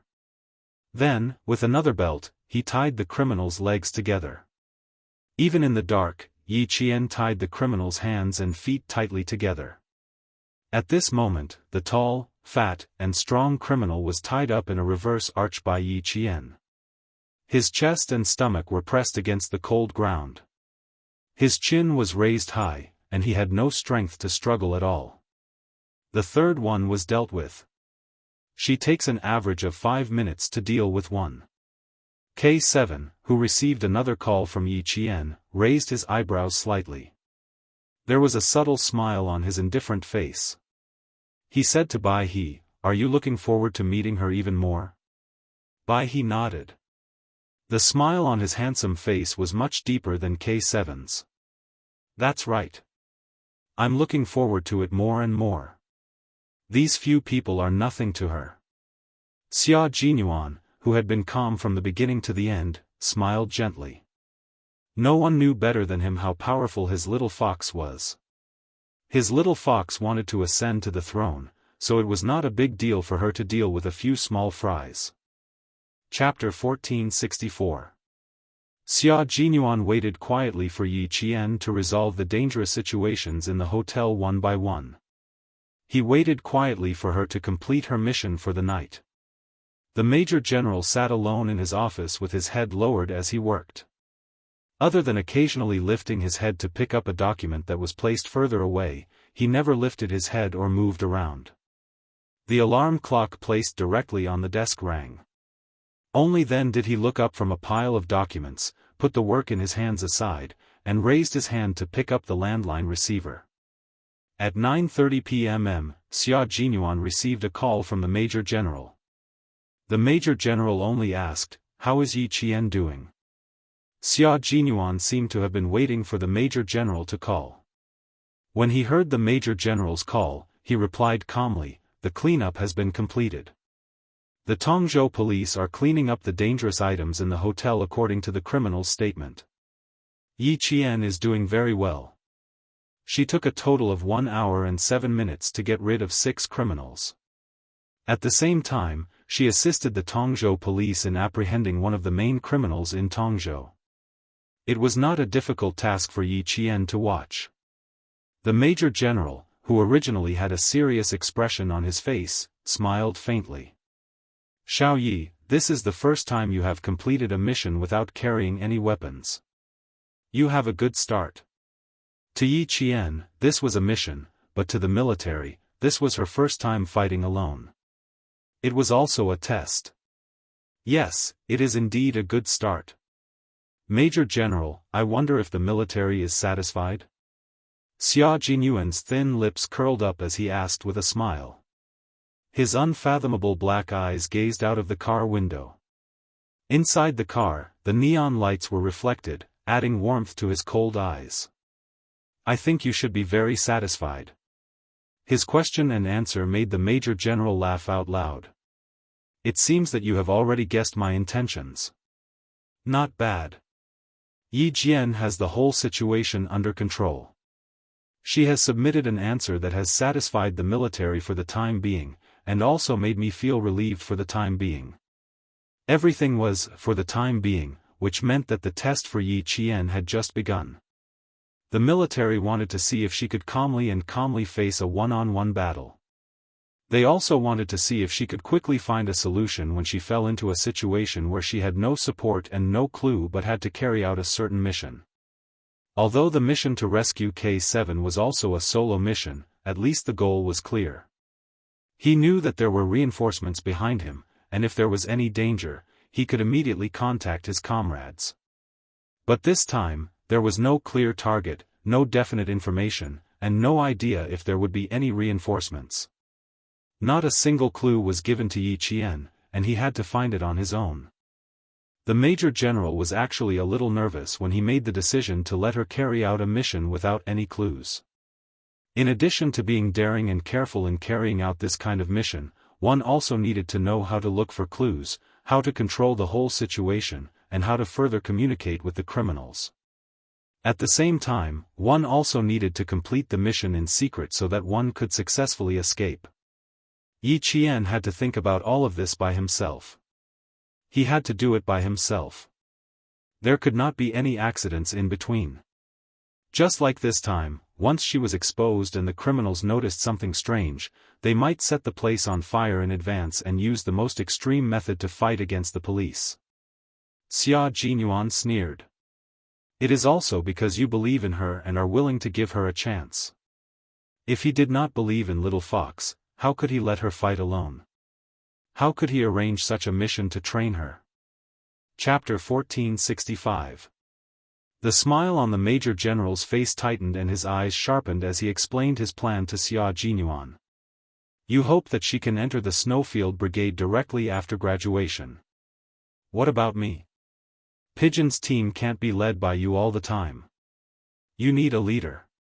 This was the reason why Yi Qian was being nurtured with all his heart. It was because she had the ability to lead the entire team. Moreover, her overall ability was above average and was comparable to that of Xia Jinyuan. When the leader recommended Yi Jian to go to the capital to protect the Director General, he was already thinking further.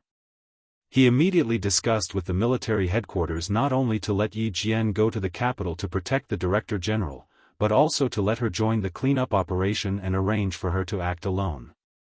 At the same time, the Major General and the military had promised that Yi Qian would become a qualified Special Forces soldier within the next 4 years. She would be able to enter the Snowfield Brigade immediately. If Yi Qian wanted to become an outstanding Special Forces soldier like Xia Jinyuan and the others, she would have to train hard. Based on her outstanding performance in the past few years and her hard-working personality, it was possible for her to enter the Snowfield Brigade directly after graduation like Xia Jinyuan. "Thank you for your trust in her. I can also promise you that Yi Qian will not let you or the military down. She was even willing to put aside her hatred for the time being just to become an outstanding special forces soldier. Xia Jinyuan completely believed in the girl he loved and would not disappoint those who had placed their hopes in her. As for himself, as her goal, it could be said that he had witnessed her growth along the way. It was so exciting and so difficult. Step by step, every step was so steady and steady. She did not take any shortcuts. How could Yi Qian not become an outstanding special forces soldier like this? The Major General also believed that Yi Qian would not disappoint him. After giving Xia Jinyuan a few instructions with a cold expression, he said, "The director has been very worried. Once you're done with your work, get Yi Qian to pigeon call the director to let him know that you're safe." The director was not aware of the military's arrangement for Yi Qian's test. To the director, Yi Qian staying in the Tongzhou International Hotel alone was like a live target. To the military, it was a test for Yi Qian. There was no danger at all. If a special forces soldier couldn't even take care of a few criminals, then he didn't deserve to be called a special forces soldier. He might as well go home and sleep. Yi Jian did not disappoint the Major General. She was still able to find clues when there were no clues. She subdued 6 criminals without any support throughout the process.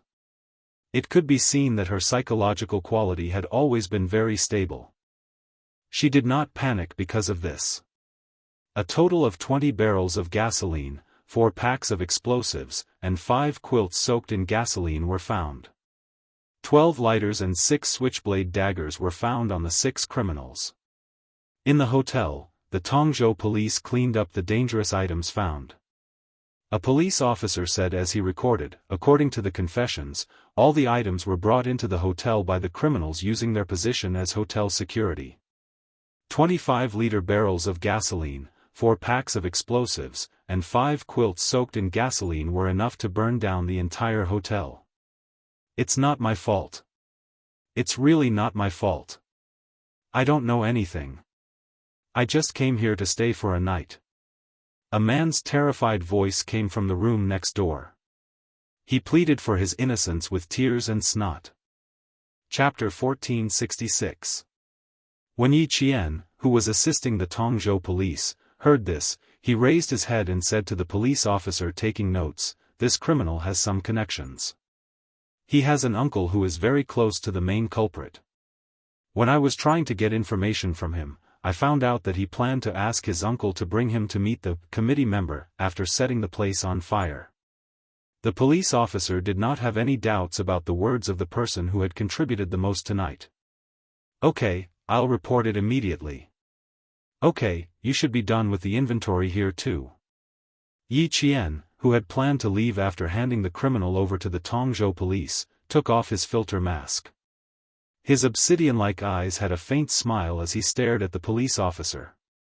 "The hotel crisis has been resolved. I think it's time for me to leave. I'll have to trouble my police brothers from now on."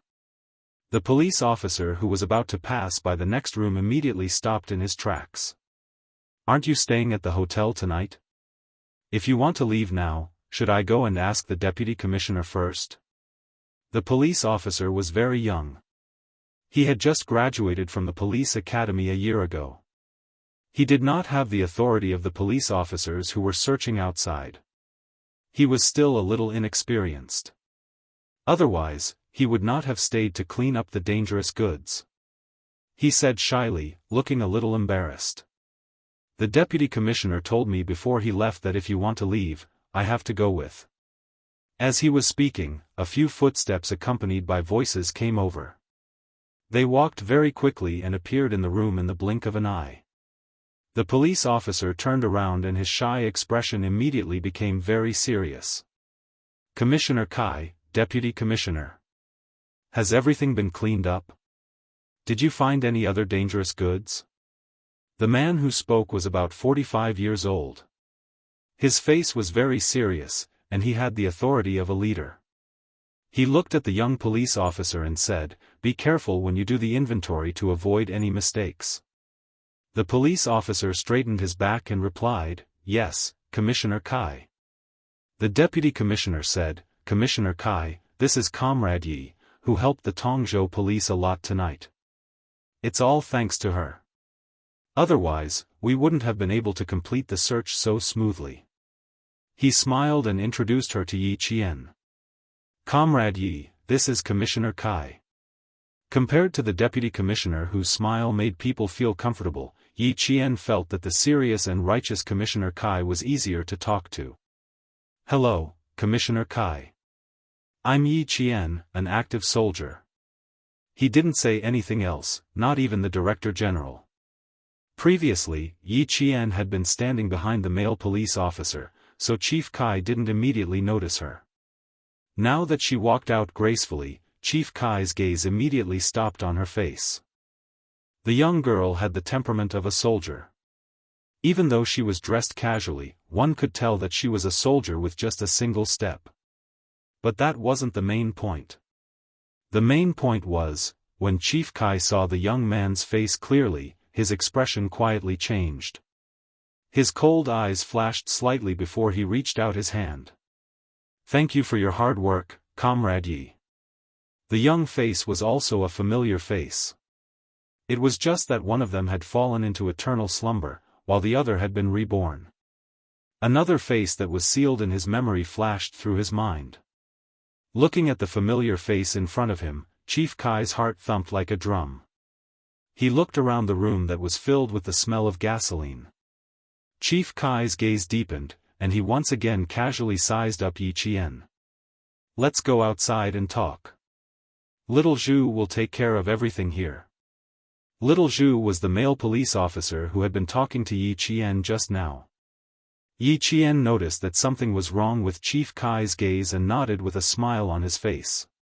He followed Chief Kai out of the room. The deputy commissioner tactfully stayed behind and didn't follow. Chief Kai obviously had something to ask, so he didn't need to follow. Chapter 1467. As Chief Kai walked, his arms swung back and forth in his police uniform. Yi Qian was all too familiar with his steely aura. Chief Kai was a retired soldier who had been transferred to civilian work. At that thought, Yi Qian's eyes darkened. Her features were very similar to her mother's. Grandfather Zhen said that any old friend who knew her mother would know whose daughter she was once they saw her. Could it be that Chief Kai, who was a retired soldier, knew her mother? Wasn't that too much of a coincidence? But she couldn't help but suspect it. The way Chief Kai looked at her, he was indeed reminiscing about an old friend through her. Could it be her mother? Could it be that much of a coincidence? She knew too little about her mother. She knew so little that even though she suspected that her mother's death might have something to do with old Madame Yi and Sun Yaozu, she didn't know where to start investigating.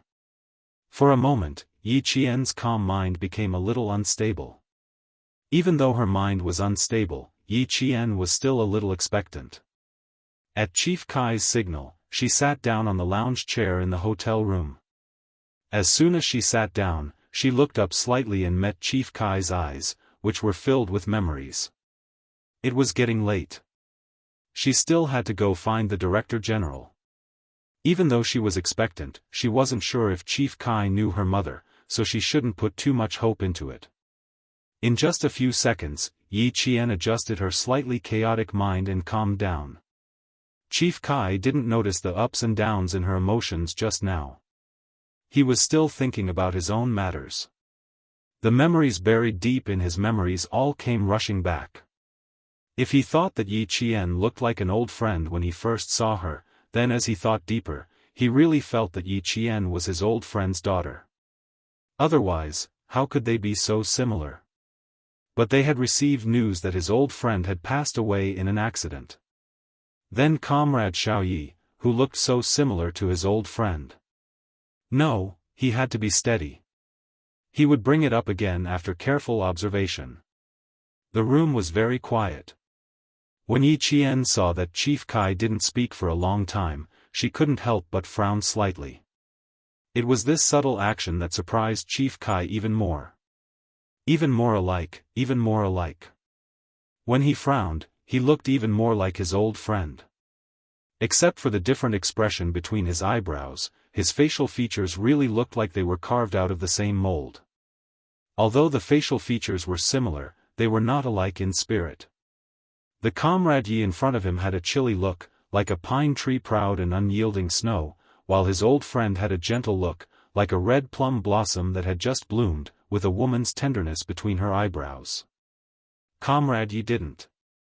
Her delicate and pretty face had a rigid expression, and her gaze was sharp and deep. Although there was a faint smile at the corner of her mouth, her indifferent temperament had already maintained a certain distance from others. Looking at the face that increasingly overlapped with the face of his old friend in his memory, Chief Kai's mood became a little unstable for a moment. He didn't say anything, and Yi Qian didn't say anything either. He even picked up the teapot on the square table and poured himself and Chief Kai a cup of cold water. Chief Kai's gaze moved slightly from the young face to the teacup. He sighed with nostalgia in his gentle voice, "I'm sorry. My apologies. You're too polite." Yi Qian wasn't someone who was curious about other people's private affairs. Even if he could tell that Chief Kai was reminiscing about his old friend through him, he didn't want to know. Chapter 1468. If Chief Kai's old friend was her mother, then he would definitely mention it. If not, then there was no need for her to know about other people's private affairs. Yi Qian, who was very clear in her heart, completely calmed down. Even the chief of the Tongzhou City Public Security Bureau couldn't see through her thoughts. Her polite answer, calm smile, calm face, and calm handling made Chief Kai take the cup she handed over and say, "It's rare to see someone as steady as Mount Tai." Chief Kai also didn't immediately mention that his old friend was similar to Yi Qian. The official business hadn't been resolved yet, and private matters could be discussed later. After taking a sip of cold water, Chief Kai put down the cup and looked at Yi Qian again. Seeing her drink the cold water calmly under his gaze, there was no trace of nervousness on her face, and there was no trace of restraint in her movements. Chief Kai's smile deepened, and he nodded secretly. She solved the hotel crisis with her own strength, and immediately contacted the Tongzhou City Police after the incident. She didn't have the slightest intention of claiming credit, and then immediately left to the police to deal with the follow-up matters and didn't show up again. It was rare for someone so young to be able to act so steadily.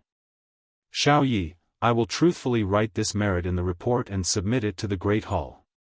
"Xiao Yi, I will report this merit to the Great Hall." When Chief Kai talked about official business, he spoke clearly word by word, unlike the deputy chief who was deliberately vague, afraid that Yi Qian would steal the credit from the Tongzhou City Police. Although the Tongzhou City Police knew that there were criminals in the hotel, we didn't know what they were planning, nor did we know that the hotel's security guards had joined the cult. If it wasn't for your help, tonight wouldn't have gone so smoothly. I will write it in detail in the report, and I won't hide anything. If there are any commendations in the future, the Tongzhou City Police will contact you in time. It will more or less help your military career. Soldiers and police were the same. They all needed to make contributions. The more commendations they received, the more help it would be in the future. Moreover, this was her merit, and no one could take it for themselves. What belonged to her could only belong to her. The Tongzhou City Police wouldn't go so far as to steal credit from a soldier who helped them. But Yi Qian didn't need it. He smiled and said, "Chief Kai, you're too polite. This is the responsibility of a soldier. Besides, I didn't do anything else. I just caught a few criminals while I was at it." The final follow-up work was finished by the Tongzhou Police. The ones who really worked hard were the Tongzhou Police. Just like his old friend, although she was a woman, she was an upright person. She was never fond of grandiose achievements, nor did she enjoy being in the limelight. After drinking half a glass of water and chatting for 4 to 5 minutes, Chief Kai relaxed after hearing her attitude towards the matter. He leaned back in his chair and gazed deeply at Yi Qian. "Comrade Xiao Yi, I'm sorry to take the liberty of asking you a few personal questions. If you're unwilling to answer, you don't have to hold back and just say it. If he didn't get to the bottom of this, he would feel regret. Yi Qian's hands tightened around the glass of water. His expression didn't change as he smiled and said, "Please go ahead." Facing Chief Kai's deep gaze, Yi Qian knew that he was deeply missing his old friend at this moment. His originally calm heart stirred again. He thought that Chief Kai didn't plan to talk about his old friend, but he suddenly mentioned it when he was about to leave. Yi Qian's heart was filled with hope again. Chapter 1469. How great would it be if Chief Kai really knew her mother? He didn't say it immediately. He stared at her for a long time before sighing. "You look very similar to an old friend of mine with the surname Sun. Your features are very similar, but your temperament is completely different." Old friend with the surname Sun. Yi Qian's heart trembled when she heard this. This was her mother's surname. Chief Kai, Chief Kai. Her calm black eyes suddenly lit up. She looked at Chief Kai without blinking and said softly, "Chief Kai, my mother's surname is also Sun." Did she really know her mother? Did Chief Kai really know her mother? Yi Qian's fingers trembled as she held the glass of water tightly. She was a little nervous. Chief Kai's eyes flashed fiercely. They both had the surname Sun. Could Yi Qian really be his old friend's daughter? If that was the case, then why did the letter they received say that his comrade's daughter had passed away in an accident? Moreover, the comrade who had specially asked around said that his daughter had indeed passed away in an accident. He also said that she was young and mischievous. On a summer afternoon, she had run out to play in the water by herself and had unfortunately fallen into a pond and drowned. Chief Kai's heart was already in turmoil. His eyes lit up as he said, "She used to be in the military." If she really was his old friend's daughter, then she should at least know about her mother's past. Yi Qian naturally knew a little, but not much. Uncle Jen didn't know much, so naturally, he didn't tell her much. But now that she had met an old friend who could possibly know her mother, Yi Qian suppressed the excitement in her heart and tried her best to answer politely. "I don't know if the old friend you're talking about is my mother. I only know that my mother was a martyr. Unfortunately, she died in the line of duty when I was 3 years old." Suppressing the excitement in her heart, Yi Qian was still a calm and self-controlled Special Forces soldier. She didn't like to show her emotions. Although her emotions were as vast as the ocean, they were also deep and unpredictable. Her mother's sacrifice was suspicious. Suddenly, an old friend who could very likely know her mother had appeared. Although it was indeed a coincidence, it was better to be cautious. Yi Qian's wandering from place to place in her previous life made her cautious and not easily trusting others. "Your mother and my old friend are somewhat similar. She was indeed a soldier. 17 years ago, she died in the line of duty." Yi Qian probed carefully, and so did Chief Kai. He didn't say anything more or less, but he just happened to say something useful. Chief Kai was cautious because he had learned that the daughter of his old friend had passed away in an accident. Yi Qian, on the other hand, was suspicious and reserved because of her mother's sacrifice. She did not take the initiative to start the conversation. She waited for the other party to say something before she answered. "What a coincidence. My mother also died in the line of duty 17 years ago. When she was sent back, the leaders of the military, political, and military commission said that my mother was personally sent to the incinerator by the premier." Speaking of the past, Yi Qian couldn't help but gently close her eyes. The corners of her eyes were moist. Sometimes, it wasn't a good thing to have a good memory. She remembered that day very clearly. Even though she had lived 2 lives, the memory was still so fresh. When the peach blossoms withered, the ground in the peach forest was covered in a thick layer of pink, red, and white. She was playing at home when she suddenly heard Sun Dongqing's faint cries coming from outside the peach forest. She didn't know what was going on and kept looking up. She saw two soldiers in military uniforms and military caps walking out of the peach forest step by step. Chapter 1470. One of the soldiers was holding a small, dark-colored box. On top of the box was a folded red national flag. Behind the two soldiers, there were a few other soldiers. They were surrounded by the villagers, and some aunties were sobbing. Later, she found out that they said her mother had sacrificed herself and slept in that small dark-colored box. Peach blossoms fell like rain. The sky was gray and misty, and it drizzled. It was very cold on her face, and it made her heart feel very empty. They all said her mother had sacrificed herself. Sacrifice represented death. What was death? When she was 2 or 3 years old, she experienced her father's death. She already understood what death was. When I sent her back, the willow tree by the pond had just started to sprout green, and the peach blossoms had just bloomed. I knew my mother had sacrificed herself. Yi Jian said softly. She knew that Chief Kai hoped that she would be able to answer every sentence he said. Then, she would be able to string them together and find out whether she was the daughter of his old friend or not. Chief Kai, who was leaning against the back of the chair, unconsciously sat up straight. His deep eyes became watery. All of our comrades liked to call her Red Plum. Red Plum in the army, Red Plum in the army. Is it because her name has the word Shui in it? Yi Qian raised her hand to wipe the tears from the corners of her eyes. She knew that her heart was beating a little fast, and it felt like it was going to jump out of her throat. With every word she said, she observed Chief Kai more carefully.